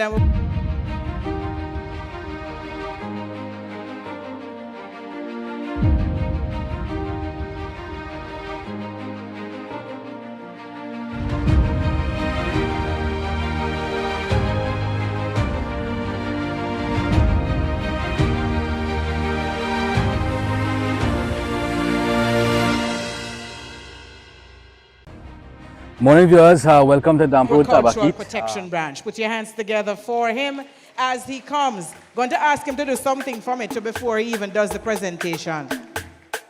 So I've been walking around, Inspector, with this somebody debit card in my pocket.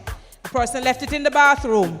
But we can't just hand it to anybody because we have to make sure that it belongs to the person to whom it belongs, right? So did any of you go to the bathroom, men or women, and lose your debit card? It's a National Commercial Bank debit card, Visa card, Visa debit. Anybody? All right. Well, if you were that person, then you need to come to me. But I'm going to ask Inspector to be a sleuth today to make sure you are the person to whom the card belongs. Put your hands together for Inspector Robinson. Thank you, Madam Moderator. Please permit me, in the interest of time, to adopt a protocol already observed. Good evening, good afternoon, farmers. As the moderator indicated, I'm Inspector Robinson, Eugene Robinson. I'm from the Area 3 Agricultural Protection Branch. I command JCFI Command recognize the challenges that farmers are facing with criminals, and as such, they decide to create a branch of specially trained and dedicated officers for the protection of farmers and their assets. So I am your police, specifically for farmers. My team and I are here today. Thank you. Our core function is to conduct investigations and operations surrounding agricultural-related crimes. So, as I mentioned earlier, your asset. So whether your asset is crops, animals, tools, or any other input, fertilizer, any other equipment, we deal with investigation and operations surrounding any theft of these items. We also do, in our operations, farm patrols and high visibility patrols in the farming communities, the agro parks and the areas that we have frequent reports of agro-related crimes. Also, another major part of what we do is events like these, stakeholder engagement events like these. We recognize that we can't do it alone. We realize that. And as such, we always try to engage stakeholders, the farmers, rather, and all other stakeholders in the agro sector or the farming sector. But despite the limited time, I cannot come here and speak to farmer and leave without some farm tips. I urge you farmers, matter of fact, let me start by congratulating you farmers, because the first tip is coming together. And here you are today with farmers all the way from St. Thomas, St. James, and various sections of the island. So congratulations, give yourself a big clap. Together we are strong. So that's the first thing, coming together as groups. So whether it be a farmers watch group, neighborhood watch group. So coming together as groups. Thieves do not like when community come together, because together you are strong. Yes? Your assets, marking of your assets is a major thing. Just like Madam Moderator could have seen that card and you know that it's a NCB card, it's a Visa card. These are specific things. It have specific numbers. So if your goat is marked, and if the unfortunate event come around where you lose your animal, when you go to the station, you won't just be saying, you're pretty brown ram, or you're pretty white ram. Very difficult to locate with that description.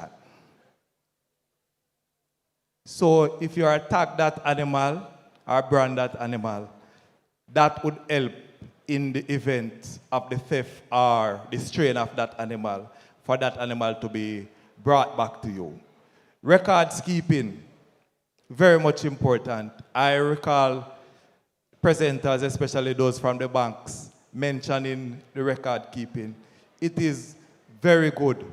It's a useful tool that you keep records of how many animals, the breed and age and stuff like that for traceability and identity purposes. Very much important. The fencing on your farm, keep out not only stray animals, it keep in your animals as well. Keep out criminals. It don't have to be a fancy 10 feet masonry or pretty train link, because we understand the economics associated with it. Yeah? Fencing, whichever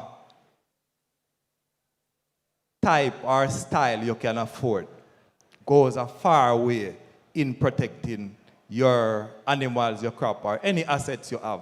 If the neighbor sees somebody climbing your fence, almost automatic, they become suspicious. But if you had no fence, and regular people just walk in and out, that won't cause anybody to become suspicious. And as such, it is not likely, or it is more likely rather, that persons will come in and steal you, or your animals will stray on the streets and cause a traffic or road safety risk. And we want to avoid that. Please. So fencing is important. The other one, we are at Agritech. You might be saying, well, let me mention, the camera system, the CC camera system, a part of the crime reduction benefit that we are seeing in Jamaica right now is as a result of the CCTV system. And I urge you farmers to get on board. You might be worrying that it costs a pretty penny, but it's money well spent. So get on board. It's money well spent. Where you have farmers who, especially for the goats and the chicken farmers, where you have your pen or your coop, lighting is important. A senior farmer would tell me that criminals don't like 3 letters of the alphabet. I see you. But if you don't have any light, nobody will see them. Yes? So please, it is important, improve your lighting. We can benefit from the technology as we are at Agritech. The solar lighting, good investment to improve the safety of your farm. And also, for those farmers who operate in some of the remote areas and the time span that you visit your animals, please, you tie out your animal or you have a pen at a particular, make frequent visits and checks. So those who are looking on with the intention to steal know that you are keeping an eye on an animal. Please, it is important. Don't just tie out your cow and the next 3 days you go look. No. Persons will watch you and realize that you're not paying attention and will take your animal. So please. Finally, I would like to assure farmers that the JCF Agricultural Protection Branch remain committed to protecting farmers and their assets, and we look forward to collaboration and cooperation with farmers, because we also recognize that we cannot do it alone, farmers. We cannot do it alone. Thank you for having me, and enjoy the rest of the forum and the rest of the evening. Thank you again.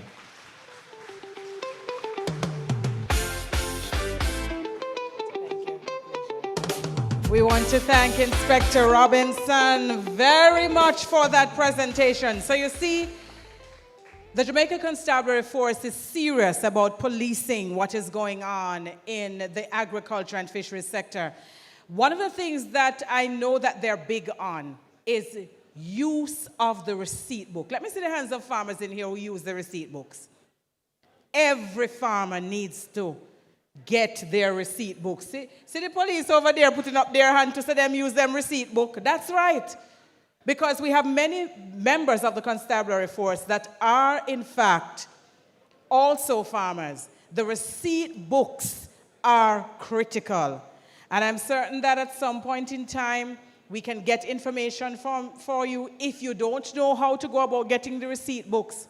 Doesn't make sense police stop you on the road and you're trying to come up with some story as to why you have 10 bags of Irish potato. I'm talking crocus bag of Irish potato. That is commercial quantity. It means that you have to protect yourselves. All right, and notice that the people who are outside don't start to come back inside yet. I'm not going to send anybody else out there yet because I want to make sure that we're all comfortable. But we're moving along now, and we're going to invite to come and address us Diana Allen. And Diana Allen is Marketing and Business Development Officer with LaSalle's Employees and Partners Credit Union. We continue to focus on financial products for those of you who are in the agriculture and fisheries sector. Please put your hands together for her as she comes. Thank you. Good afternoon, everyone. All right, so I'm Diana Allen, as the lady said. We welcome you here this afternoon. I know you're hungry, and so I won't be very long. However, I just want to share 3 letters with you this afternoon. VIP. Let me see the hands of all who think they are VIP today.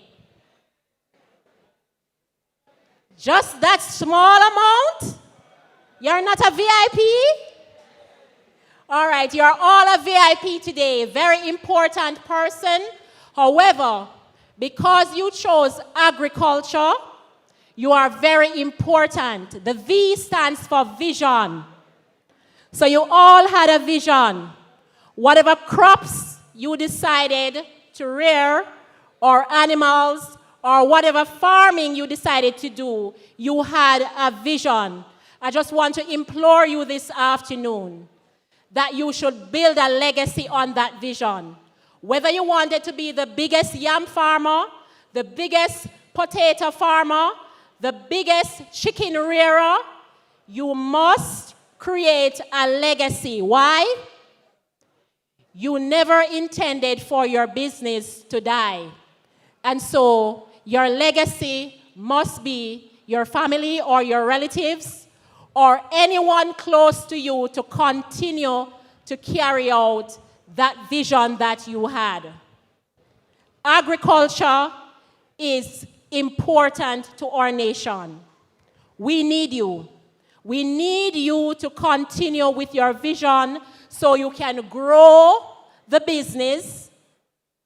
You can expand your business, not just in the parish where you are locally, but also globally. You can scale your business. So you started with pineapple, then you have pineapple juice, and then you continue with whatever else you want to do to grow the business. So that's the V, vision. I, integrity. Integrity. Whatever you say, you should live by that. You need integrity when you are selling your products. The quality of the products that you put on the market should match the price. What you are giving us as consumers is value. So the value that you are giving us must be recognized in the price, in the delivery, in the packaging, in every step of the transaction. Yam is $150 a pound, but you can't tell somebody else who come along it's $200 a pound. You set the price and you manage the price to match the product and the service that you deliver. Someone mentioned earlier about receipting. Yes, you need those receipts. You need to ensure that you have a business bank account. You're going to need those records for when you come to our credit union as evidence of proof of income. So your I is your integrity. I say what I mean. I say what I do. I show it from starting to the end product. And the P, your plan of action to remain viable. Your plan of action to remain viable. Let me see the hands of those who have a credit union account here today. If you don't have a credit union account, you are losing out. The credit union was formed to assist farmers and especially individuals who start a small business and individuals who are working, but more so self-employed persons like you. The credit union was formed to care for you and protect your benefit. Why? When you need a loan, for example, at LaSalle's Credit Union, we are going to give you the best rates so that your business can thrive. Just to share, we have 14%. We can lend you up to $2 million at 14%. You give us $1 million, we invest it for you at 4.5, so your money is growing, and we lend you at 14%. If it's savings, we have the Golden Harvest account. It's 3-in-1. Long-term investment at 4.5, insurance coverage at $7 million, and that same Golden Harvest is your loan collateral. So you have 3 products in one. Why we do that? We understand that your business started out and you need it to grow. You're going to invest in your business, and we want to ensure that you have the best investment. Then we have the family indemnity plan, where we cover 5 family members and yourself for as low as $700 per month. Any one person pass on, you get the payout. And we have up to 8 or more different plans. But just to take you back to the P, your plan should always to ensure that your business remains sustainable and viable. Investing is important. You take your money to the credit union, and we give you a rate that you can earn on this money, and you can reinvest into your business. Because we want your business to grow. And so we have a wide suite of loan products just for you. We have a wide suite of savings and insurance products just for you. So we want to encourage you today. Anytime you feel that you are about to give up, remember, you are a VIP. LaSalle's Employees and Partners Cooperative Credit Union is located at 236 Spanish Town Road, Kingston 11. However, most of your transactions will be done online. Online banking, digital loans, digital savings. We are flexible, and we make every transaction easier for you. We are the friendly financial institution of choice. I'm going to share my number for those who want to call to get additional information. It's 876-542-6624. That's 876-542-6624. Have a VIP lunch. Have a VIP afternoon. We love you.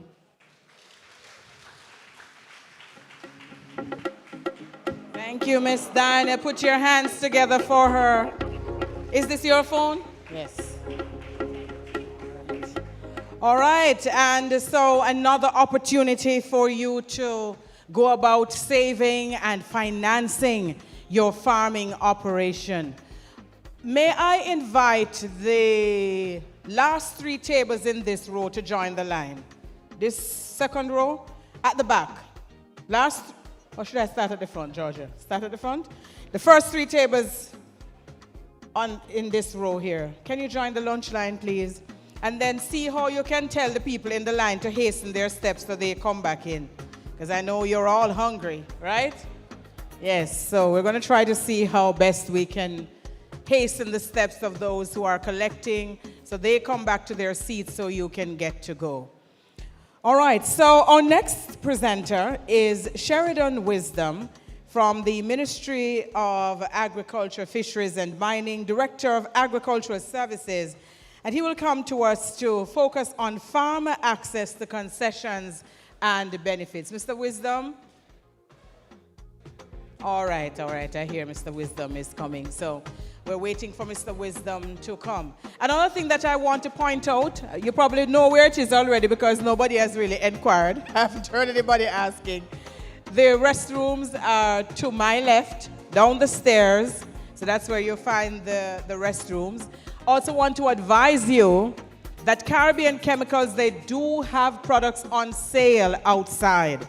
So if you have come and you want to go back home with Elixir, Agafert, what else is there? Georgia? Omex products, they're all out there on sale. And I noticed that I saw some farmers selling some produce as well. I got me some corn. So you see, if you're here to sell and you have your produce, you can feel free to go ahead. They have not put that restriction on you, and there are enough of us in here to support you in doing so. So please feel free to go out and support Caribbean Chemicals and support the other organizations that have products on sale on the outside. Mr. Wisdom? All right, put your hands together for him.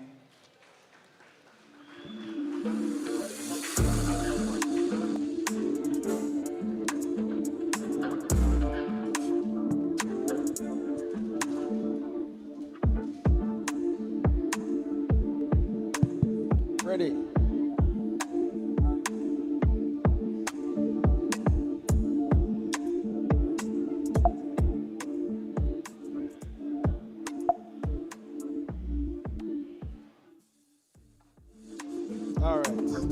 All right, good afternoon, everyone.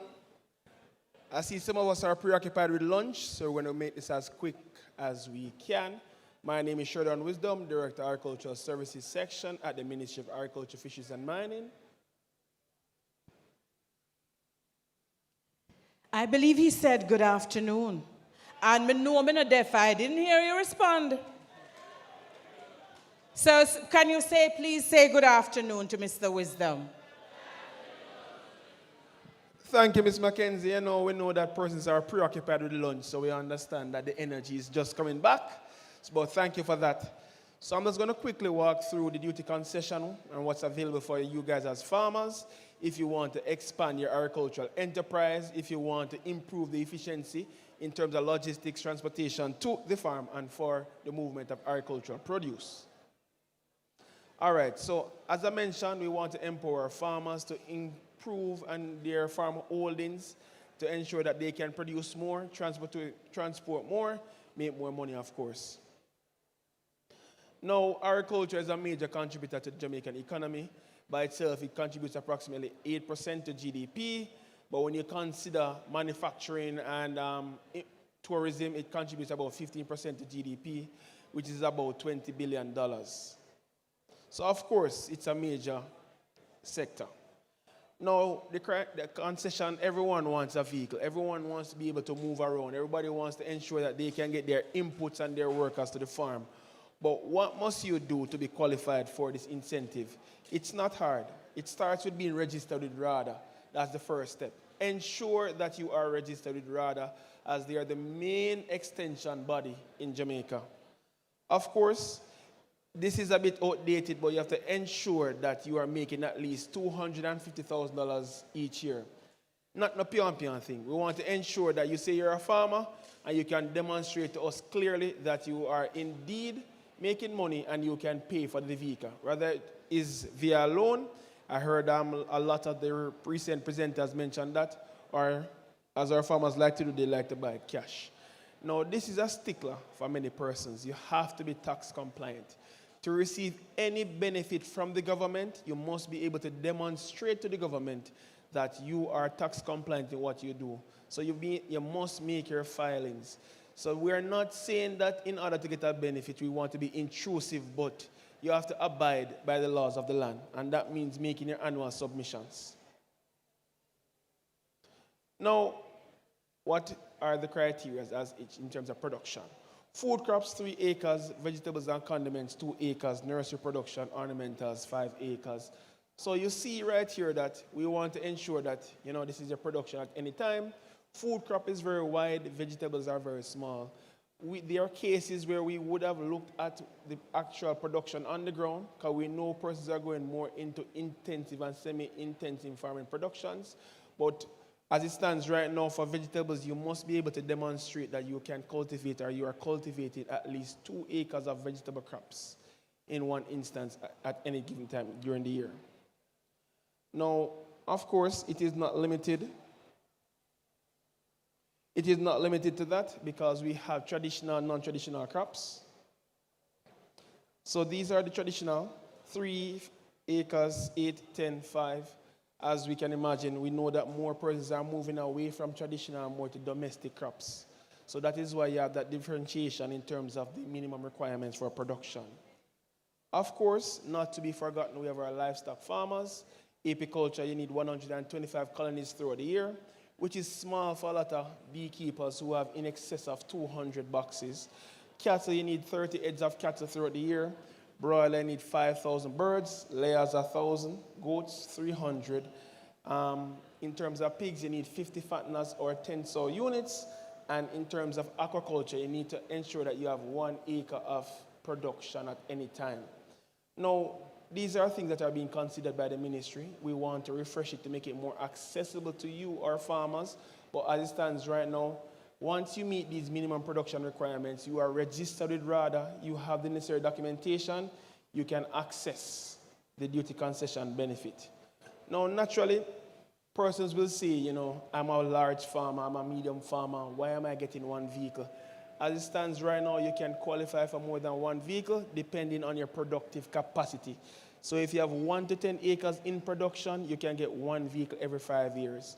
From 11 to 49, you can get 2 vehicles, and 50 acres plus, you can get 3 vehicles every 5 years. And this is very important.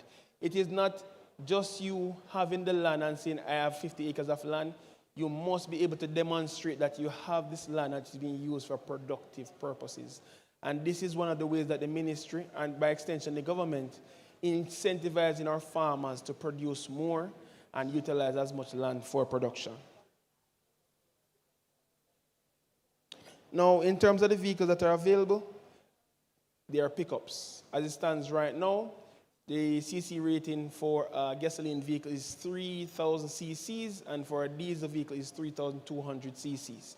What that means, no V6 engines, nothing with 5 or 6 liters. We want something that's powerful, but it must be within the range of this.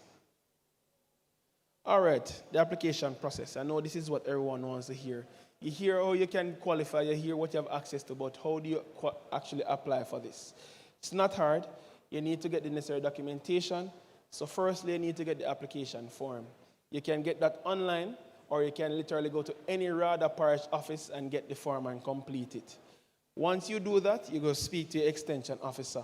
As I mentioned, you need a current tax compliance certificate, which shows that you are paying your tax and your filings are up to date. For the property, you need to demonstrate that you are in control of that and you are paying the taxes. Of course, that means going to the tax office and making the requisite payments, and you will see in short order that for said property, you need to demonstrate to us that either you are the owner or you have permission to use the property, whether it is via a lease agreement or a copy of the title or a letter to state that you have been given permission to use same. Of course, you want to buy a vehicle, we need a copy of the pro forma invoice or invoices for said vehicles so we can process the recommendation on your behalf. As I mentioned, not much to it. You need to ensure that first you meet the minimum criteria. We don't want anyone applying if you don't meet the minimum production criteria. So first you check that, you visit the parish office, you complete the application form, you gather all your documents, and you submit it through your parish office. Once that is done, it will come to us at the ministry. We will prepare the necessary recommendation, and it goes to the Jamaica Customs Agency. And we advise that you come and collect a letter of same from us. Once you collect that, you bring it to your broker, or if you're importing it yourself, you can do that, and you will benefit from the concession, which gives you a 20% waiver of the duties, 0% GCT, and a complete waiver as well as the SCT that is payable on the vehicle. On average, we see where farmers are saving in excess of $1.8 million when they utilize this benefit. And the benefit, as we have seen, has gone up to as far as $5 million. So we want you to get the savings so you can put back that money into your productive system. All right, as mentioned, verify what you're entitled to. Complete the application form, submit it to your RADA office, we'll get it, and we'll process it on your behalf. Once you get it, you'll have that and you can utilize it for whatever you want. Now, last year, the Prime Minister made several announcements in terms of what he wants to see in agriculture and what changes should be made to the incentive regime. Firstly, marine fishers. A lot of times we don't consider them, but they'll now be eligible for this incentive. Also, small trucks, you know, those tipper trucks and box body trucks, they are to be included in the concession. So if you produce vegetables and you want those to be transported according to respective requirements and regulations and standards, you can possibly utilize this benefit to import such a vehicle for your farming operation. Of course, we want to ensure that people have access. The minimum age requirement is 10 years, but we have seen it prudent to expand the age of the vehicles to 15 years. And we know a lot of our farmers like the older vehicles because they are sturdy. We've seen where some of these new vehicles, the body is made of plastic, so it's not as durable as the traditional vehicles that were made in the past. Now, of course, it was also mentioned that the ministry or the government is seeking to remove the GCT on seeds that are imported for planting. What that means is that you'll be able to obtain your planting material at a lower cost. So if you used to buy a pack of seeds for $10,000, it's possible that you start paying $8,000, $8,500 for these seeds. What that means is with the same money, you can afford to buy more, so you can produce more on your farm. And of course, it was mentioned, our farmers need social protection. So the ministry and the minister would have pushed for this as well. We are going to institute an agricultural pension fund. So all farmers and their respective workers at the age of 65 or as relevant, they can obtain access to a pension. And that is to come on board in short order. Now, while this is focused on the duty concession, I want persons to know that we also have what is called a productive inputs relief. What this does, once approved, you get access to waivers at the port. So if you want to import your inputs for your farm, you can do that for zero duty. That makes inputs more accessible and cheaper for you so you can expand your production system. And of course, we have the income tax relief. I mentioned that to qualify for this, you need to be tax compliant. And if it's a case that you are on the farm, you have another business or trade, and you've encountered a loss, you can offset that loss against another business so you don't have to pay any income tax. So something to consider. Now, next steps.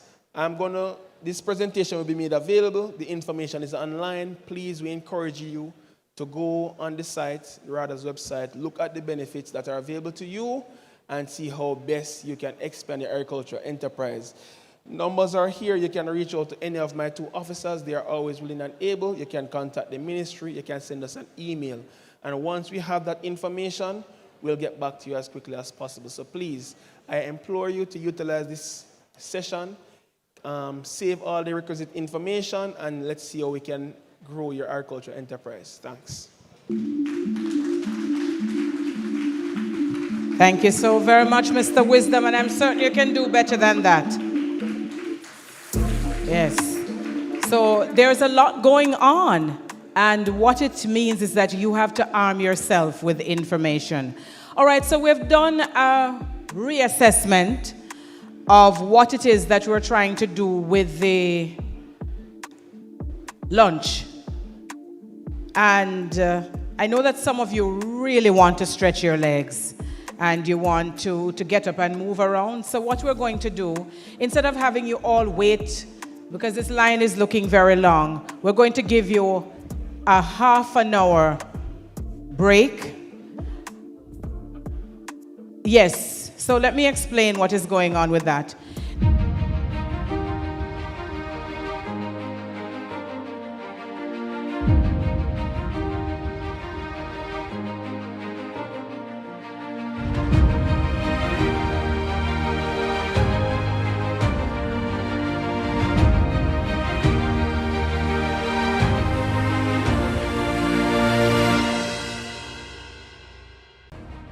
Morning viewers, welcome to Damp Road Tabakit. My name is Arvin Bidesi, Senior Agronomist with Caribbean Chemicals.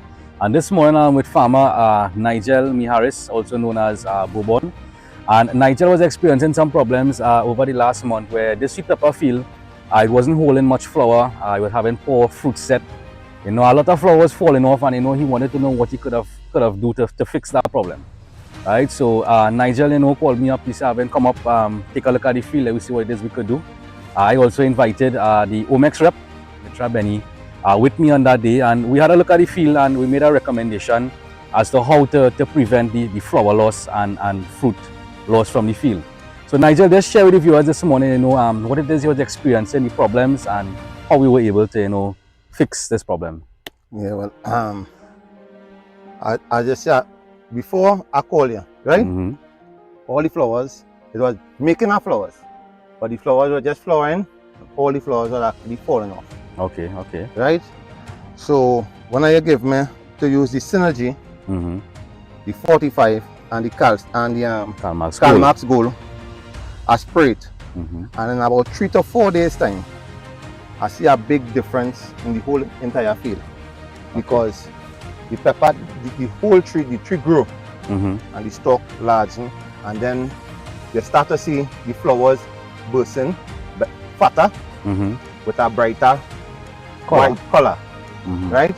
And if you already watch now, you're seeing a better fruit set, right? You're seeing a fruit set come straight up the tree. So I know you're accustomed using, you know, the 45, the Calmax Gold and stuff. Synergy was something new to your spray program, right? And what you're telling me is that after one application with the Synergy, about 3 to 4 days after, you notice a significant change around in the field. By way I noticed. Yeah, a big difference. All right, so I just want to invite the regional rep, Mr. Benny, you know, just to enlighten us a little bit as to what exactly is this Synergy. It's a new product from OMEX. So Mr. Mitra Benny, I just want to share a bit of information with us as to, you know, what exactly is Synergy and how it works. Good day folks, my name is Mitra Benny from OMEX. OMEX as in the UK company that supplies foliar fertilizers in Trinidad. So thank you Mr. Nigel for purchasing the Synergy and Calmax Gold 45 and using it in the field and providing us with this great testimony. So zinc, I just want to talk a little bit about zinc and copper as nutrients, copper as well as a nutrient. And zinc as well, it's important for both of them, important for photosynthesis. Also a lot of enzymatic processes in the plant. Zinc especially is important for flower set, fruit set, plant strength overall, where the strength of the skin and so on is important, pollen formation as well. Copper is also important for carbohydrate metabolism, protein synthesis, zinc as well. So all of those things in one product really helps to give the plant a good boost at this stage, which is what it needed. The Synergy itself also provides a protectant component where the copper and sulfur gives you a really good boost in terms of your fungus and bacterial control. When you combine it with fungicides, you get a synergistic effect. So it also, all of that in one product is really good. So Mr. Benny, what you are saying is that we have a product here that contains zinc that basically enhances pollination. We saw that here in Nigeria, you know, we saw better flower set, better fruit set. It also encourages better elasticity of the fruit, whereby when the fruits are not swelling, we don't want any sort of boosting or stuff like that. Yes. Zinc contributes to chlorophyll and stuff, all those wonderful things. And in addition to it, it also contains copper, which gives us a sort of protection against disease problems and all too as well. Yes. All right. So, Mr. Benny, thank you very much, you know, for enlightening us on this information. No problem. Thanks for your time this morning, and viewers, do enjoy the rest of it.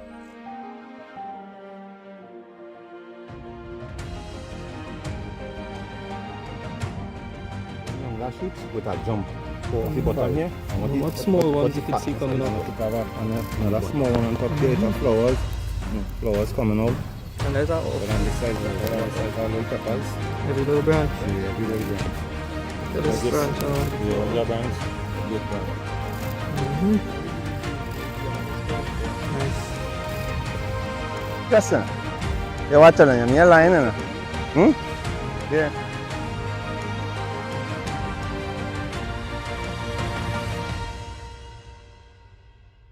Farming is not easy, but it is something I take pride in every day. My name is Deandra Rowe. I'm a third-generation farmer located in Abbey Gardens, Manchester, Jamaica. The crops I grow are leafy greens, such as romaine lettuce, mixed lettuce, arugula, kale, bell peppers, tomatoes, and of course, strawberries. I've been working with Caribbean Chemicals for quite a number of years, and our agronomist has been very crucial in our development and our growth. Sometimes we suffer with pest and disease outbreaks, and Caribbean Chemicals is just a phone call away. So they help us with proper pest and disease management. They teach us the proper ways to apply our chemicals and our foliar fertilizers and so forth, the times of day when certain chemicals should be applied. So they've been very helpful in helping us to be on top of our game as it relates to production. The support that we've received from Caribbean Chemicals has been very helpful as it relates to even how we mix our chemicals. The agronomist assigned to our region has actually taken the time out to come by to monitor how we prepare our solutions, walk through the fields with us to ensure that we're applying the chemicals properly. So their support has been very, very good, and we're so thankful to have them in our corner. My experience using the products has been exceptional. I've used the growers substrate, which I highly recommend. I've used seeds such as Namdari, Known You, Bran. I've used chemicals. Currently my favorites are Advance and Protect. I use a lot of carbendazim. There are so many products in their product line that I would recommend and that has been helpful to us controlling our pest and disease issues. The improvements I've seen in my yield and quality has been good. At certain times of the year, we suffer from severe thrip outbreak, and with the guidance of our agronomists from Caribbean Chemicals, we've been able to better manage these kind of outbreaks, especially in the warmer periods. So I totally recommend, if you don't have an agronomist, seek one in Caribbean Chemicals. My advice to fellow farmers are be consistent, believe in what you're doing, believe in your product, and align yourself with the right people, the right companies, such as Caribbean Chemicals. You can't go wrong. With everything that you do, it requires research, and they are well informed. Every issue that you have, they're able to assist you through it. So you just need to align yourself with the right people. Don't be afraid to ask questions. Don't be afraid to call on them over and over like I do. They are here for you. Every year, Caribbean Chemicals distributes a calendar that is like my Bible. So ask them for that calendar. It outlines every single chemical that is new, because it's updated every single year. And it has everything that you need to know as it relates to insecticides, fungicides, herbicides, best growing practices for different crops and stuff. That's basically my Bible. And I'd recommend any farmer to make sure that you keep it, you hold on to it, don't give it away. I can show you several of them that I've collected over the years, and they've been so helpful in everything that I do here. Let's grow with Caribbean Chemicals.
Ladies and gentlemen, welcome to another Let's Grow Agri feature.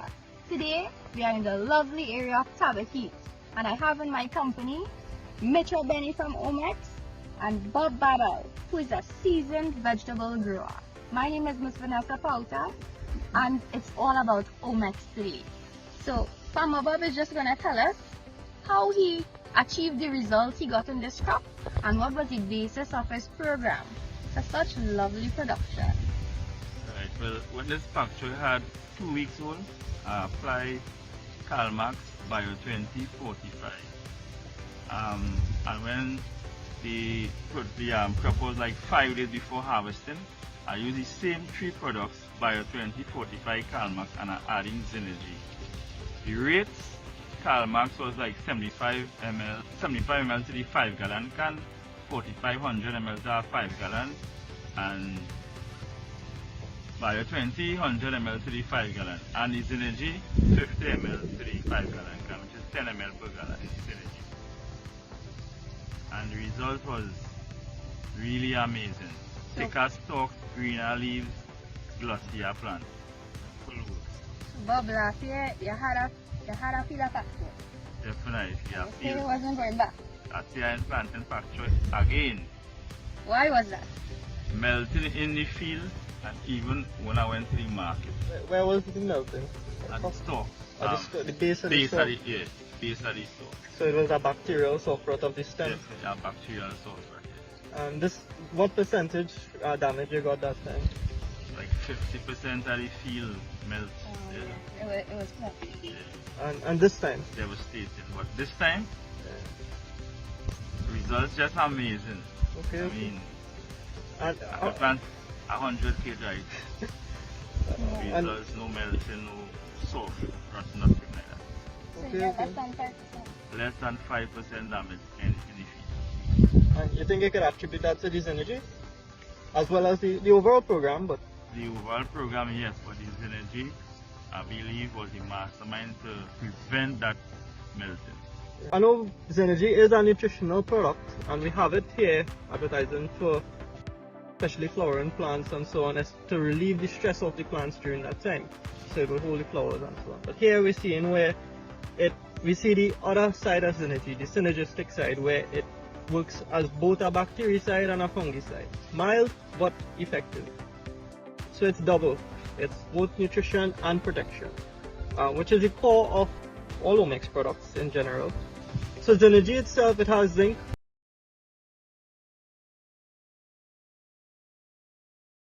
Mark here from Kelly's Clarendon, coming to you in a greenhouse operate with cucumber currently.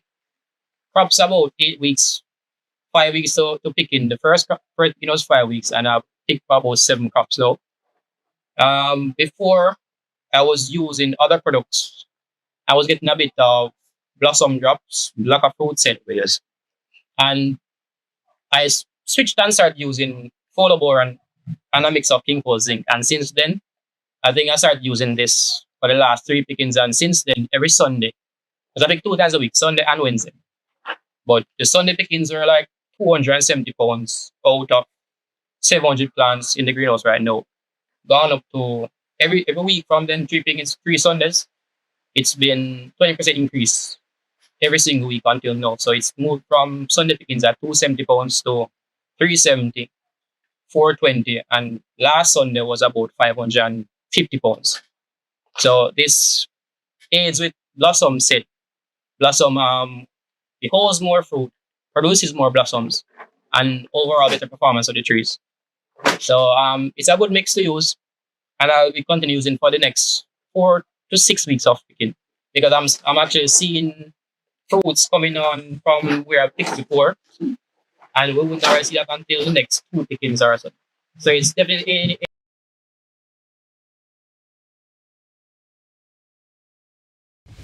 This Farmers Month, we celebrate more than just crops. We celebrate the hands that feed a nation, the resilience behind every harvest. At Caribbean Chemicals Jamaica, we don't just supply products, we deliver solutions. We support our farmers, because when our farmers grow, Jamaica grows. This month, we salute every farmer. Your work matters. Your impact is powerful. Caribbean Chemicals Jamaica. Let's grow.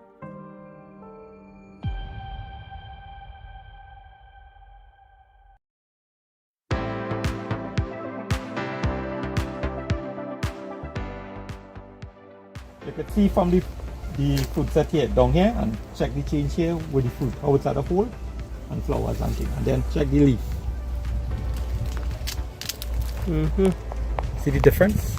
Yeah. Even the young leaves. Yeah. Yeah. Hi everyone, and welcome to another picture from Omex Limited and Caribbean Chemicals Trinidad. And we're here to feature Mr. Madu's pop-up field in Gillingham area. And Mr. Madu, how was it feel when we came the first time? Well, the field was yellow and was not powerful as it is now. Right. So when we came, we saw some signs of zinc deficiency, which was about a little more than a month ago. Some signs of zinc deficiency, as well as some flower drop. The leaves, the top of the plant was kind of compressed. It wasn't actively growing at that time, and it had a lot of heat at that time, atmospheric heat. So the plants were under some stress, and we made a recommendation for him to use his energy at 10 ml per gallon of water, right? So that's how much you put in a barrel? We put 500 to the barrel. 500 ml to the barrel, yeah. A 200 liter barrel. Yeah. And how many applications you did after that as well? 5. 5 in all? Yeah. And like a week apart? A week apart. 5 a week apart. And so we did that intense program because of the state the field was in. Yes. And we saw that he needed to improve the flower set. He needed to improve the chlorophyll content of the plant for it to help itself, to feed itself. And he needed to improve the vigor of the plant. So that's why we recommended this energy as the only addition to your regular program, really. Yes. Right. And what was the difference you saw? Well, you see the trees and them get greener, they get more powerful. And well, you see the fruits that started to change. Yeah, I can see we had, well, this is where we had the skipping, right? Yeah. And then after that, we had more fruits that coming out when it started using it. Yes. You get more canopy and the trees and them and all too. Synergy provides zinc, copper, and sulfur, all of which would help strengthen the plant and also has fungistatic effects. The copper especially would be absorbed into the plant, into the surface of the fruits and so on, and help to inhibit fungal development, inhibit the spores from germinating, and the copper really inhibits that, as well as the sulfur. And the zinc as well is really important for fruit set. The strength of the skin of the plant, the strength of the skin of the fruit, so it's not just calcium.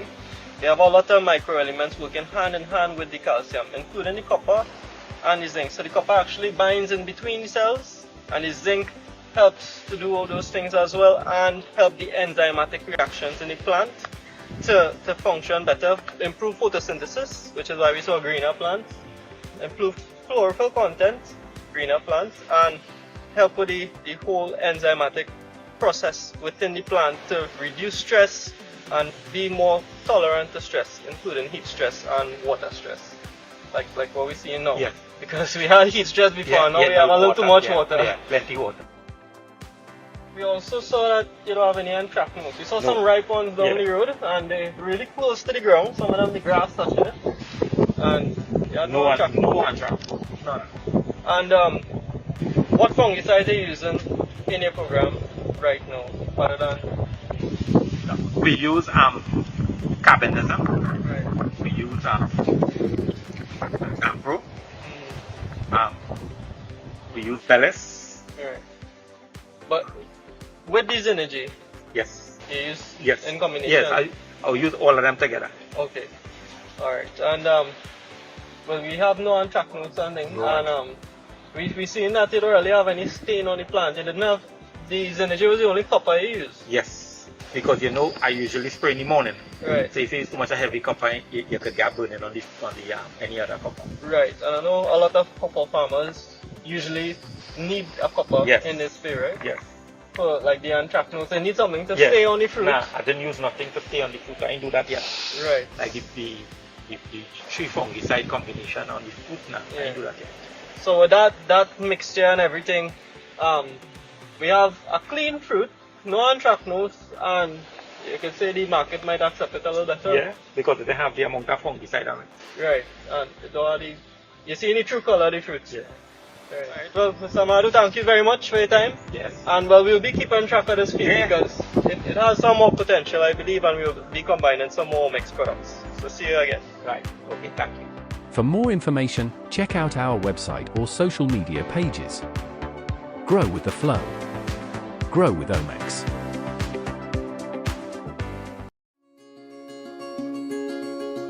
Bio20 from Omex Agri-Fluids is a world-leading seaweed-based foliar fertilizer.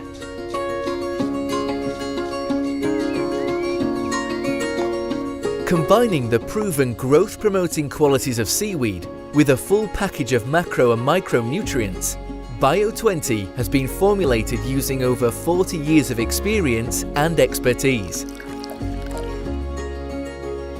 Plants treated with Bio20 respond by producing larger roots and bigger leaves, giving improved flower and fruit set and greater tolerance to environmental stress. Bio20 is used on a wide range of crops, boosting root development and improving the utilization of moisture and nutrients from the soil. Bio20 has been proven to increase yield and quality in crops around the world, providing a fruitful harvest for all Bio20 users. Contact us now to order Bio20 and start improving the health and vigour of your crops.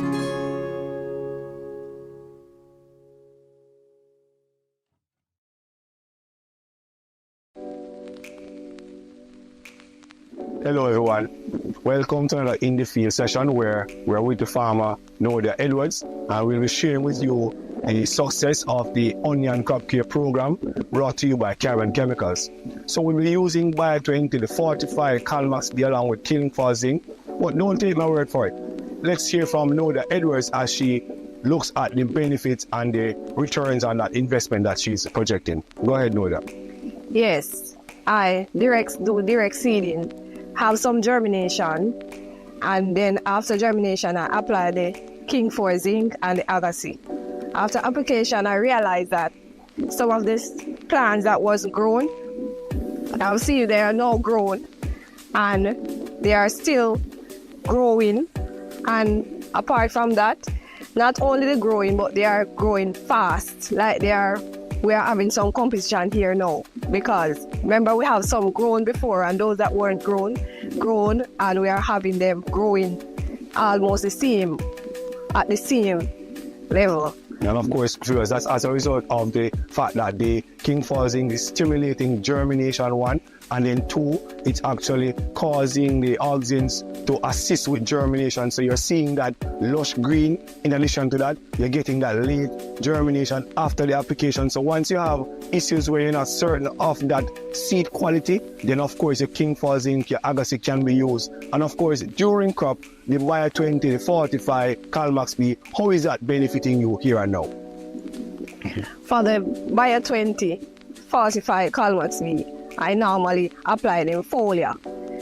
And application rate, after application, I've seen we're having greener plants getting greener, plants still growing more, we're having more leaves than plant, and even I'm now at bulbing, and they start bulbed before my normally bulbing stage. Normally I would have just start, but they start bulbing earlier than the normal. So here you have it again, another bit of success. Earlier maturity, we're talking about active growth, so you're getting that lush green, and then the number of leaves are important. Why? That determines the size bulb you're going to be getting. So we're pushing for that 3-inch, that 4-inch bulb, which is going to give you that high return on the investment. Last year, the £22,000. What's the goal this year? Know that you're fully engaged in the program and you're utilizing it at every level.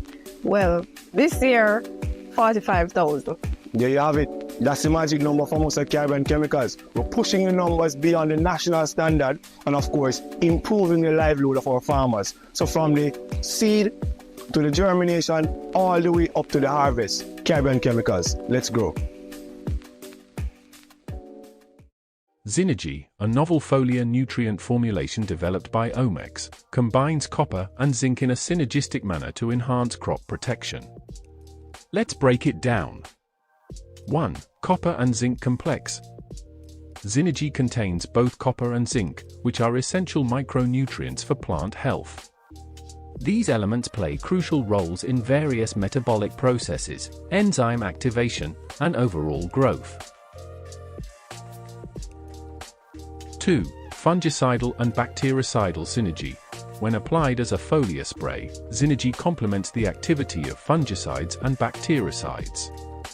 It works alongside these chemical treatments to improve disease control and overall crop health. 3. Omex EBA technology. The use of Omex EBA technology ensures efficient complexation of copper and zinc. This technology enhances nutrient availability and uptake by plants, leading to better utilization. 4. Rapid availability. Synergy provides readily available copper and zinc to plants. This rapid availability is crucial during critical growth stages, especially when crops face disease pressure. 5. Cost-effective low dose. The low application rate of Synergy makes it cost-effective. Farmers can achieve desired results with minimal product usage, optimizing resource efficiency. In summary, Synergy offers a balanced combination of copper and zinc, supporting crop health and disease management. For more information, check out our website or social media pages. Grow with the flow. Grow with Omex.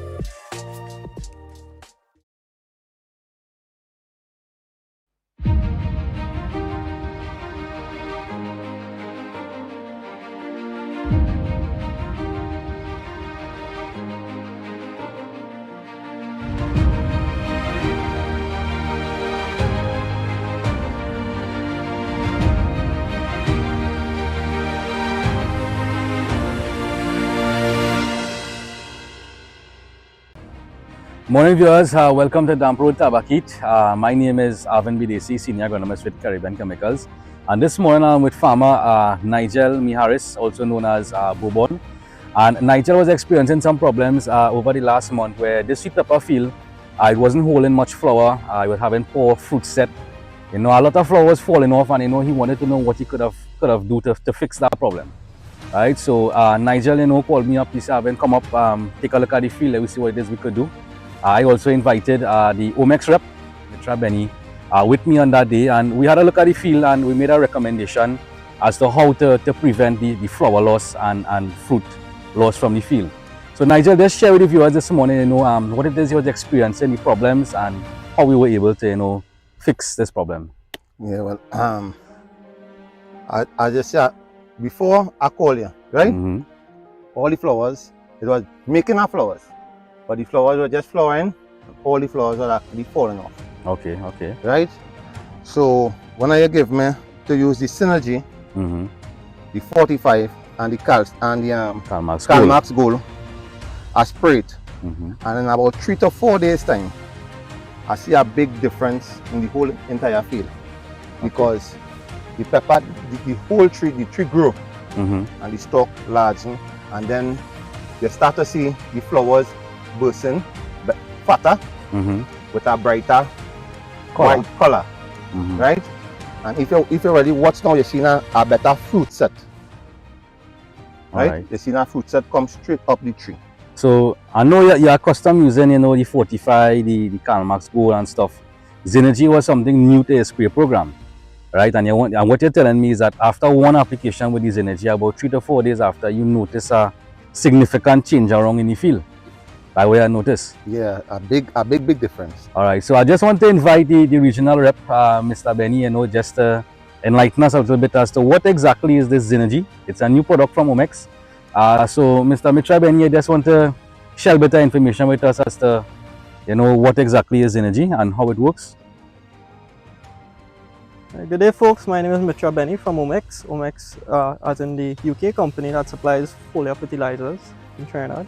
So, thank you, Mr. Nigel, for purchasing the Synergy and Karma School 45 and using it in the field and providing us with this great testimony. So, zinc, I just want to talk a little bit about zinc and copper as nutrients. Copper as well as a nutrient. And zinc as well, it's important for both of them, important for photosynthesis. Also a lot of enzymatic processes in the plant. Zinc especially is important for flower set, fruit set, plant strength overall, where the strength of the skin and so on is important, pollen formation as well. Copper is also important for carbohydrate metabolism, protein synthesis, zinc as well. So all of those things in one product really helps to give the plant a good boost at this stage, which is what it needed. The Synergy itself also provides a protectant component where the copper and sulfur gives you a really good boost in terms of your fungus and bacterial control. When you combine it with fungicides, you get a synergistic effect. So it also, all of that in one product is really good. So Mr. Benny, what you are saying is that we have a product here that contains zinc that basically enhances pollination. We saw that here in Nigeria, we saw better flower set, better fruit set. It also encourages better elasticity of the fruit, whereby when the fruits and them are swollen, we don't want any sort of boosting or stuff like that. Yes. Zinc contributes to chlorophyll and stuff, all those wonderful things. And in addition to it, it also contains copper, which gives us a sort of protection against disease problems and all too as well. Yes. All right. So, Mr. Benny, thank you very much, for enlightening us on this information. No problem. Thanks for your time this morning, and viewers, do enjoy the rest of your day.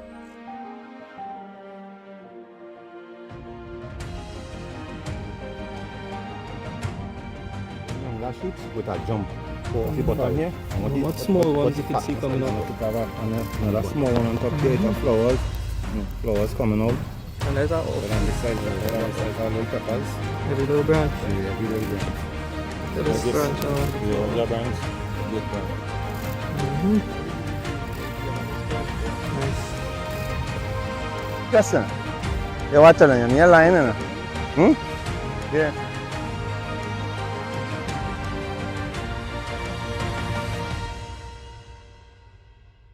Farming is not easy, but it is something I take pride in every day.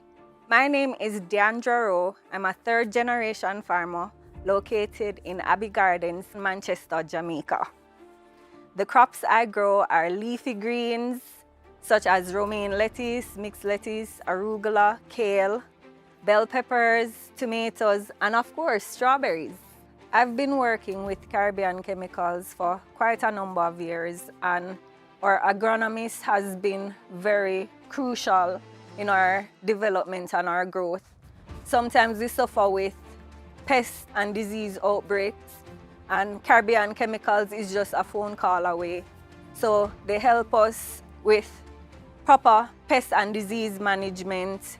They teach us the proper ways to apply our chemicals and our foliar fertilizers and so forth, the times of day when certain chemicals should be applied. So they've been very helpful in helping us to be on top of our game as it relates to production. The support that we've received from Caribbean Chemicals has been very helpful as it relates to even how we mix our chemicals. The agronomist assigned to our region has actually taken the time out to come by to monitor how we prepare our solutions, walk through the fields with us to ensure that we're applying the chemicals properly. So their support has been very, very good, and we're so thankful to have them in our corner. My experience using the products has been exceptional. I've used the growers substrate, which I highly recommend. I've used seeds such as Namdari, Known You, Bran. I've used chemicals. Currently my favorites are Advance and Protect. I use a lot of carbendazim. There are so many products in their product line that I would recommend and that has been helpful to us controlling our pest and disease issues. The improvements I've seen in my yield and quality has been good. At certain times of the year, we suffer from severe thrip outbreak, and with the guidance of our agronomists from Caribbean Chemicals, we've been able to better manage these kind of outbreaks, especially in the warmer periods. So I totally recommend, if you don't have an agronomist, seek one in Caribbean Chemicals. My advice to fellow farmers are be consistent, believe in what you're doing, believe in your product, and align yourself with the right people, the right companies, such as Caribbean Chemicals. You can't go wrong. With everything that you do, it requires research, and they are well informed.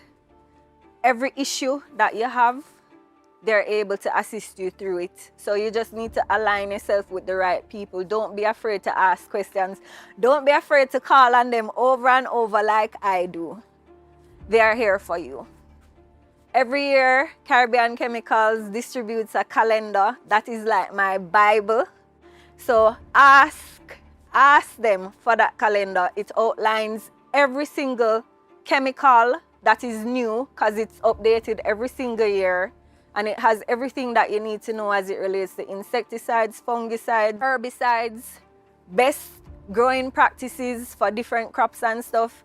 That's basically my Bible. And I'd recommend any farmer to make sure that you keep it, you hold on to it, don't give it away. I can show you several of them that I've collected over the years, and they've been so helpful in everything that I do here. Let's grow with Caribbean Chemicals.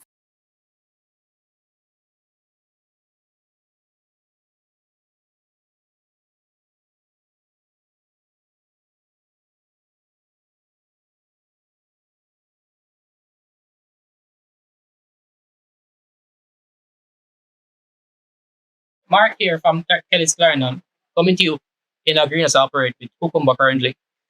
Crops about 8 weeks, 5 weeks to pick in. The first crop was 5 weeks, and I've picked about 7 crops now.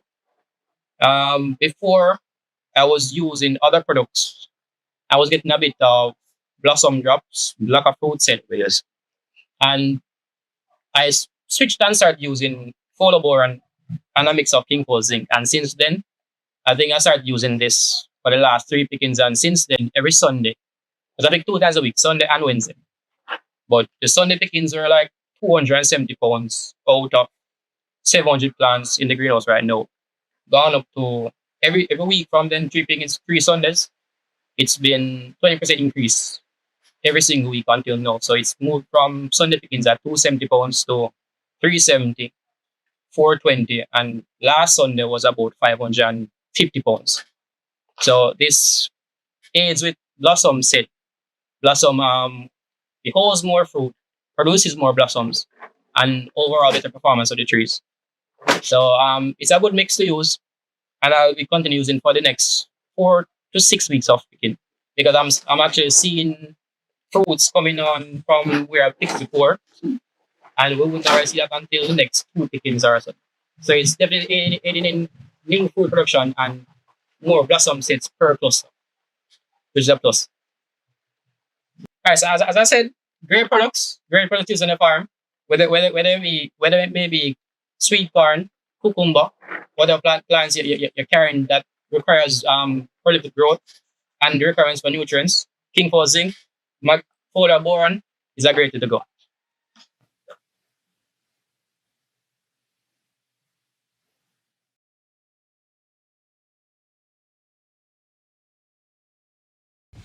This Farmers Month, we celebrate more than just crops. We celebrate the hands that feed a nation, the resilience behind every harvest. At Caribbean Chemicals Jamaica, we don't just supply products, we deliver solutions. We support our farmers, because when our farmers grow, Jamaica grows. This month, we salute every farmer. Your work matters. Your impact is powerful. Caribbean Chemicals Jamaica, let's grow.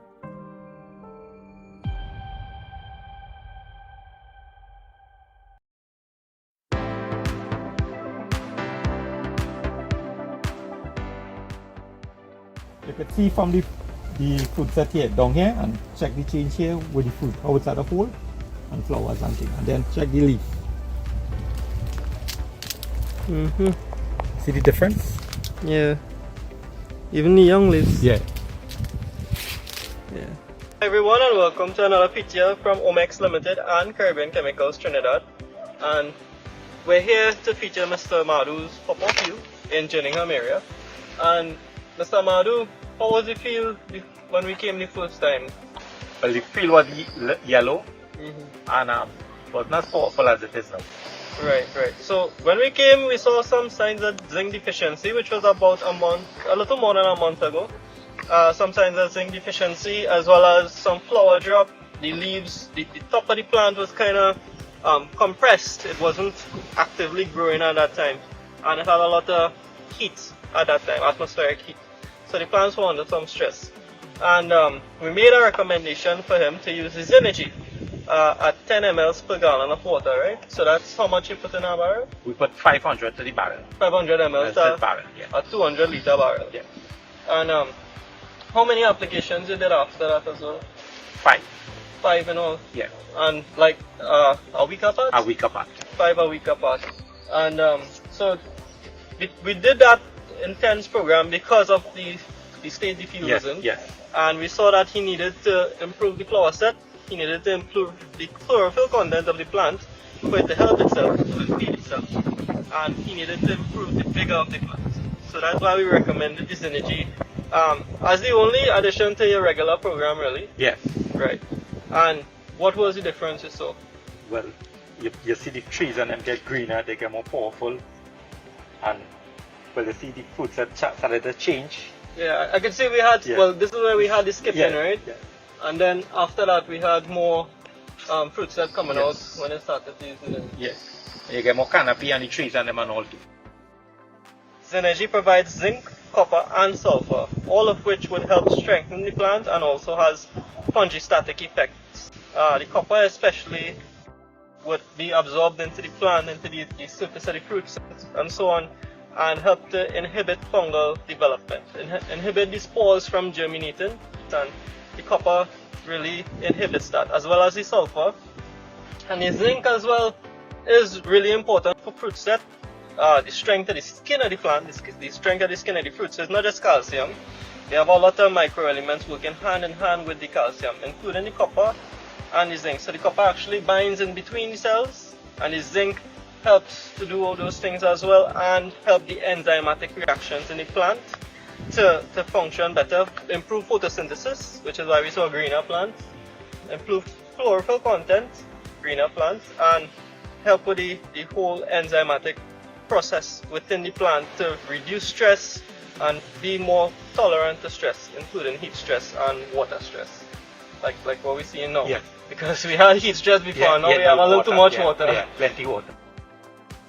We also saw that you don't have any anthracnose. We saw some ripe ones down the road, and they're really close to the ground. Some of them the grass touching it, and you had no anthracnose. None. And what fungicide are you using in your program right now, other than? We use carbonism. Right. We use Campro. We use Bellis. Right.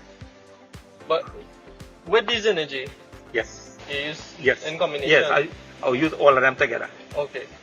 All right. And well, we have no anthracnose and things, and we seen that you don't really have any stain on the plant. You didn't have the energy was the only copper you use. Yes, because you know I usually spray in the morning. Right. So if it's too much of heavy copper, you could get burning on the any other copper. Right. And I know a lot of copper farmers usually need a copper in this spray, right? Yes.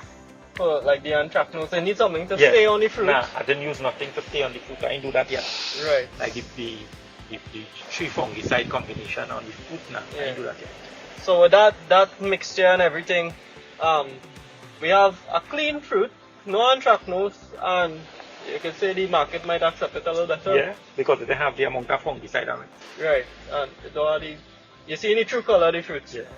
Right. Well, Mr. Madu, thank you very much for your time. Yes. And well, we'll be keeping track of this field because it has some more potential, I believe, and we'll be combining some more mixed products. So see you again. Right. Okay, thank you. For more information, check out our website or social media pages. Grow with the flow. Grow with Omex.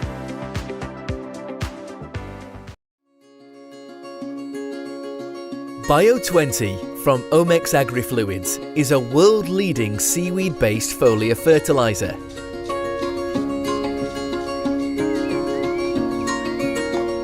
Combining the proven growth-promoting qualities of seaweed with a full package of macro and micronutrients, Bio20 has been formulated using over 40 years of experience and expertise. Plants treated with Bio20 respond by producing larger roots and bigger leaves, giving improved flower and fruit set and greater tolerance to environmental stress. Bio20 is used on a wide range of crops, boosting root development and improving the utilization of moisture and nutrients from the soil. Bio20 has been proven to increase yield and quality in crops around the world, providing a fruitful harvest for all Bio20 users. Contact us now to order Bio20 and start improving the health and vigor of your crops.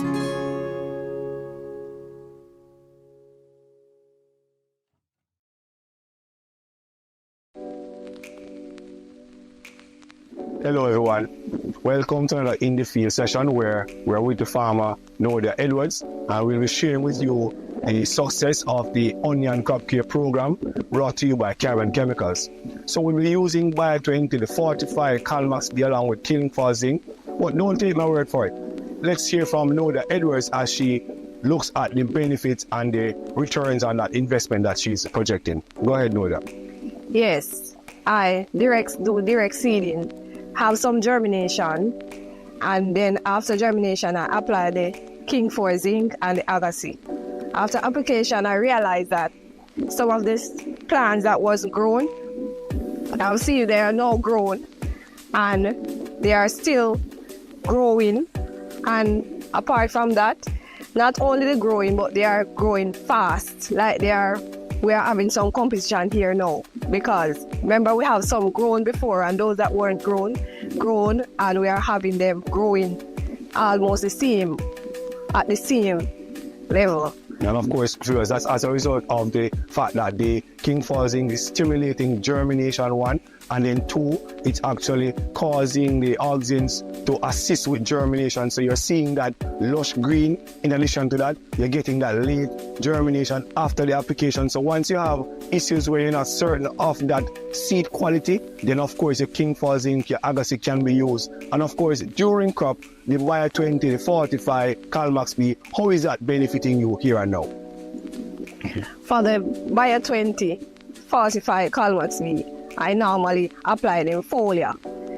And application rate, after application, I've seen we're having greener plants getting greener, spans still growing more, we're having more leaves than plant, and even I'm now at bulbing, and they start bulbed before my normally bulbing stage. Normally I would have just start, but they just start bulbing earlier than the normal. So here you have it again, another bit of success. Earlier maturity, we're talking about active growth, so you're getting that lush green, and then the number of leaves are important. Why? That determines the size bulb you're going to be getting. So we're pushing for that 3-inch, that 4-inch bulb, which is going to give you that high return on the investment.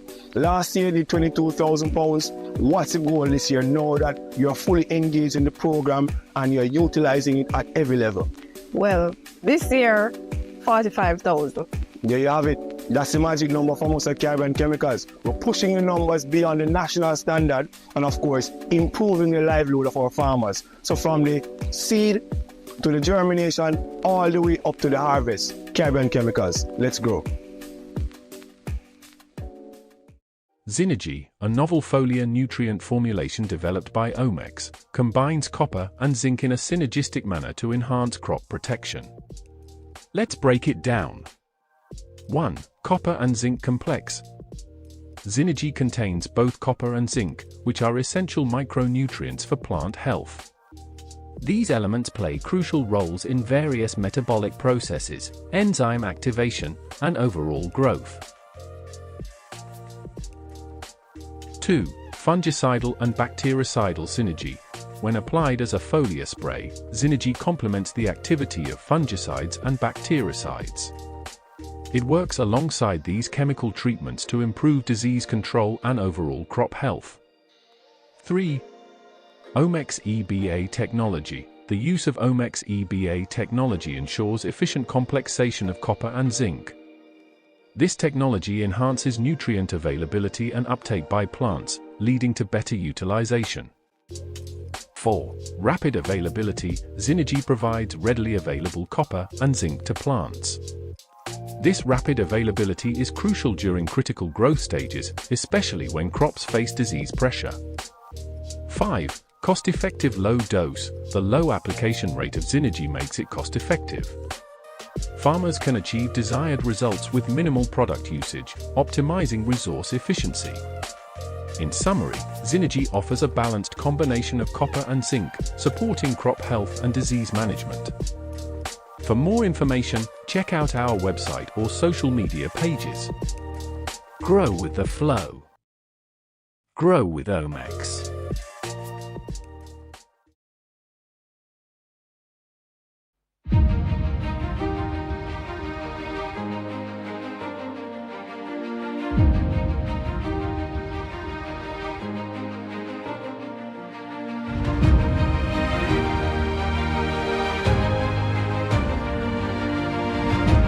Is one of the most knowledgeable agronomists in this country. And I have to agree with that statement. I don't think there's any question that I've ever thrown at Dane that Dane cannot answer. Although as a journalist, they say you must ask a question unless you know the answer.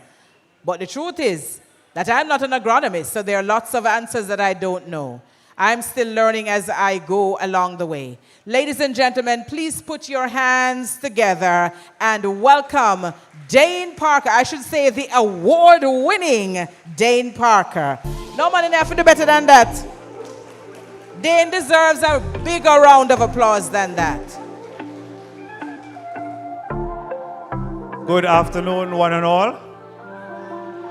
Yes, I know. Good afternoon, one and all. Happy to see you. For those who are having lunch, keep on, press through. Just look up a few, one on here and there as we speak on the subject that we're going to be raising. Now, plants are what we call autotrophs. And in truth, they don't need our help. You never know that?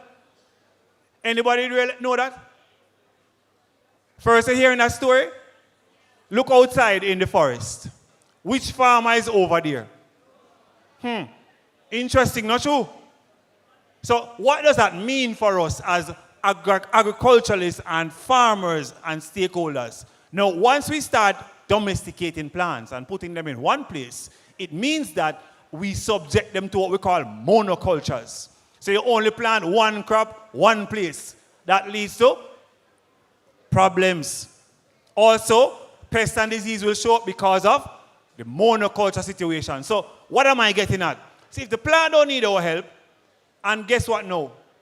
Some of us, when we plant them out, we don't remember them. True or false? Take about 2 weeks to go put some fertilizer upon them, don't it? It's not true, no sir? Take a long while to find which insect, which disease, which pest. Sounds familiar? As a result of that, we need something called a biostimulant. Where are my technical people? Put up my slide, no man. Oh, now go on with. So, biostimulant. For those who are English students, that's a compound word. Bio, and which other one? Okay, so it's biological and we are stimulate. See, my call me one side, I soon come. Me talk off the ear.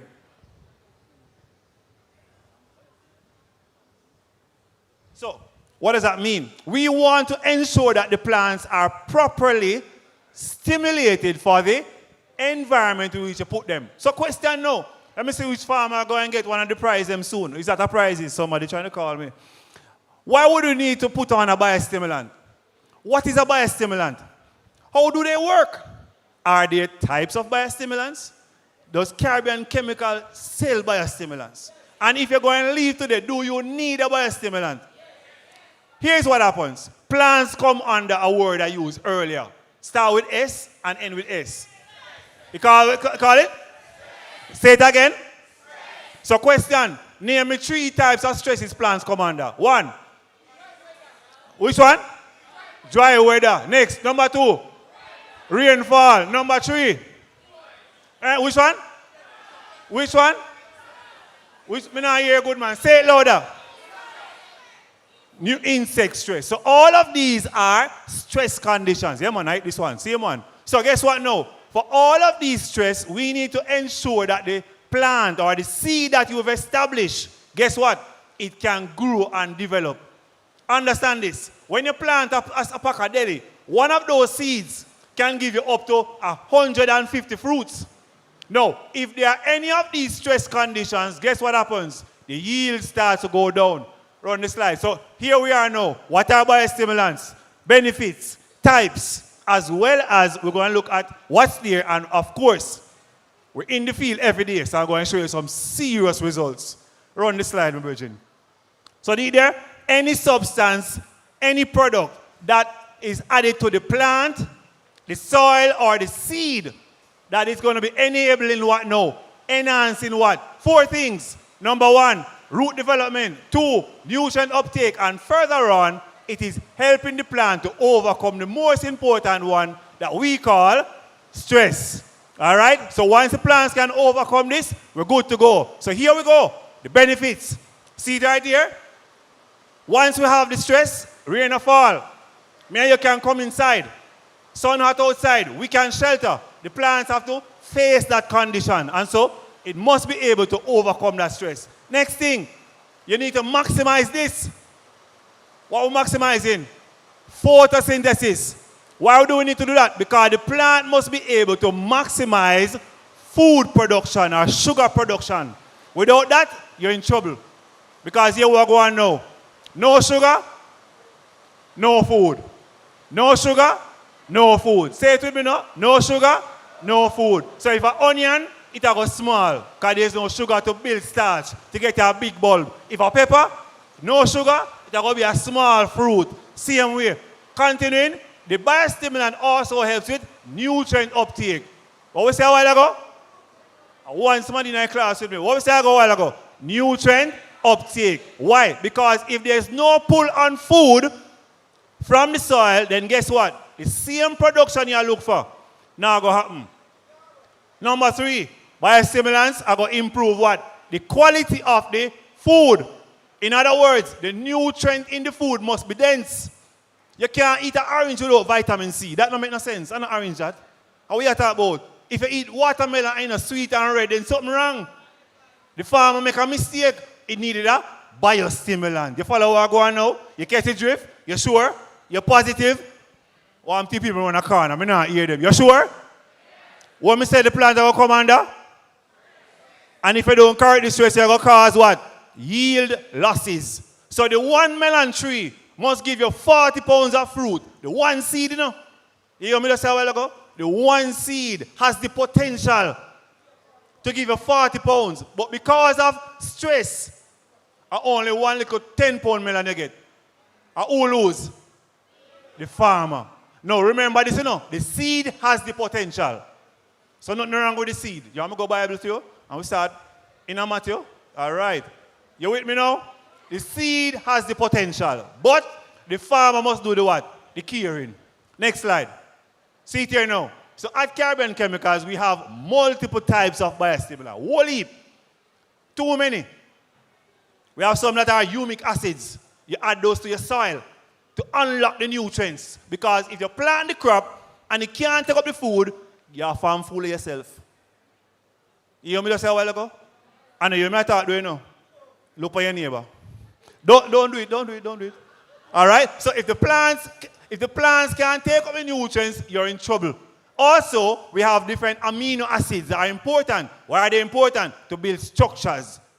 Leaves, roots, stems, blossoms. Without those, you're in trouble again.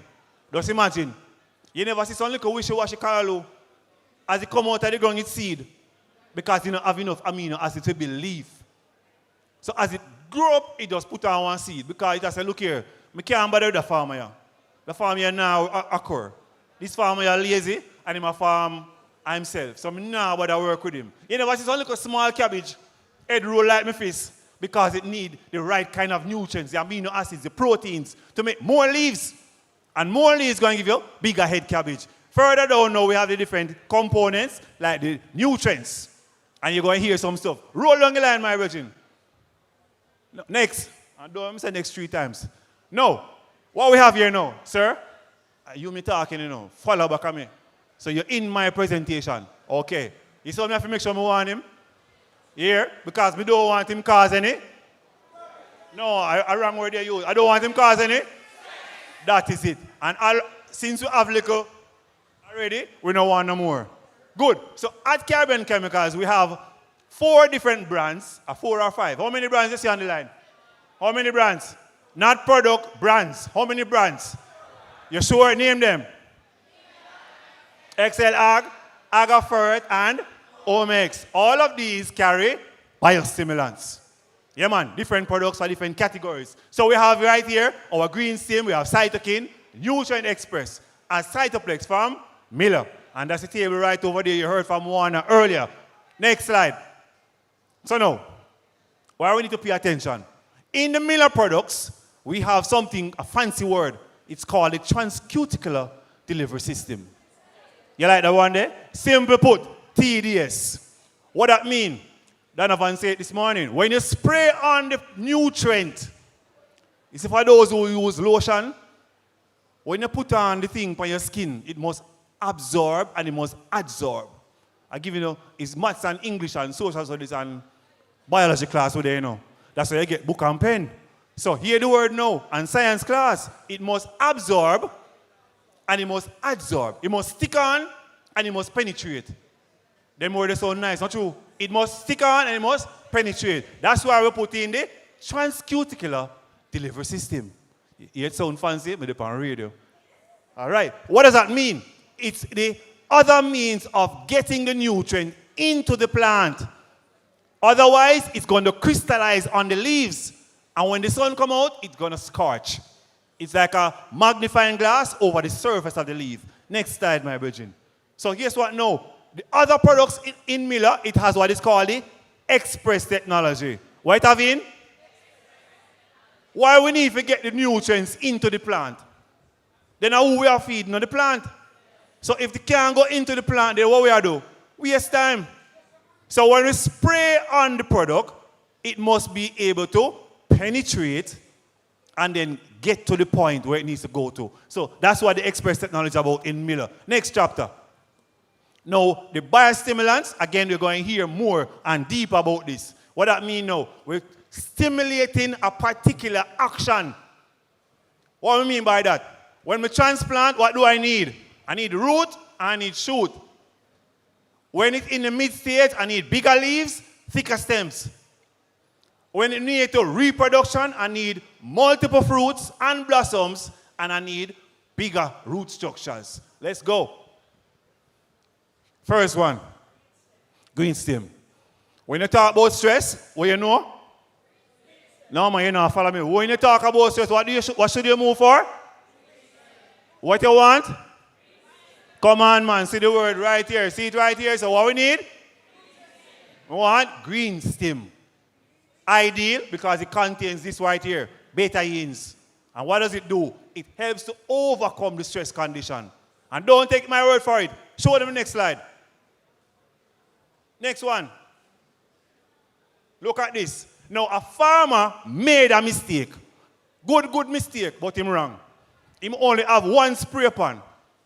So him use some herbicide and never remember. And him never wash it out. And because my herbicides them work. You follow what I go on now. So because him never wash out the pan, the chemical from the herbicide, he was applying a fungicide. So you know what that means. See what the plant. So this is pumpkin, by the way. And it should have been pumpkin, and it's still pumpkin. But look how the plant look. Leaves them get spindle, wiry, and about to die. But thanks to Ruan Lewis. Where's Ruan? Don't leave, man. Put up your hand at the ear. This man is from St. Anne. He was contacted by the farmer. And the farmer said, look here, we make a mistake. Chemical damage.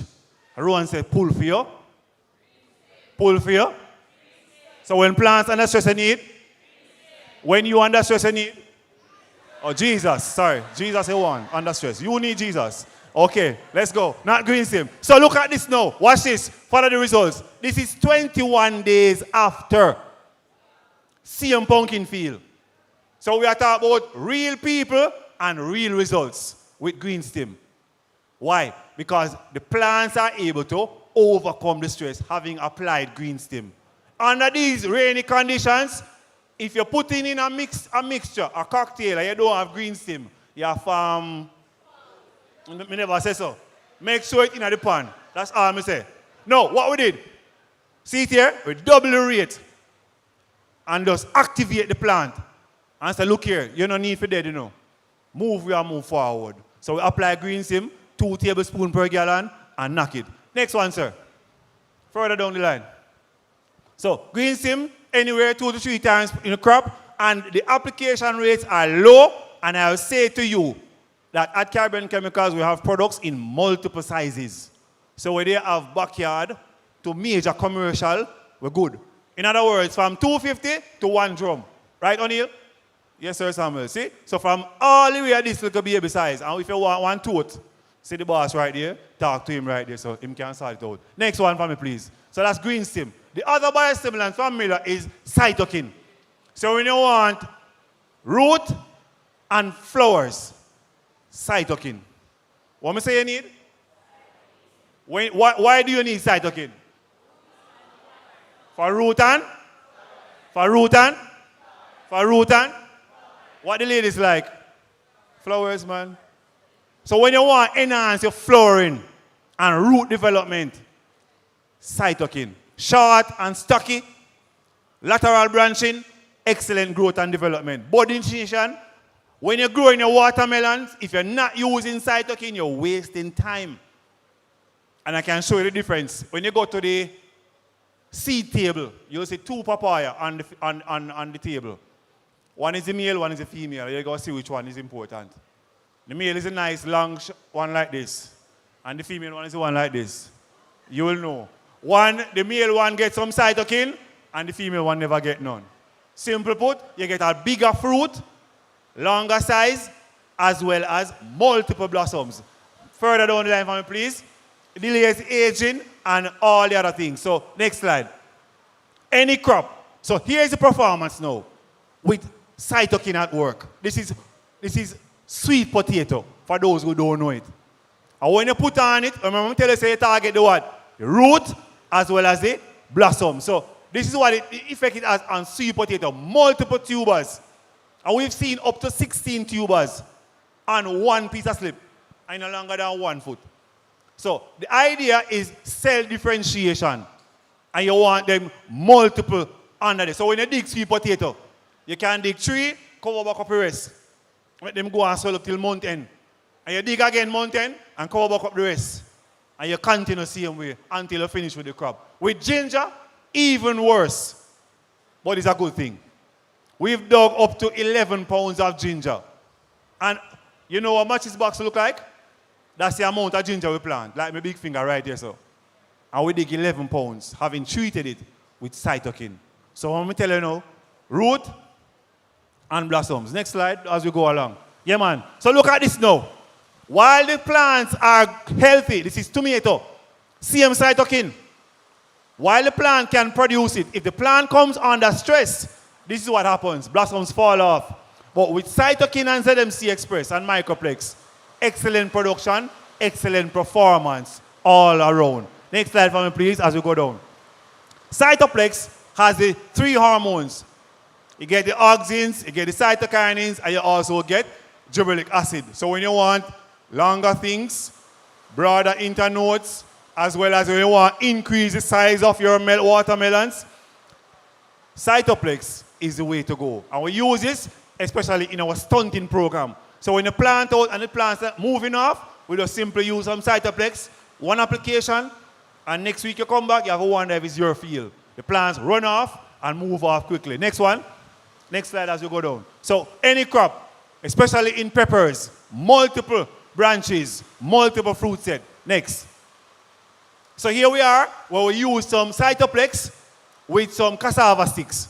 And now we did, put the cassava stick in an onion bag and dip it in a drum. And take it back out. 1, 2, 3, 4, 5, and take it back out. And immediately what we saw, up to 2 weeks later, uniformity as well as multiple germination. And if you notice, this is all of 2 weeks later. And it's still not showing nothing. So guess what? Use up a Cytoplex, especially on your planting material. Even your seeds, break the dormancy. So if you have some old onion seed or some old pepper seeds, 1 tablespoon of Cytoplex in the same bag, shake it up and plant them. Or plant the seeds and just wet it on the top of the trays. And you get your ideal germination. Down the line. Next one. Again, in our Super Jumpstart program, the key right there is Cytoplex. Now, what's the difference between the one that I treated with Cytoplex versus the one I didn't treat? Major difference. Uniformity, bigger roots, and earlier tuberization. You see the difference now? When we talk about biostimulants, quicker. And I say I only have 5 minutes. Next. Here we are, before and after. And this is 8 days later. Watch the feel, you know. Real people, real results, real farmers. So I go at the melon field, I saw me seed. Just a grow off. And I say, here what we are going to do? Knock it. Buy a 20, put in some Cytoplex. Why buy a 20? I want bigger leaves. So we can capture more sunlight so it can make more food. And I knock it with the Cytoplex. And see the field? Almost lock up. 8 days later. That's the quality of the product that we're talking about. Next chapter. So, again, Super Jumpstart. Treated versus control. And the story tells itself. Watch that. You see the story? Faster growth, earlier flowering, and guess what? The farmer is the person that wins. And you know what vexation the cause now? Farmer say, Mr. Parker, you have to go treat my row too. So I say, what you use? I say, all right, I can tell you now. Go get your Cytoplex. So see there? Reduce your transplanting shock, excellent growth and development, and you're getting larger fruits and vegetables. Next. Now, the king of calcium, Saita. Why am I screen blank, sir? What's going on? Now, Cytoplex is a calcium phosphonate technology. And what this does, it unlocks as well as deliver more calcium than the average calcium-based product. That can happen. Go to the next slide, please. This one is blank for whatever reason. Oh, see there? Systemic calcium fertilizer. And guess what we're putting on? Nutrients in 2 forms. We're getting the raw calcium and phosphorus, but we're also getting some other benefits. Absorption as well as a double action. So it's also functioning like a fungicide. So you call it a fungistatic effect. So it's fighting off the problems that could occur on your crop. Move on the line, sir. And again, this is a highly complex product. Now watch the difference. Who will see the difference? Can you see the difference? Where on the picture you see the difference? This in here? You not see it? Look good, man. What you notice? What you notice? Tell me, use your words. You see what? Bigger roots, bigger leaves. May I get all runners? Look over here, sir. Marga like a thread. You see what's going on? And the plant under? Say it louder, man. All right. So if you want to avoid stress, and supply calcium, which product you need? Say it good, man. You need? So it sounds like your favorite is Saita. But a Saita we're talking about. Next one. So here it is. Go on, man. Down the line. Foliar or drench or fertigation. 3 options. So if you never get to wet the trays, you can put it in the soil through your fertigation system. Next. All right. So what we're talking about now, bigger disease control with a Saita Zampro application. And this farmer, please. So guess what? If you have cucumber and downy mildew is the problem, then you have the solution. 2 solutions for that. If you plant cucumber or watermelon. Saita along with your Zampro. Next one, Evergreen, the 22 complex mineral that is going to give you humic, fulvic acid, along with all the vitamins and plant growth regulators that your crop will need. Next. Again, foliar or drench. Notice something here. Don't leave without noticing this. You see how the application them low? What I tell you, value for your money. The smallest bottle, if you're not careful, can mix a drum. So we're talking about low application rates, but bigger returns on your crop. Next slide. Again now, why use Evergreen? Increase root development. Again, we're overcoming stress. And at the same time, bricks, and you're stimulating earlier maturity. Next one. So here we did some Agassi, new product. Treated versus control. What you notice? Quick and fast. Tell me now. Time is going. Larger heads. Because you know this, we can walk through this road right or so. But look what going up at top. Agassi. We're improving growth and development and flavor and quality and weight in one product. And if you ever put Agassi and put it with any other product, more for your money. Next. So 19 amino acids. Here we use it with the same crop and we're unlocking the nutrients in a different way. So that time peel, I sprayed it on. In this one, we soak it in the dirt and get bigger profits, bigger returns on the investment from the farmer. Next one. So back up for me, please. I don't want you to leave without this. Back up, back up, sir. Reverse. Previous slide. Boss, now work with me now. Where am I gone? Sir? Okay, pay attention. All right then, teacher. Watch this now. I want you to add up this mathematics for me now properly. It's when you leave here, today are the only time you're going to hear this. And anybody tell you this again, tell them, say them thief it from the person who tell you. Watch. This is the only time where 1 plus 1, go and give you 11. Write it down in your notes. No, don't show me that finger, sir. This is the only time where 1 plus 1 equals 11. And that's with the combination of your Power Geyser Ultra and your Agassi. Next slide. All right, so in conclusion, once you talk about biostimulants, we're talking about recovery, stress, improving the rate of return and growth and development. Also, better nutrient uptake and efficiency. So all that Donovan tell you about, if the plant under stress, you can't put on, you won't see the response unless you help the plant overcome that. And not just that, better crop quality. What that means for me, when I buy your dasheen, cocoa, sweet potato, breadfruit, mango, or your watermelon, when I consume it, I am getting better nutrients so I can stay slim and trim and not have to go to the gym. You understand me? Same so. You never know. Also, I am getting a bigger return on my investment. Yes, man. So once the nutrients are dense in your food, then guess what? Better it is for you and I. We don't need a doctor because that's our pharmacy right there. When you go over the field and pick 2 bananas and eat it. So that's my time. And thank you for listening. When the plant under stress, remember you need your biostimulants. Thank you. Thank you, Dane. I'm sure you can do better than that. Those of you who are on the outside and clutching at the door, step inside so that others behind you who need to get in from out of the rain can do so. All right, so I'm going to ask you to just come inside a little bit more to allow the others. I believe that some of the people who have tents outside may also need to make their way inside. This, people, is Manchester rain. So if you're not used to this, it looks like a mini storm happening on the outside there. But luckily I'm from these parts, so I know how it gets sometimes.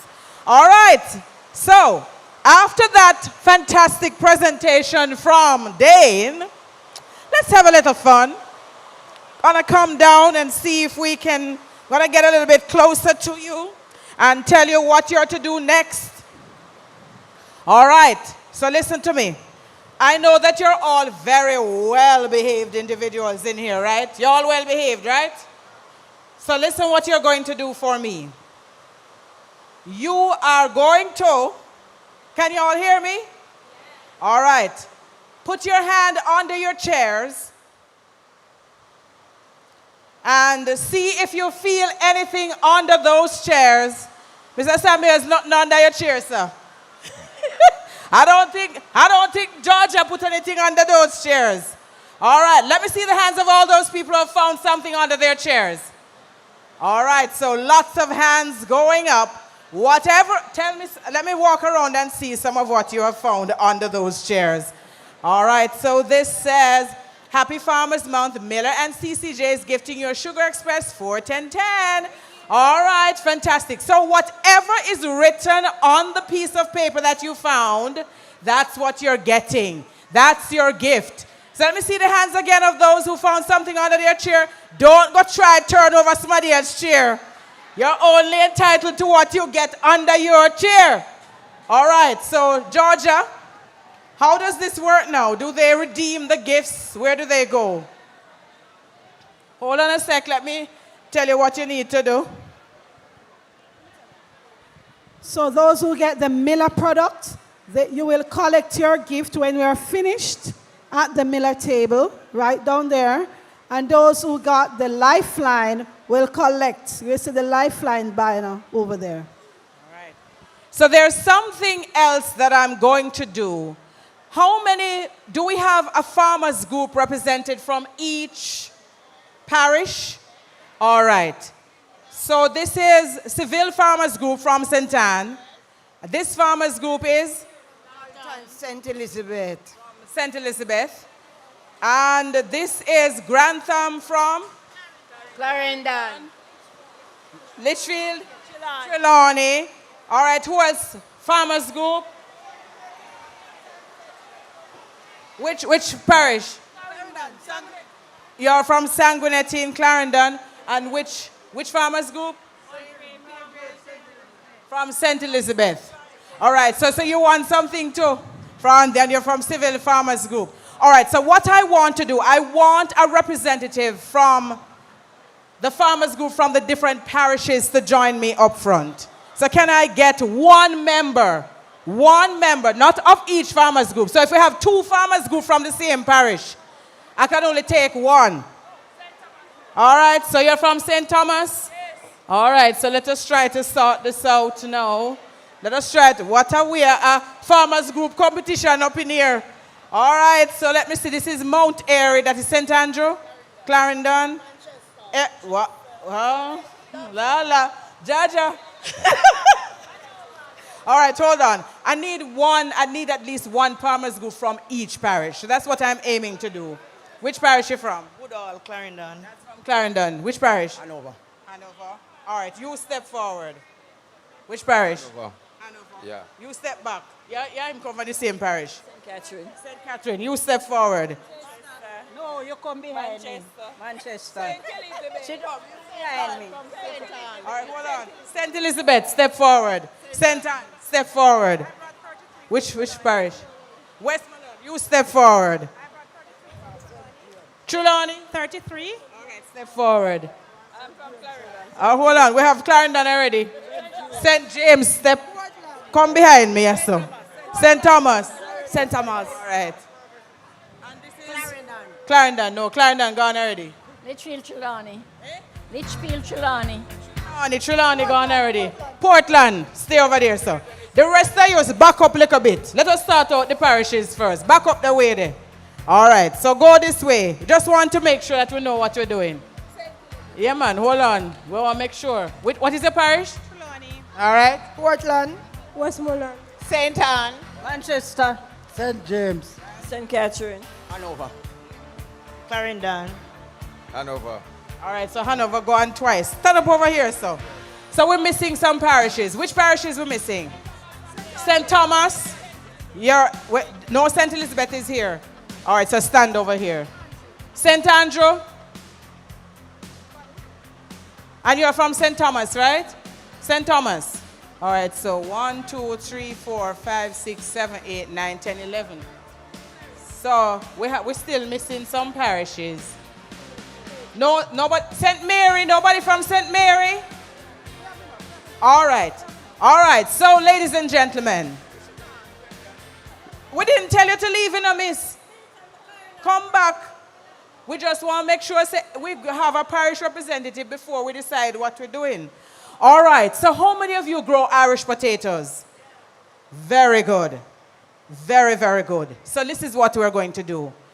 For each of the farmers groups represented from the parish, we're giving you a bag of Banba Irish potatoes for your farmers group. So, Georgia, tell them about Banba Irish potato. The best Irish potato on the market. And it's a very high-yielding Irish potato.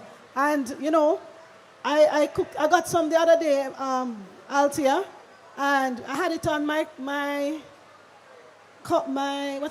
kitchen counter for more than 2 weeks. And it don't spoil. And the yield is second to none. So I'm going to ask you to visit our social media pages at Carib Jam, whether Facebook, YouTube, Instagram, or TikTok. They can learn more about Banba. How much people? 23.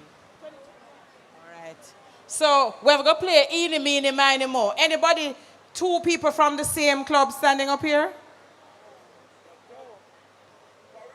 All right, Georgia, let me tell you what you're going to have to do. The 23rd person, you're going to have to find a gift for them. All right. So we're giving away 22 bags of Banba Irish potato. So you can go home and do the planting. And, of course, you can reach out to the Caribbean Chemicals representative in your region if you have never planted Banba before, so that they can guide you through the process. So congratulations to all of you who got something from under your chair, and everyone up here who is going home with a bag of Banba Irish potatoes. So after we're done today, you can collect your Banba on that side with your ticket. Thank you. All right. Thank you very much. You may go back to your seats. You see how Caribbean Chemicals nice? Boy, I would want to be a farmer right about now. All right, yeah, man, go. Oh, you came on the bus? No, man, I came with Mr. Robinson. Well, if Mr. Robinson drive? I'm not sure, but Mr. Robinson drive?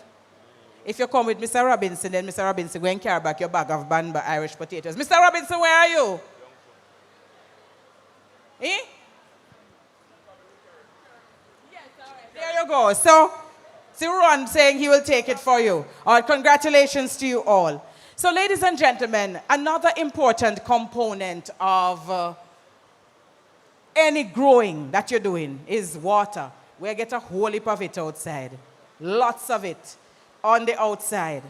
But we have to have a consistent supply of water. Hi, Christine. And part of that is putting in place a good irrigation system. There is one organization in this country that is doing an excellent job in putting irrigation systems across the country. Now, some of you don't have it in your parishes yet, but listen to me, they are working on it. Ladies and gentlemen, please make welcome to tell us a little bit about the work that is being done by the National Irrigation Commission, Chief Executive Officer, Mr. Joseph Giles.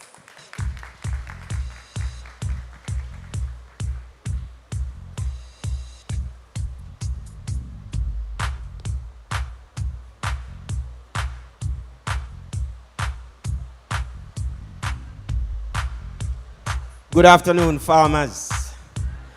And let me use this opportunity to thank Caribbean Chemical for doing something marvelous.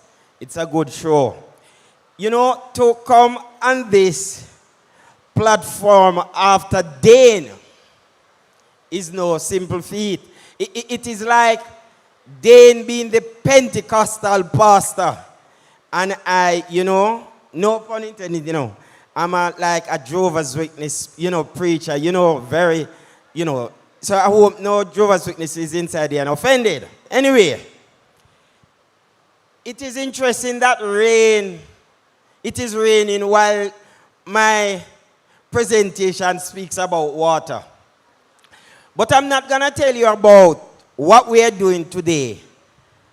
I want to look at the return on investment on irrigation from the usage standpoint, not from the product standpoint. So I'm going to try and see if I can behave like Dane. You understand? And walk around and agree?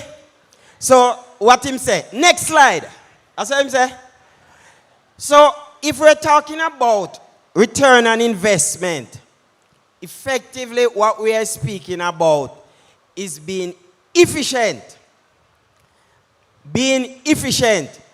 And I like the science thing, you know. So I'm going to tell you what the physics person says, what is efficiency. They said it is defined as the ratio of useful energy output to total energy input expressed as a percentage. If you look on this slide, you will see this. Useful energy output work against waste energy.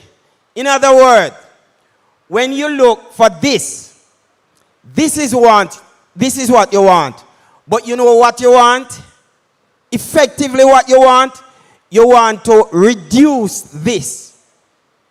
So in other words, every gallon of water that you procure, you want to minimize this. Next slide, that's what Dane would say. So since we're talking about irrigation, let we try and understand what is irrigation efficiency. Work with me. We're just doing some definition because I just want to discuss one slide with you. And it is the last slide. And I have about 9 slides. So don't worry. I won't be long like Dane. So what is the formula for irrigation efficiency? Listen. It is the water used beneficially by crops divided over the total water supplied. And when you multiply by 100, it's just percentage. They didn't say I teach, so may I try to teach though. So listen, as I said, get one. All right, let me use the white box, the white container that you use. 1 cubic meter, that is. If you get 1 cubic meter of water, and you start to use it, how much of that is effectively used by the plant? That is what we're talking about. Effective. So look, you see the red stuff? Danger. So you can lose water through evaporation, runoff, and deep percolation. I'm giving the basic stuff in terms of irrigation. So notice the green arrow. Beneficial use. That is what we want. Next slide. So, this is what you call field application efficiency. And let me tell you what that means. You see, when you get the water, I see my farmers them from St. Thomas. When you get the water from NIC or anywhere, how you use it is critical. And I'll tell you something. We did a study in Jamaica, and you see the field application efficiency in Jamaica, we are at about 30%. And if you know anything about efficiency, we're talking about 100%. And what I say, the field application efficiency is about 30%. What it means? We're wasting 70% of the water. In other words, you buy a pound of flour and 70% of it. No, you buy the biostimulant. And you know what you do? You kick over the bottle and 70% of it gone. You know what it means? You have to go back and buy 2 more bottles. So, field application efficiency, and just understand the percentage of applied water, irrigation water, that is successfully stored in the crop root zone. Very critical. And that is why, if you look on the picture here, you see some stuff. This is where you want the water to be. But a lot of time, like me St. Thomas farmers, I went there one time, Althea, and we did the calculation and said, you only need to irrigate for 2 hours. Turn on the pump for 12 hours. And you know what the farmer said to me? He said, boy, Mr. Giles, me hear what you say now. 2 hours. But I can't see the water pass and not turn on the hydrant. Guess and tell me what he's doing. He's denying another farmer water. He's wasting money. And get and tell me what? He's damaging the crop because I saw the man with a big word on about Phytophthora speech. I don't know what it means. But I ask him. Next slide. So, there's also another efficiency. Conveyance efficiency.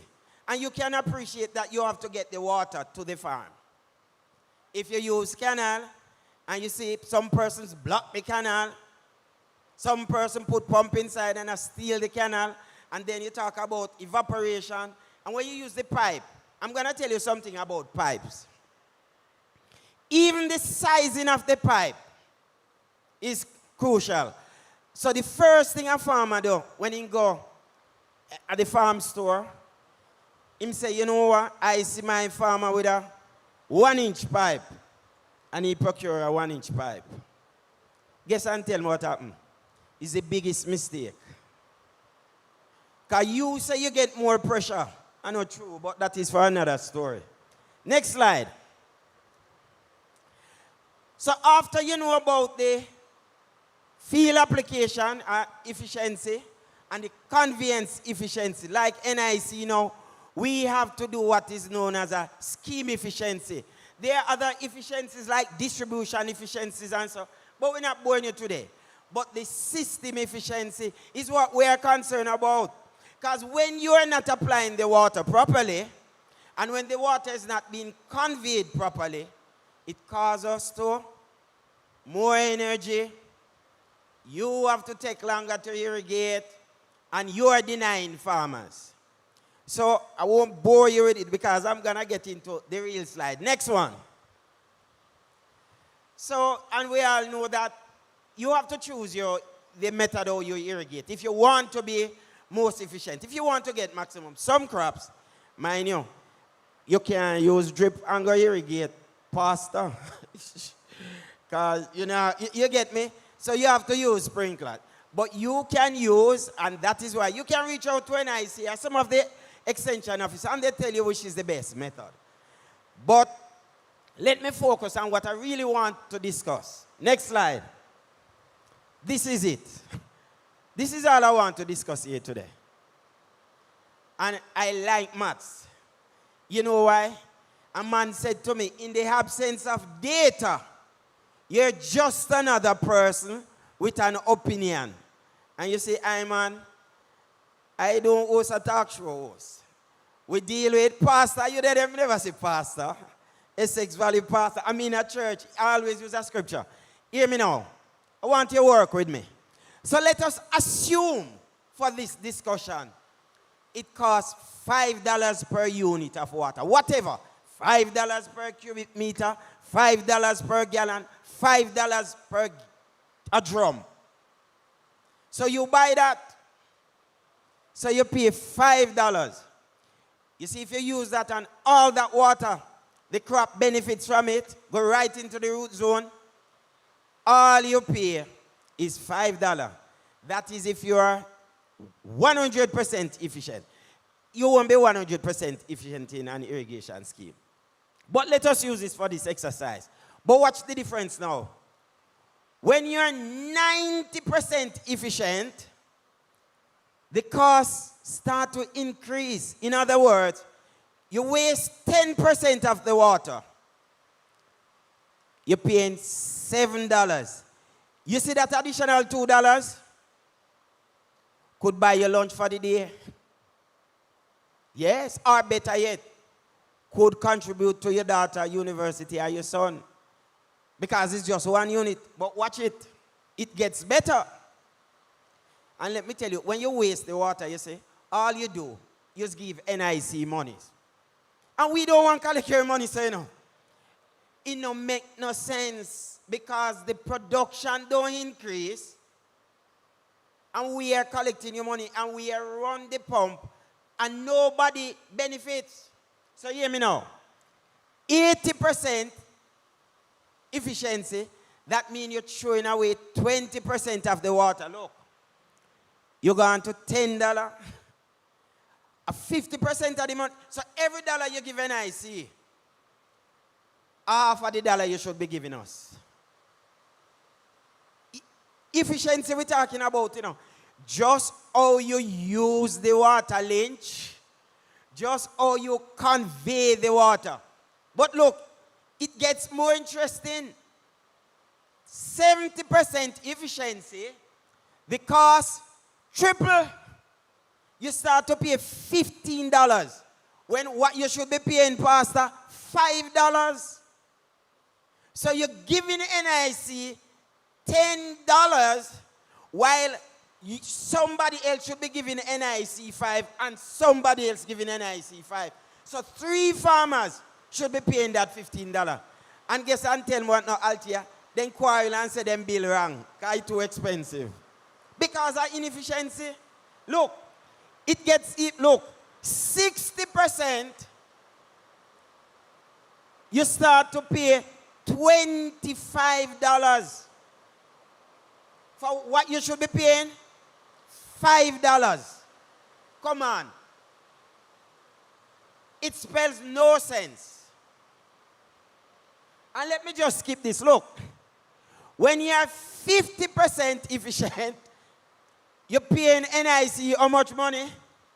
$50 per unit. And what did I say the application efficiency was? 30%.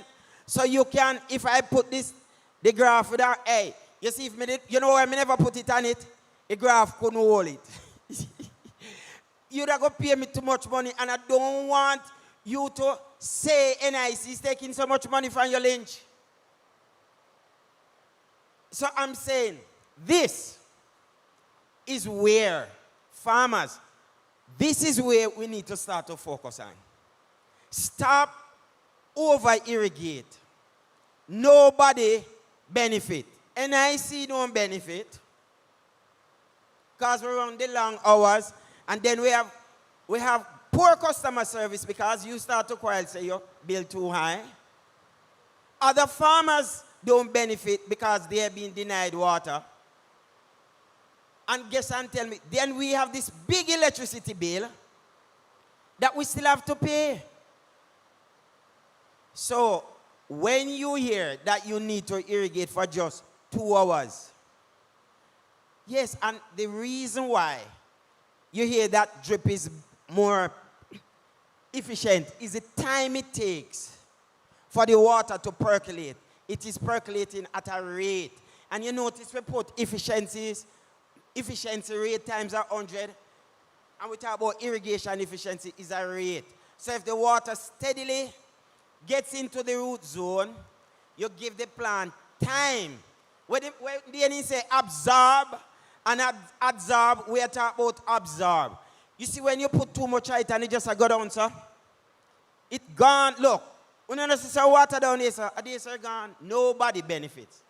I heard just farmers, just by being 50% efficient, from 5 into that 50, 10 times what you should be paying. 10 times. It spells no sense. We can get real technical how you supposed to calculate these and all those sort of stuff. But I want us to leave. I want us to leave with this. This graph, the green graph line, and this, and shows. That is what I'm here about. Thank you very much, farmers.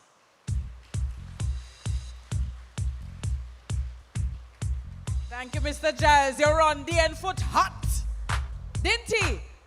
Yes, man, run the end foot hot up in here. Put your hands together for Joseph Giles, Chief Executive Officer of the National Irrigation Commission. And I think the rain is coming now. Yes, man, it's really coming. But you know what? This is what happens in family. You see how they're close to one another and draw close to one another and hug up because it's kind of chilly, don't? You're used to it? All right. As am I. I grew up in these parts, so I'm very much used to it. Just want to let you know that BASF products are now available outside for sale.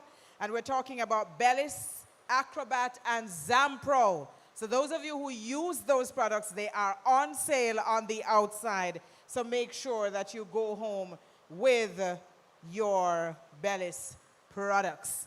All right, so ladies and gentlemen, we're moving now to another dynamic young man who has been doing a significant amount of work with Caribbean Chemicals, and he is ready for us. Put your hands together and welcome Janoy Johnson.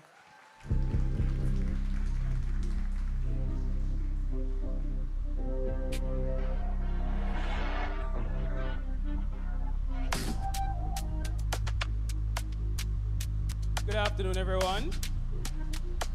You're doing well? I just arguing with my technical team over there, because everybody get a poster picture, but I don't see any for me. So, most of you know me? Don't know me? You don't know me from the YouTube channels and podcasts? Okay. All right, well, I'm Janoy Johnson. I'm currently the Product Development Manager for Caribbean Chemicals. So my role, ideally, is to introduce new chemistries, new solutions to solve whatever issues that you're having right now. And I know you have some major issues, right? You have some major issues? All right. So my task today is to basically present you with potential strategies or teaching you how to select the appropriate strategy. And you realize I said appropriate and not best, right? Or not it will say, are not the correct strategy, because the strategy will vary depending on the situation that you're facing, right? Each farm operation is different. Know that. You understand that? You agree with that? Each farmer's operation is different. So you need a particular strategy that will suit your operation. Slide. All right, so you can skip. Next slide. So I want everybody to repeat the team for me. Let me hear you repeat the team. Farming as a business. Come again, come. Farming as a business. Go again.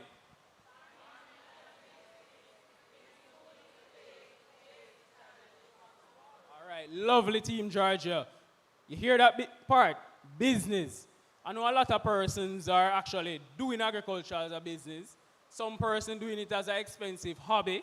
I don't have nothing against that. But to push the agricultural sector, we have to see it as a business, right? And you see this portion is saying retooling for today.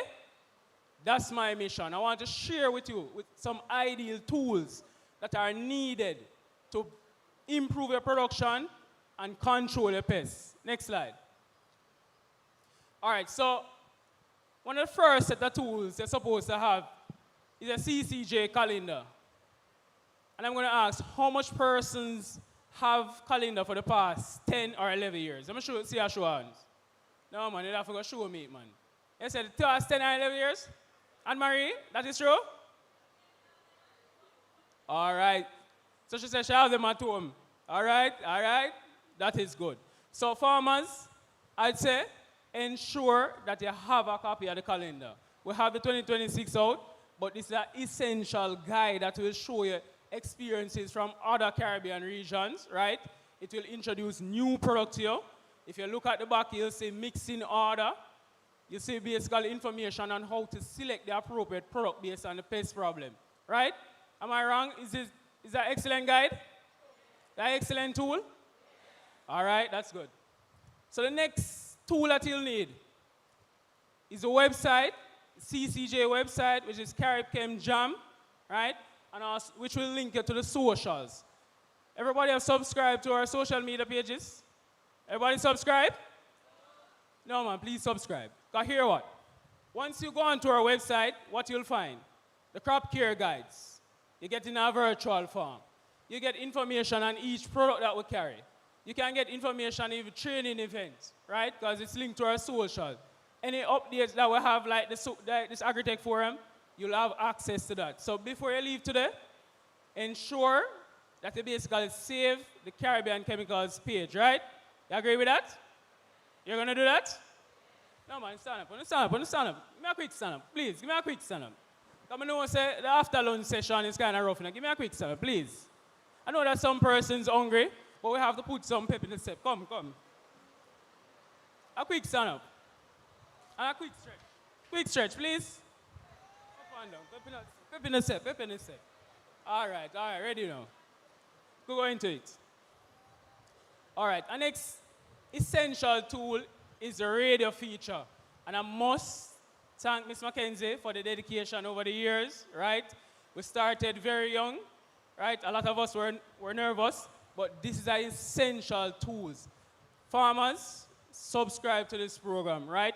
You listen to Caribbean Chemicals on a Wednesdays, but there are other input suppliers that will share information on what options we have, right?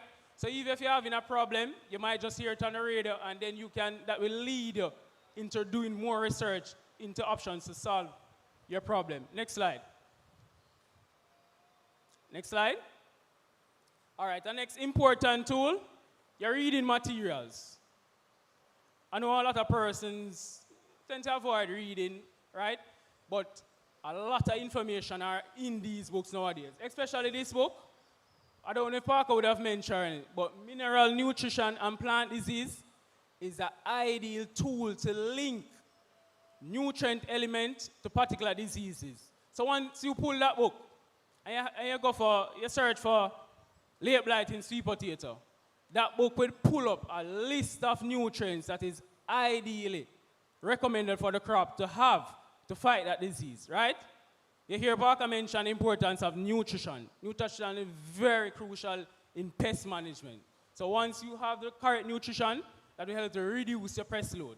Understand? So ensure that you subscribe to different reading materials that will help boost your knowledge on the products, on different pests or diseases. All right, internet. A lot of persons have access to smartphones, right? Let me see the smartphones. What are smartphones? Very important tool. Right now that smartphones are changing the game of agriculture.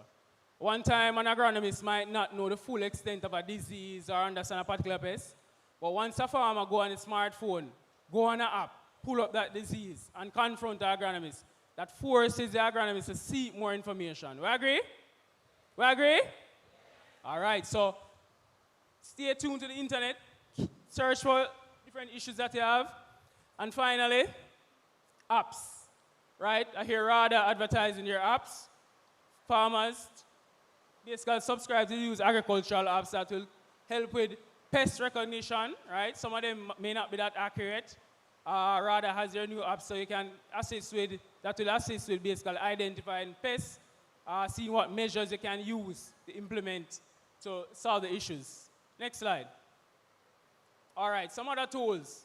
I'm not going to stress on this. Cost benefit. You're hearing that straight through the money, right?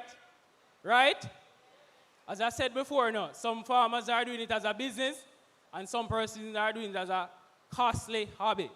So you have to decide which side of the ball game you want to play on, right? Because I prefer to know that I'm losing than don't know if I'm making a profit or not. You agree? You agree? Yeah, man, I prefer know that I'm losing money than not know at all, right? So focus on the cost-benefit analysis. And then the next very important tool, it might be strange to a lot of growers, but you actually have committees, right, that produces material that will help you to identify how pesticides behave. So you have the Insecticide Resistant Action Committee, right, Herbicide Resistant Action Committee, and Fungicide Resistant Action Committee that will produce material that you can look into and basically find solutions that will help you control the pests. All right, and the last one, and very important one, data. Data. How much persons record data weekly, daily, monthly on the farm? Let me see a show of hands. All right, a small amount, but data is very important, farmers. I can't stress it anymore, right? I've seen where farmers have basically given testimonial as to issues that they suffered in the past. And when you check back, they had the record to prove when the issue occurred, time in what they applied. So that can give you a reference point as to how you go forward, right? So ensure that you're recording your data. All right, I'm going to move through this quickly, but as I say, I touched on integrated pest management. So once we're talking about pests, integrated pest management should be key on your lips, right? Very key. So what this is all about is basically understanding pests, how to control them, cultural practice, monitoring solutions. Because once you understand integrated pest management, that will encourage you to basically further understand the challenges that you're facing, right? So integrated pest management is very key. And a simple breakdown of pests, a simple definition, is basically anything that will cause you, any living organisms that will cause you financial distress, cause disease, cause aesthetic damage, right? That will impact your pocket financially, right? So understanding what's a pest is very crucial. All right, and pesticides, simple. Anything that will control that target pest. So if it's water and it's doing the job, you can consider it as a pesticide. You understand? So anything that is giving you that control, repelling the insect, whether it's organic or synthetic, it will be classified as a pesticide. All right, next slide. All right. So let's see the influences, right? As you observed today, today was very hot. Everybody felt the heat today? And you realize what's going on now? A total shift. So environmental factors are becoming one of the main issues. So we're talking about increased temperatures. What does that mean? A pest can carry out its life cycle much quicker, right? Increased temperatures. You basically, if you do your morning application, as I sometimes suggest, what you're having is that, greater stress on the plant, and probably you're losing even the effectiveness of your pesticide application, right? So you have a factor that. Human influence. So persons who might use high nitrogen fertilizers, that will lead to an increase in sucking insect pressure, right? Also clearing of forest areas. That will also contribute to increased pest pressure load. And I know that most persons, especially persons in the St. Mary, St. Anne area, would experience that. When you clear a vast area of land, you plant your hot pepper, by the time of year, you're having that increased pest pressure going into the crop, right? You agree? You agree? All right, other factors. Also, increased use, overuse of pesticides contribute to also an increase in pest development, in pest pressure, right? And I've heard farmers complaining about herbicide causing an increase of particular weed species. You ever hear that? So the weed seed end up in the herbicide? You never hear that before? You never hear that farmers blaming the herbicide for causing an increase in weed pressure? And what I tell them is that, it's not that the weed seed is in the herbicide, it's just that that herbicide is controlling a particular weed species, right? And not controlling the other. So if you constantly use that herbicide, you get a buildup of a particular weed species. You understand? So it's not the product, it's how we're using it. Next slide. All right, so some of the major pests that we're facing, thrips. You agree with that? You agree with that? Yeah, the whole audience supposed to say, because farmers who are doing watermelon facing that issue, farmers who are doing ornamentals facing that issue, farmers who are doing hot pepper facing that issue. Who else? Which other crop are experiencing issue? Onion, what else? Sweet pepper, tomato. So thrips has become a major pest for us. And one of the factors contributing to that is the increased temperature, right?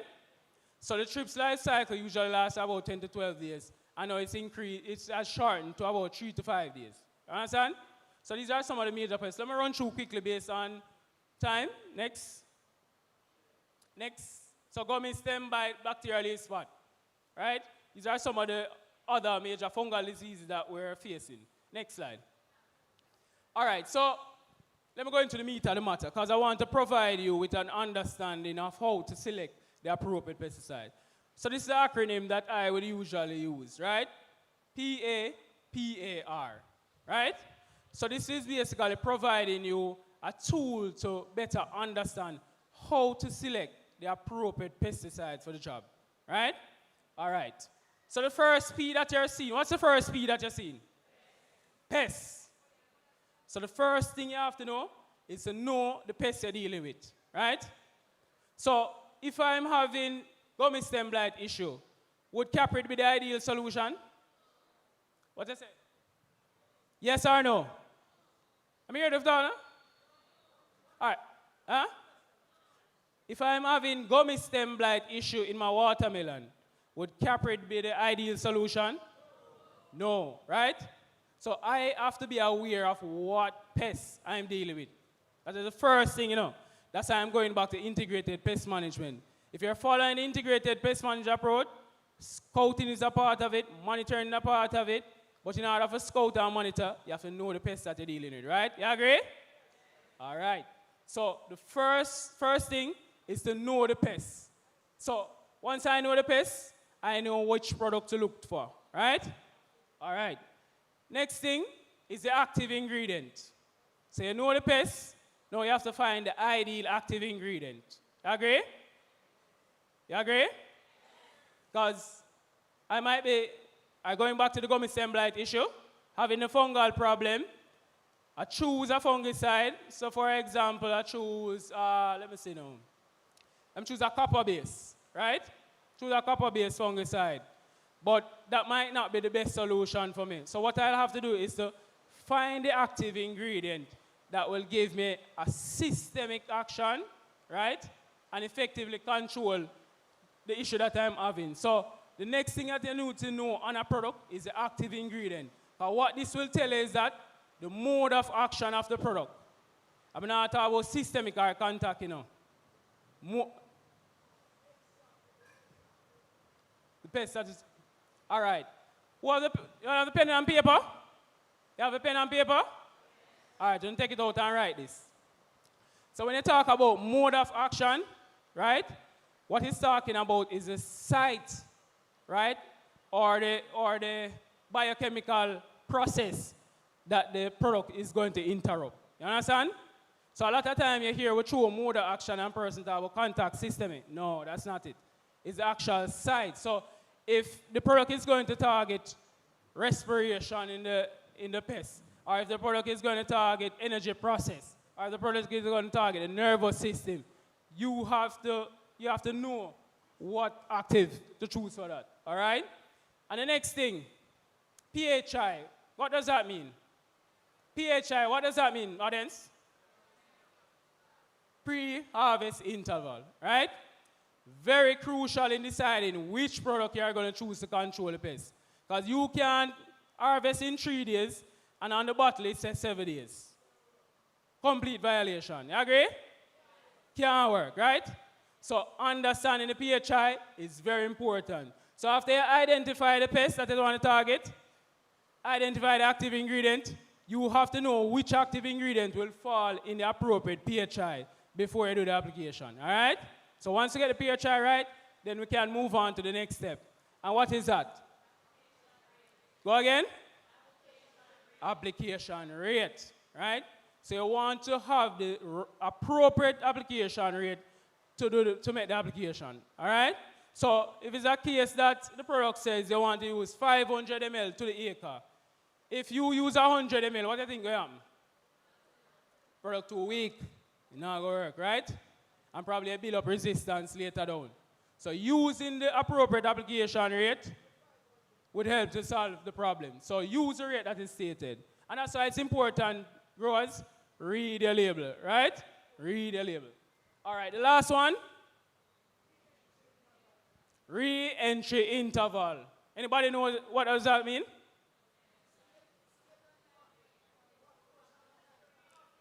All right, you say, say A student, it's Georgia, yep. A student. So what he's saying is that, how long after you can enter the field, right? And that is why I love to tell growers that do your pesticide application in the late evening, right? Several reasons for that, and this is one of them, right? Because if you apply the product in the morning time, but you realize you need to go weed, you need to go do something, you can't do that, or you should not do that, right? So you basically putting yourself at harm. So late evening application is good for that, especially for the re-entry interval. Next slide. So with the information I just show, or the step that I just show, right, this will help to guide you in selecting the appropriate insecticide. So we're looking at advanced 10EC. And what insects is the advanced controlling? Thrips, whitefly, scale insects, right? So if I have a thrips problem, advanced will pop up on my radar to say, go to advanced, right? All right. So we move down to the active ingredient. Anybody can pronounce that? Pyriproxyfen. I don't know who you up. Pyriproxyfen, right? When I do a research on that, when you Google it, you just put that in the phone and Google it. You see a lot of information come down, right? And what you're going to see? An insect growth regulator. What it say? Insect growth regulator, IGR, right? And then when you read further, what you're going to say? Control or prevent the eggs from developing into nymph, prevent the nymph from developing into adult, and cause the adult to be sterile. You understand what I mean about sterile? Can't reproduce, right? So I say, all right, that is an ideal product for me, but it doesn't kill the adult. So what I'll have to do? Combine it with a product that will kill the adult, right? So I know, say, once I combine this with a product that will kill the adult, we basically eliminate the population, right? All right? And then what I look at next, the PHI. I want to harvest in 7 days. Is that a suitable product to use? 3 to 7 days in Cameroon, it depends on the border. All right, someone want to harvest in 10 days. Can that be used? All right, because the PHI said 3 to 7 days, right? So it's an ideal product to use. All right, and then when I scroll down now, I look at the application rate, 10 ml. So that's 2 teaspoons per gallon. I look at the application rate and realize that it's low. So when I do the calculation with the cost of the product with the application rate, it's a very cost-effective product. You understand? Because remember, I'm telling you now, don't forget the cost-benefit analysis. You understand that? All right? And then now, I go down to re-entry period. What it say? When the spray deposits dry. So I could apply this in the morning, and basically by the time it dry, I still could have function, right? So this is one that I could apply in the morning, right? So I'm basically sharing you approach that you can use in selecting the right pesticide. And once you follow the order, you'll get the things correct. Give me a next product, based on time. All right, Pegastar, lovely product. What are the pests that you see in control? Come on, go through it quickly. Aphids, diamondback, leaf miner, thrips, mites. A broad spectrum product, right? So this is one of them that you'll need in your kit, definitely, based on the broad spectrum properties. All right, you said this one, the keyboard, larva and egg. All right, you have the information. All right, diaphenturan. When you Google the active, what you're seeing? All right? It's a product that is a nickel. It's basically, all right, let me break it up. I'm not going to the big terms. You know. What is it? A nerve agent. You understand? So what it causes is basically nerve impulse and eventually kill the insects. All right? So also, pay attention to this product. It's light activated. Right? What that means is that, you know, once you spray it on and the sunlight starts to penetrate the product, then it will transform it into our next compound and it starts to work. So I always tell farmers, try to spray this in the evening time. Because if you spray it in the morning time, there's a high chance you might get some phytotoxicity based on the high UV radiations we experience locally. Understand? So it's best to do this in the evening. All right, looking at the PHI, 14 days PHI. You have to pay attention to that. So if you're going to harvest in 10 days, you don't want to use that in that. So ideally, in the earlier stage of the crops. Understand? All right? But look at the application rate. Very low application rate. Basically, half teaspoon per gallon. Very low and cost effective. So it's a product that I'll add in my portfolio. And finally, the re-entry period is 24 hours. So 2 days after I do the application, no, 1 day, sorry. 1 day after I do the application, I can re-enter the field. You understand? So that's why I prefer do it in the evening, because that gives you that extended time that you can stay out of the field. All right, skip now. Georgia, how much minutes have you? All right. One last slide, one last slide. Skip to the last slide. Time up. All right, give me it. All right, so say I have a scenario here, right? You're in the peak of the summer. You're managing 2 greenhouses of sweet pepper. One is in the vegetative stage and one is in the fruiting stage, right? And what you're experiencing is curl leaf, you're seeing scarring of the fruits, you're seeing bronzing. So what products would you use to control your trips? Well, I'll give you one of the answer. So you're experiencing trips. So give me what products you'll use to control your trips for the both greenhouses. Anybody can come up here. You want to come up? You want to come up? Pegastar. For which greenhouse? For the one with the thrips. Both houses experiencing trips damage, you know, right? So one is in the fruiting stage, and as I say, one of them is 10 days from harvest, while the other is in the early vegetative stage. So which products will you use for both? That's more mature. The one that has the plants that are more mature. Pegastar. Yes. 10 days. So she said she'd use Pegastar for the crop that is more mature. But remember stating 10 days before you harvest. But the PHI for Pegastar is 14 days. She said she'd use Advance, right? Advance for which one? For both in greenhouse? You can use for both. Huh? All right, so she's going to use Advance, and she can combine it with a Caprid for the greenhouse that is mature. George, you have to give her a price for trying, right?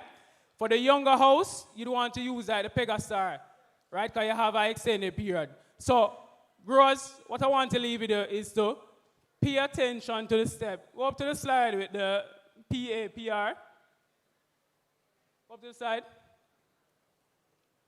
So what I want to do is to leave to you a stepwise approach in selecting the appropriate pesticide, right? So we have to pay attention to the first P. First P, Pest, all right? What comes after? Active ingredient.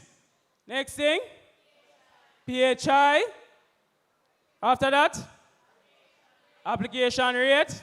And last thing, re-entry period. All right, so once you use that approach, that will help you select the appropriate pesticide, all right? And there's a lot of information on our YouTube page. If I go through the product listing, we'll probably be here until tomorrow, all right? So that's it for me. All right, thank you very much. Thank you very much, Janoy. Put your hands together for him. Wonderful presentations we've had so far up in here. We have a few more to go, but before we do that, there's a gentleman who has been answering every question up in here, and every answer I'm give right. Ladies and gentlemen, let me present to you Granville. Granville, join me up here. Put your hands together for Granville. Granville is the A student from this session. And when people do good work, you must recognize them. So Granville, I went and I got a gift for you. This is from Wana gave me this to give you. This is Miller Sugar Express. And she also gave me these lovely sleeves, so when you're spraying, you make sure you put them on and you cover. So congratulations for that. You see, when you come to class, you must do well in the class. And it's not every class you're going to give you a prize, you know, but this one is giving you a prize. So congratulations, Granville. All right, bless you. All right, thank you so very much for that. Earlier today, when Minister was here, he spoke about the use of drone technology and the importance of same. And we have a 5-minute presentation now from Garnet Harris from Sky Crop Solutions. He is a director and he comes to talk to us about drone technology in agriculture. Put your hands together for him. Thank you.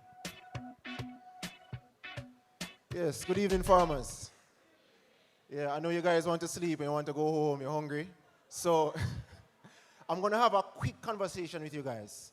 I don't have any PowerPoint prepared right now because I just want to have a quick conversation with you. So, thanks for the intro. My name is Garnet Harris, and I am the director for Skycrop Solutions JA. A lot of you guys might know us as the drone spraying guys. You know, I want to see a couple of hands of persons who have used drones on their farms before. Anybody here use drones on their farm before to spray? Nobody at all? That's right. Okay, I see a few hands over there. Well, today, I want to first start off, as much as I always start off my presentations, is that I am not the most experienced farmer talking to you right now. I am talking to you as the director of a company who have served over 100 farmers, hundreds of farmers, and over 16,000 acres sprayed since we started our company. So I have a front row seat to tell you one key truth. And that one truth is that farming belongs to the tech-enabled farmer. So I want to have a conversation. I want to state that gone are the days when you can say that I want to do farming the old conventional way. We cannot have that mindset these days because of climatic conditions, rising prices you see the prices of chemicals going up, the prices of fertilizers going up, labor shortage, rain, damaging the crops. So how does drones come into this conversation? Well, the thing is, I want you to picture something in your head for me. I want you to picture a device that you can sit, all you do is teach it the plot of your farm, send it out, and it sprays your farm within 2 minutes. I want to also have you think about a device or an equipment that it uses 50% less chemicals to spray your farm as compared to a mist blower. Think about a device that uses only 10% of the amount of water that you will normally use spraying with regular means. And I want you to think about a device that all it takes is just one click of a button and it sprays 10 acres within 1 hour. That device, if you've been thinking, that device is a drone. It's a sprayer drone. Also, that same device, think about a device that you put 50 kilograms of fertilizer inside of it, and it goes and it disperses it in less than a minute. That, my friend, is a drone, and they're here in Jamaica, and they're being used extensively by farmers, either by contracting our services to come and spray your farm, or by purchasing a drone from us. So I know a lot of you guys here already know that information. Pretty sure that a lot of farmers are familiar with how drones work and what drones are. But you might be very hesitant to get into the technology because you don't have enough knowledge about it, or you're very adamant about purchasing a drone for yourself. Well, guys, this is where Skycrop Solutions come in. And I want to touch on something. Look at the theme of the forum that we're at today. The theme of our forum is farming as a business. So the reason why Caribbean Chemicals is doing this forum is because they want you to make money. Farmers need to make money. You don't just farm for survival. You need to make money. So the thing is, when you have a drone and you plant your crops, there should be no reason why, because there's a rainfall and it's muddy, you can't go in and do pest management. You should be able to do pest management at night, at day, at morning, irregardless of you having any labor at all. Well, guys, an agriculture drone, I don't want to get into the technicalities because we don't have enough time. But an agriculture drone requires one person to use it. It doesn't care about your age. We have over 40 clients having drones on the island from us that we have supplied drones to. We have trained them how to use it. And not only that, but we offer free repairs and free maintenance for these drones for one package. So just imagine, there is no excuse why farmers shouldn't be stepping up their game, farming as a business, and utilizing drone technology on their farm. On top of that, in terms of the knowledge, we work with Caribbean Chemicals very closely. You guys see the very industrious type of fertilizers and the type of chemicals with the advanced technology inside of it, well, those are being used in our drones every single day. So you can get the information on how you mix the chemicals for the drones, and the drones can come and apply it. So I want to leave something with you guys today. You know, don't be scared to take the leap by using technology on your farm. The technology is here in Jamaica. We supply the training and the support through RADA. We have actually supplied RADA with about 7 drones to aid farmers, to help the farmers all over the region. Caribbean Chemicals, we work with them very closely. John, I can tell you, we are on his phone almost every day, either by us or our client, talking about how they mix the chemicals for the drones. You know? So don't be shy about leveling up your field, leveling up your farming with the drone technology. So I'm going to leave that with you guys here today. If you guys want any more information, because today was very limited, you can reach out to us by calling us through our website, skycropsolutionsja.com. You can contact us there. You can email us, support@skycropsolutionsja.com. Or you can reach out to us through our Instagram. You know, give us a phone call, reach out to us through Caribbean Chemicals, through RADA, and you can get all the information that you need. All right? So I want you guys to enjoy the rest of your evening. All right? So take care, guys. Thank you so very much for that. Garnet Harris from Sky Crop Solutions. He's the director of Sky Crop Solutions Jamaica, focusing on drone technology in agriculture. It is not the future, it is now.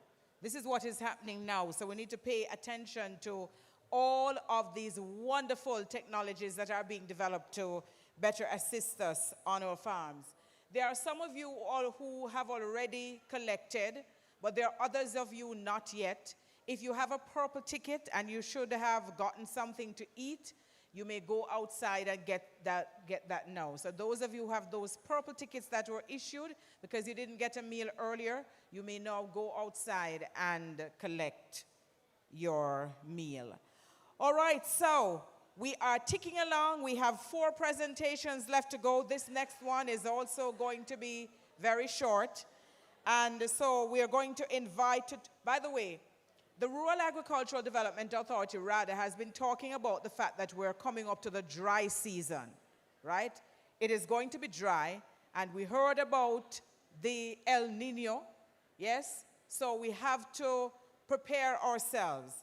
And so to better help us better understand how it is that we can do this in terms of preparing for the dry season, it's dry season preparedness, strategies for precision on-farm water management. And for that presentation, we now invite from the Rural Agricultural Development Authority, RADA, Rennie Walker. Rennie, put your hands together for him as he comes.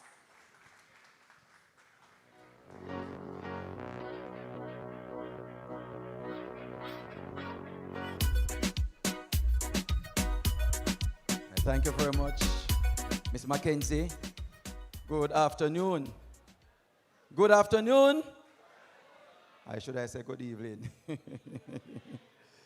Yes, I'm happy to be here. Let me say this is a very superb tech conference forum.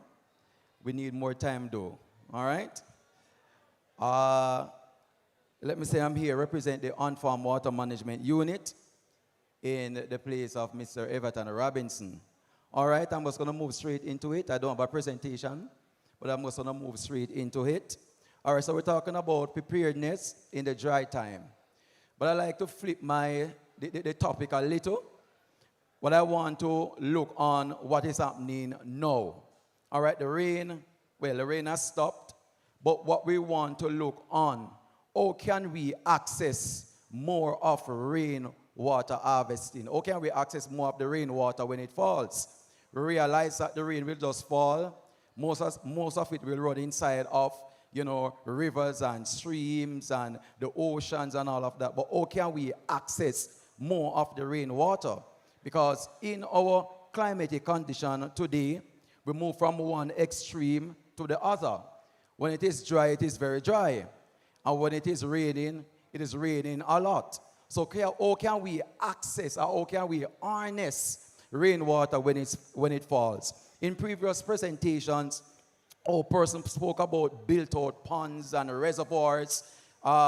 In the unit, we focus on, line the reservoir, line the pond, earthen ponds, and so on. We also look on rainwater harvesting sheds and how can we build out some of these rainwater harvesting sheds that can collect the water, send it into, what we call storage tanks so that you can harness that when the time gets very dry. We also look on building out what we call communal storage systems using 2,000-gallon tanks, 2,005-gallon tanks, and then we can use those tanks, connect them to what we call a water conveyance system, put what we call hydrants on them, and get them to your farm gate. Another thing that we can also look on, which you all practice it, is what we call irrigation system. Drip irrigation system is something that we are promoting today. A lot of farmers in the past like to use sprinkler irrigation. Yes, sprinkler irrigation has its place, but we want to employ more what we call drip irrigation system, because drip irrigation system helps you to bring the water and the nutrients to the active root zone rather than you wasting the water and the nutrients. So we employ a lot of that, and a lot of farmers are using it today. We just need to continue on it, upgrade it, and so on and so forth. The other thing that is that the farmer engage in and we want to also promote again is fertigation system. It can be done manually, or also it can be done in using injection system like the Venturi injector and so on and so forth. We encourage farmers to practice fertigation because you see, plant don't eat, plant only drink. And so when we give the plants nutrients in its solid form, at times we lose a lot of it.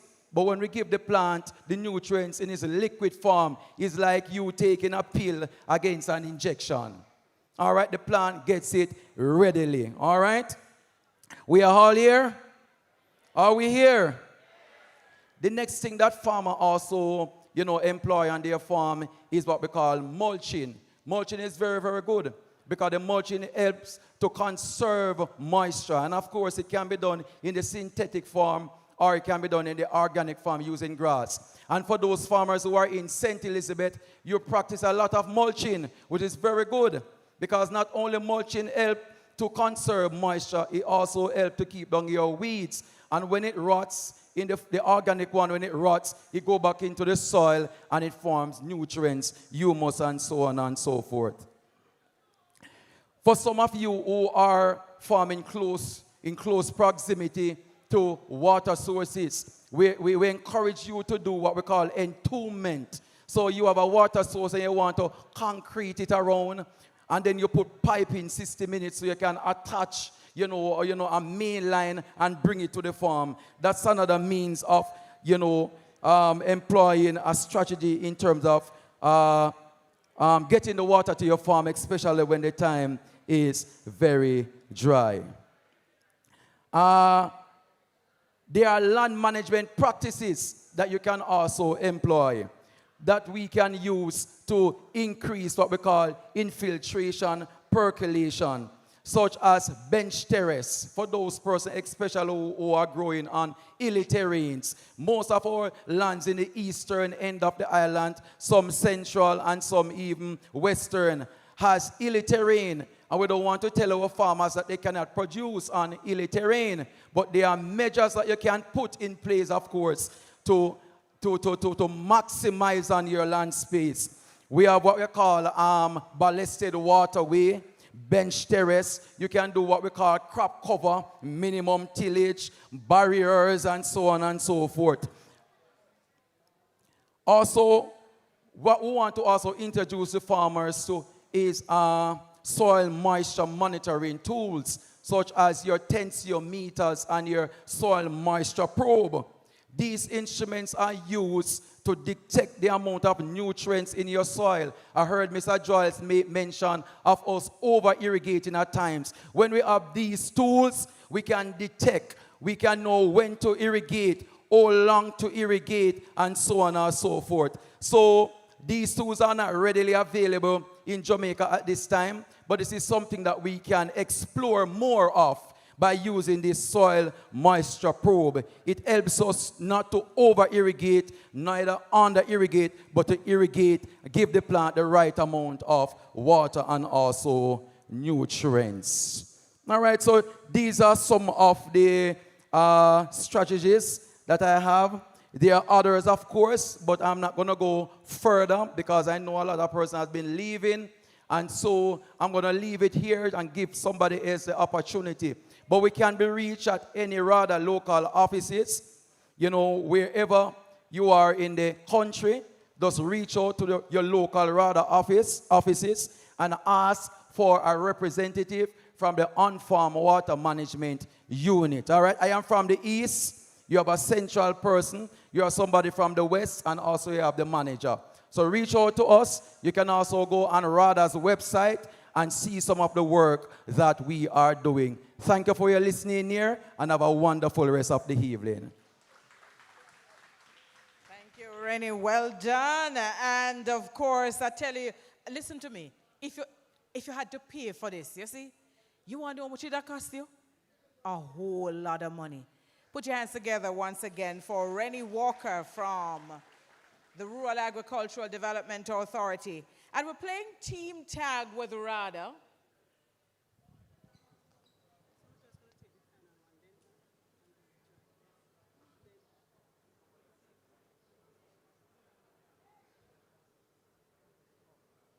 All right. So we have had a change of plans, and I think because we know that some of these buses are going very far, really want to say a big thank you to you all who have stuck with us to the end. We have had, I think, what have been some excellent presentations, and if you agree, put your hands together for the presenters. It has been a fantastic day of presentations. So what we're going to do now is we're going to invite to come and make his presentation on smart and safe farming, Denver Green Market Development Agronomist. Put your hands together for Denver as he comes. All right, farmers, I know we are winding down and I won't be long. And I know that you have far to go, and I hope that God go with you on your journey back home. For those of you who are here, let me just spend some time and just share something real quick with you. All right, next slide. Again. All right, so my objective is to ensure that when you leave this presentation, you will learn a few things. One, I want you to understand that you explain the reasons why protective clothing is important, to state why, it is important to follow agrochemical mixing order, state 5 environmental impacts that may occur when agrochemicals are misused, and state 3 ways in which agrochemicals can enter the body. Next slide. Now, if I should ask the question, next slide. If I should ask the question, how do you define pesticide, or what are pesticides? It's simple put. Pesticides are substances used to control pests such as insects, weeds, fungi, rodents, so on. All right? In the definition, you did not see anything where it says it controls man or woman. So it therefore means that it was not made for man or woman. It was made for insects. That means, in a sense, you should protect yourself at all costs. Am I correct? Yeah? At all costs, protect yourself. Next slide. I wanted to also identify that when you're dealing with pesticides, safety is very important. For one, protection. Who is protected? You're protecting yourself, the person who will be in the field. Skip my slide already, Mr. Skipper. The person who will be in the field. You're thinking about environmental health. You're thinking about the consumer, who is very important as well. So for the most part, once you're using chemical, there are some fundamental things that you must pay attention to. John, I mentioned them a while ago. Next slide. You read the instruction and follow them carefully. And when I said read the instruction carefully. Check to make sure that the PPE equipment or the spray equipment are secure and are working properly. You should also check for weather condition, and you mix only the correct amount of chemicals because you don't want to leave any in the container or to put it down for tomorrow and say you'll use it another time. So mix what you know you're going to need. All right? Next slide. I want to also show you what we at Caribbean Chemical distribute, a suit they call Jacta suit. We also distribute the Dynamo battery-powered spray pan, so you don't want to go into field to be pumping because as you pump, energy is used, you sweat a lot, your pores are open, more exposed if you're not protected. Hence the reason why we put the Jacta suit mannequins, as you can see. So when you buy the package, you get a face shield, headgear. It doesn't come with a fully equipped respirator, but you can invest in those respirators that has the cartridge on the sides. Those are much beneficial for use. You get an apron, long sleeve, a rubberized base portion, and also your gloves. So you get a full suit. Farmers, listen to me real quick. If you don't look like the man that's on the moon or going to the moon, you are not protected in the field. Let me say it one more time. If you don't look like the man that is going to the moon in the field when you're going to spray chemicals, you're not fully protected. Am I clear?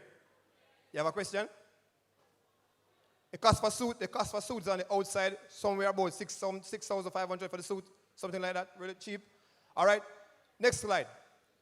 Next slide. Let me give you an example real quick. Go again. Click again, click again, click again. All right, thank you. Hold it right there. Go back. All right, cool. For the most part, farmers, when you're spraying pesticides, you need to pay attention to some very important details. Now, you want to note the pre-harvest interval. So if you're going to use a chemical like caramectin, the pre-harvest interval is 7 days. If the dose rate, you want to pay attention also to the return entry interval, which would have been 12 hours. You want to pay attention to the dose rate, which is 2.5 ml to 5 ml, which is half teaspoon to 1 teaspoon per gallons of water. You also want to pay attention to the pH. Most of you don't pay attention to this part of the chemistry. Now, what you should note, if the water is too acidic, it interferes with the chemical efficacy. If it's too alkaline, it interferes with the chemical efficacy, meaning the chemical might not work as it should or give you the best result. So just note that. How do you check your pH? You invest in a pH meter or an EC meter. pH meter normally carry EC. Some of them carry only pH. When you use that meter, it will put it into the water. If the water is too high, you can always bring it down with your phosphoric acid. You put like probably a teaspoon, can do probably 20 gallons of water. So you tip a little in it and keep checking it to see if the pH comes down. Once it comes down, you can go ahead and mix. Now, farmers, pay attention to this also. If you're going to mix both chemicals, let me just ask you a question real quick. If you're going to mix both chemicals, which one goes in first? Anybody? Go ahead. The powder goes in first. Is she correct? No? No, I mean, establish, water in the pan, the water is conditioned. What product goes in next? Of my 2 chemicals on the board, which one goes in next? Or first? So once the fungicide, I'm saying, is she correct? Yes? Good. She's correct. So what you want to do, you want to ensure that you mix the WP product, which is the powder product, before you add any oil-based product. So like an EC product, which is usually an oil-based product, you don't want to add the oil before the powder, all right? So if you look at the mixing order, go down again. Next slide. If you look at the mixing order, and this is something that every farmer should follow. In the calendar that you received this morning, in the back of the calendar is a mixing order. If you don't follow the mixing order, sometimes what you do as farmers, you create an exothermic reaction, which causes heat into the pan or the spray pan. Once that heat is created into the pan, when you go and apply the chemical, you see scorching, which give you a kind of like a phytotoxic reaction. And you're saying to yourself, what's causing scorching? Even though you would have mixed the chemical at the dose rate, but you reverse the process sometimes, and it causes an exothermic reaction. Am I clear? All right. So as you can see, you follow the orders coming down. So you have add your water conditioner. I told you about the sulfuric acid, the phosphoric acid a while ago. You have the foliar fertilizers, wettable powder, wettable granules, wettable dispersible granules, and you keep coming all the way down. But notice this one now. When you get to the very end, you add your adjuvants at your sticker. So whether spreader sticker, new Flim P, or exit, or even breakthrough, those come at the very end. So what goes in first, second, and third is as important as applying the product. Next slide. All right, one of the things that you should pay attention to also is your nozzles. Farmers have a tendency to spray the field with heavy droplets.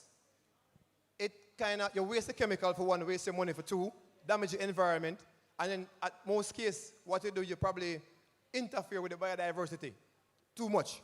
So what you want to do is to choose the right nozzle. So if you're going to spray herbicide, use herbicide nozzle, which is more of a flat type nozzle. If you're going to spray like your insecticides, you can use a cone-shaped nozzle, as you can see them on the board. And the droplet size is very important. So don't bathe the plant. God already bathed the plant, right? So if you're going to spray the plant, get it down to a fine mist, and you give it a quick cover to ensure you get coverage. So you add your adjuvants and other stickers into it to ensure that you get good coverage. All right, next slide.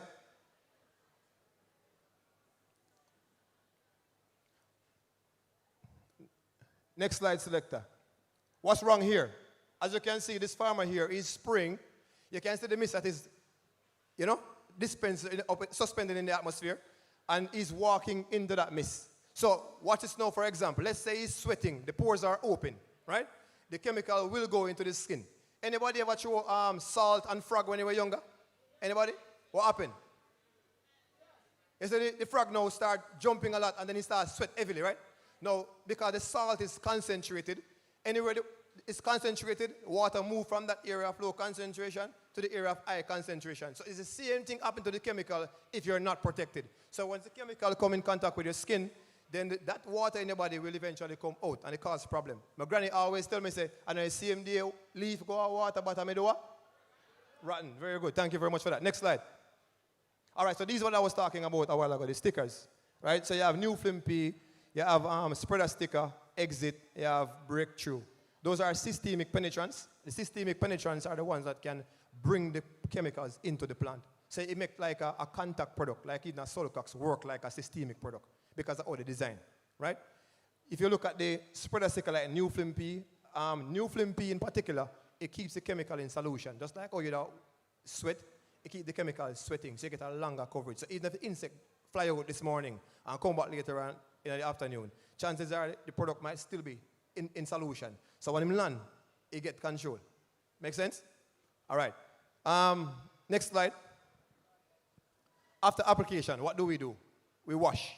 We wash, we wash, we wash. Right? So you wash the gloves with soap and water if you can before you start pulling off your gears. Why? Because the chemical might be on your gloves. And you might be pulling off things and touching parts of your body which you don't want to be touching, and then you contaminate yourself. And that can also cause problems. So wash your gloves with soap and water, then you take off your gears. And when you're taking off your gears, take them off, fold them, put them in a bag, take them home, because you might drive a vehicle. If you're not driving, you're walking home, still take them off, put them in a bag, take them home, put them in some water, wash them out the next morning or so if you can. Soak them, wash them out, and then hang them, dry them, reuse. All right? We don't encourage farmers to spray today, put on a suit, and take it up, spray tomorrow. Don't do that. All right? Don't do that. Next slide. Now, one of the things that farmers don't practice, and I see it right across Jamaica, we take it for granted that we can just go in the field and spray anyhow. And if you look at the statistics, in St. Elizabeth, probably a little portion of Manchester, we see that there's a little incline in issues with cancer. Now, you can't blame the chemical company for that. It's a lack of, what you call it now, practice on their part that causes the issue. So when we come to keep training our express to the farmers, protect yourself, protect yourself, protect yourself. It is very important, right? Because your health is your wealth. If you don't take the time out and take care of your health, later on you're going to spend your wealth on your health. So take care of your health first, all right? So what happened? If you look how it filters down, once you misuse the chemical, you will find that you will have a lot of degradation taking place, meaning the chemical will affect animals and plants that they were not intending to affect. A lady this morning asked about bees.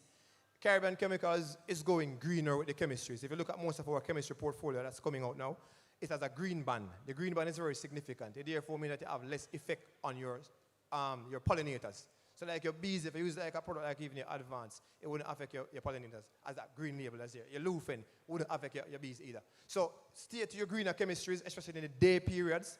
So if you don't spray early morning before the bees come out to work, look at your greener chemistries for control. All right? Clear? All right, so how does chemical gets in your body? Go to the next one. How does chemical gets into your body? It goes through your pores, it goes through your ocular with your eyes, it can go through your nose, it can go through your mouth. So as you understand the importance of protecting yourself, we can't stress it too much. We can't stress too much that you should protect yourselves, all right? And because we couldn't go into all of it. Next slide. Because we couldn't go into all of the presentation in detail, I skim over it to the most important points. So you wear your PPEs, you make sure that you read the labels thoroughly and follow the instruction. Triple rinse empty containers and dispose of them as instructed. Do not handle chemicals near water sources, and do not apply pesticide in excessive windy conditions. And sometimes what you realize happening, the farmers will go out and you're spraying and the wind direction changes. I don't know if that ever happened to any one of you before. Like you're spraying the chemical, the wind change and it blow back on you, right? So even that too, without having a protective gear on, you expose yourself significantly. Make sense? So protect yourself at all costs, all right? So wash your PP after application, shower with soap and water, and put on clean clothes before coming in contact with your family and friends. And remember, a bucket of water can't bathe you after you spray chemical. You need running water to wash properly. Keep that in mind. All right? So this portion of it was for question and answering. I would have given away something for those persons who could answer correctly. But let me just ask one question or two, and if you answer, we'll give you something, all right?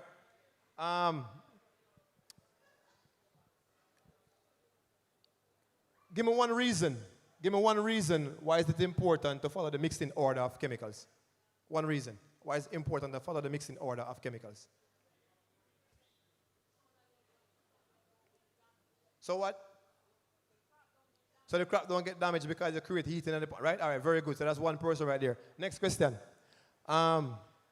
Name 3 ways in which chemicals can get into your system. That lady, and go up very first. Go ahead, ma'am. No, answer for her. She's going to answer. And go up first. Right? Can you nail it?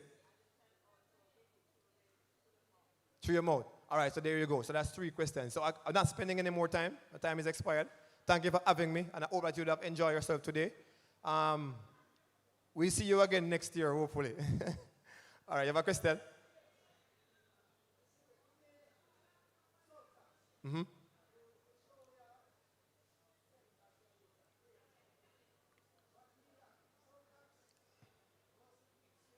Breakthrough, yeah, that's correct, that's correct. Yeah, that's fine. You can use like an exit, you can use a new film P. It works well with those, right? So you can use exit or new film P. Yeah, man, no problem with that. All right. Ladies and gentlemen, put your hands together for Denver. I am really proud of you, of those of you who have stayed with us. You're staying to the bitter end, not true? Yes. It is very good information, and I know that those of you who have stayed is because you recognize that there is so much that you have learned from this session here today. Ladies and gentlemen, one of the powerhouses behind this event is Georgia Robinson.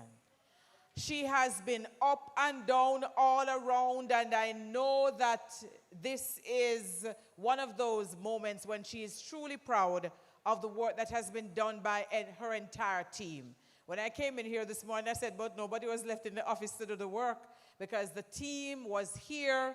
They have been moving up and down. They have been engaging you, and it is really good to see so many of them out. But the final task for the team this afternoon is for Georgia to move the vote of thanks. Put your hands together for Georgia Robinson. Make up some noise, too, because she deserves it.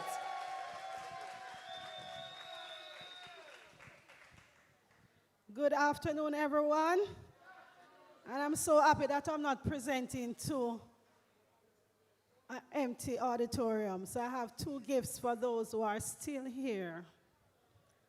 But I'm going to ask you a question for you to answer it, right? Name me 2 products in the vape line of products. Of course, you know that vape is our product, right? Vape insecticide. What's that? This lady is answering. Vape mat. Vape mat, yes. What type of spray?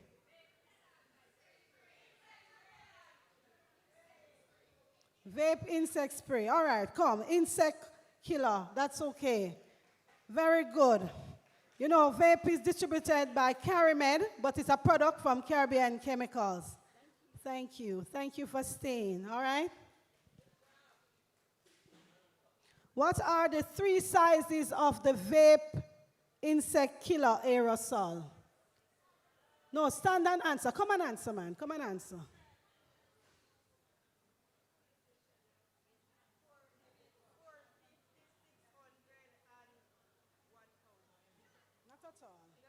Not at all, not at all.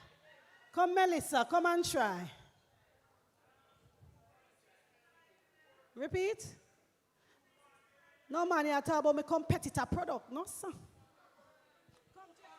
Come. Wrong and strong.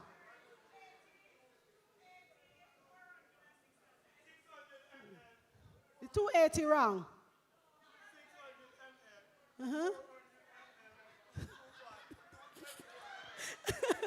That's right. Come. 240 ml, 400 ml, and 600 ml. When you go to the supermarket, please remember to pick up your vape insect spray, your vape skin mist, your vape coil, not the black coil, the green vape coil, your vape cordless machine, and your vape liquid machine. All right? Or your mat machine. All right. So to the business at hand now. All right. Ladies and gentlemen, I want to thank you all for staying with us. I want to thank you, the farmers, who have allowed us to have such a great session today, our Agritech Plus Forum. Of course, we were having Agritech. We had 6 Agritechs before, right across Jamaica. But we have added something more just for you. It's Farmers Month, so we want to make you know that you are very, very, very important to our bottom line. I want to thank you for coming today. You know, you have come from right across Jamaica, and we give God thanks for you. I want to thank the Minister of Agriculture, who have taken time out of his busy schedule to come and really address the crowd. I want to thank Miss Althea McKenzie. You know, she was on here this morning, and she's down here now. Put her hands together for her. Yes, thank you.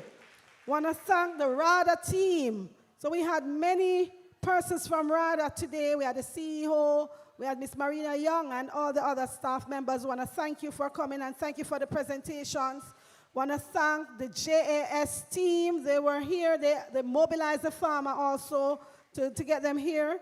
I want to thank the banks that were here. First Global Bank, LaSalle's Credit Union, Jamaica National, Sagicor Bank.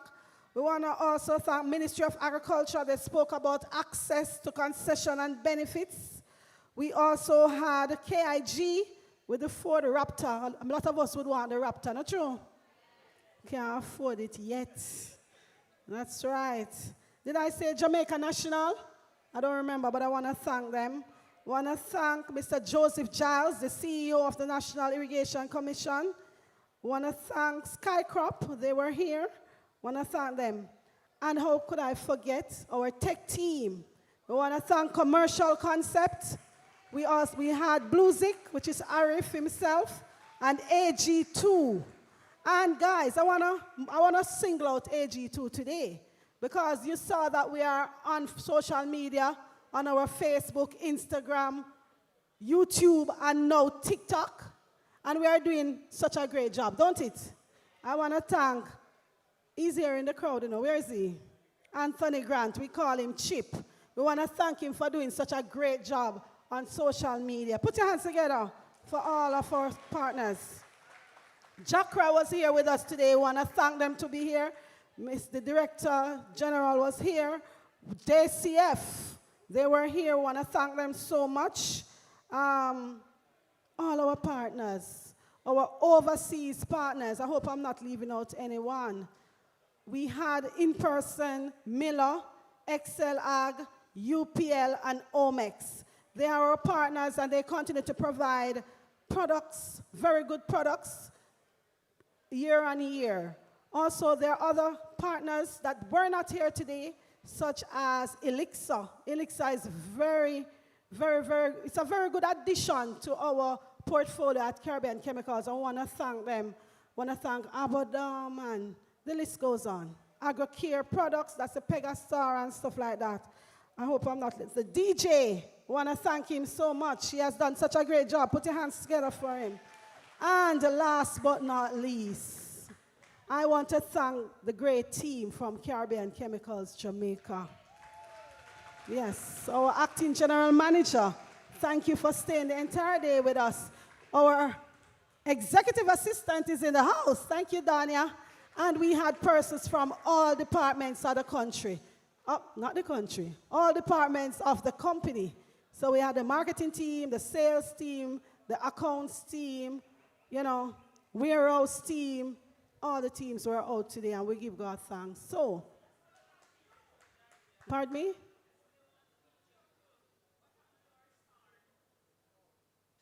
We'll talk about that off here, Melissa. All right, but thank you so much, and I want to wish you a safe journey home. And whenever you see our trainings on social media, feel free to come and attend these trainings. Ask us questions. Ask us questions on social media. We're here for you. Let's grow.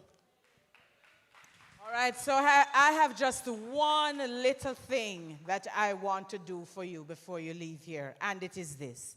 The Lord bless thee and keep thee. The Lord make his face to shine upon thee and be gracious unto thee, and be gracious unto thee. The Lord lift up his countenance on thee and give thee peace. Travel home safely. All right.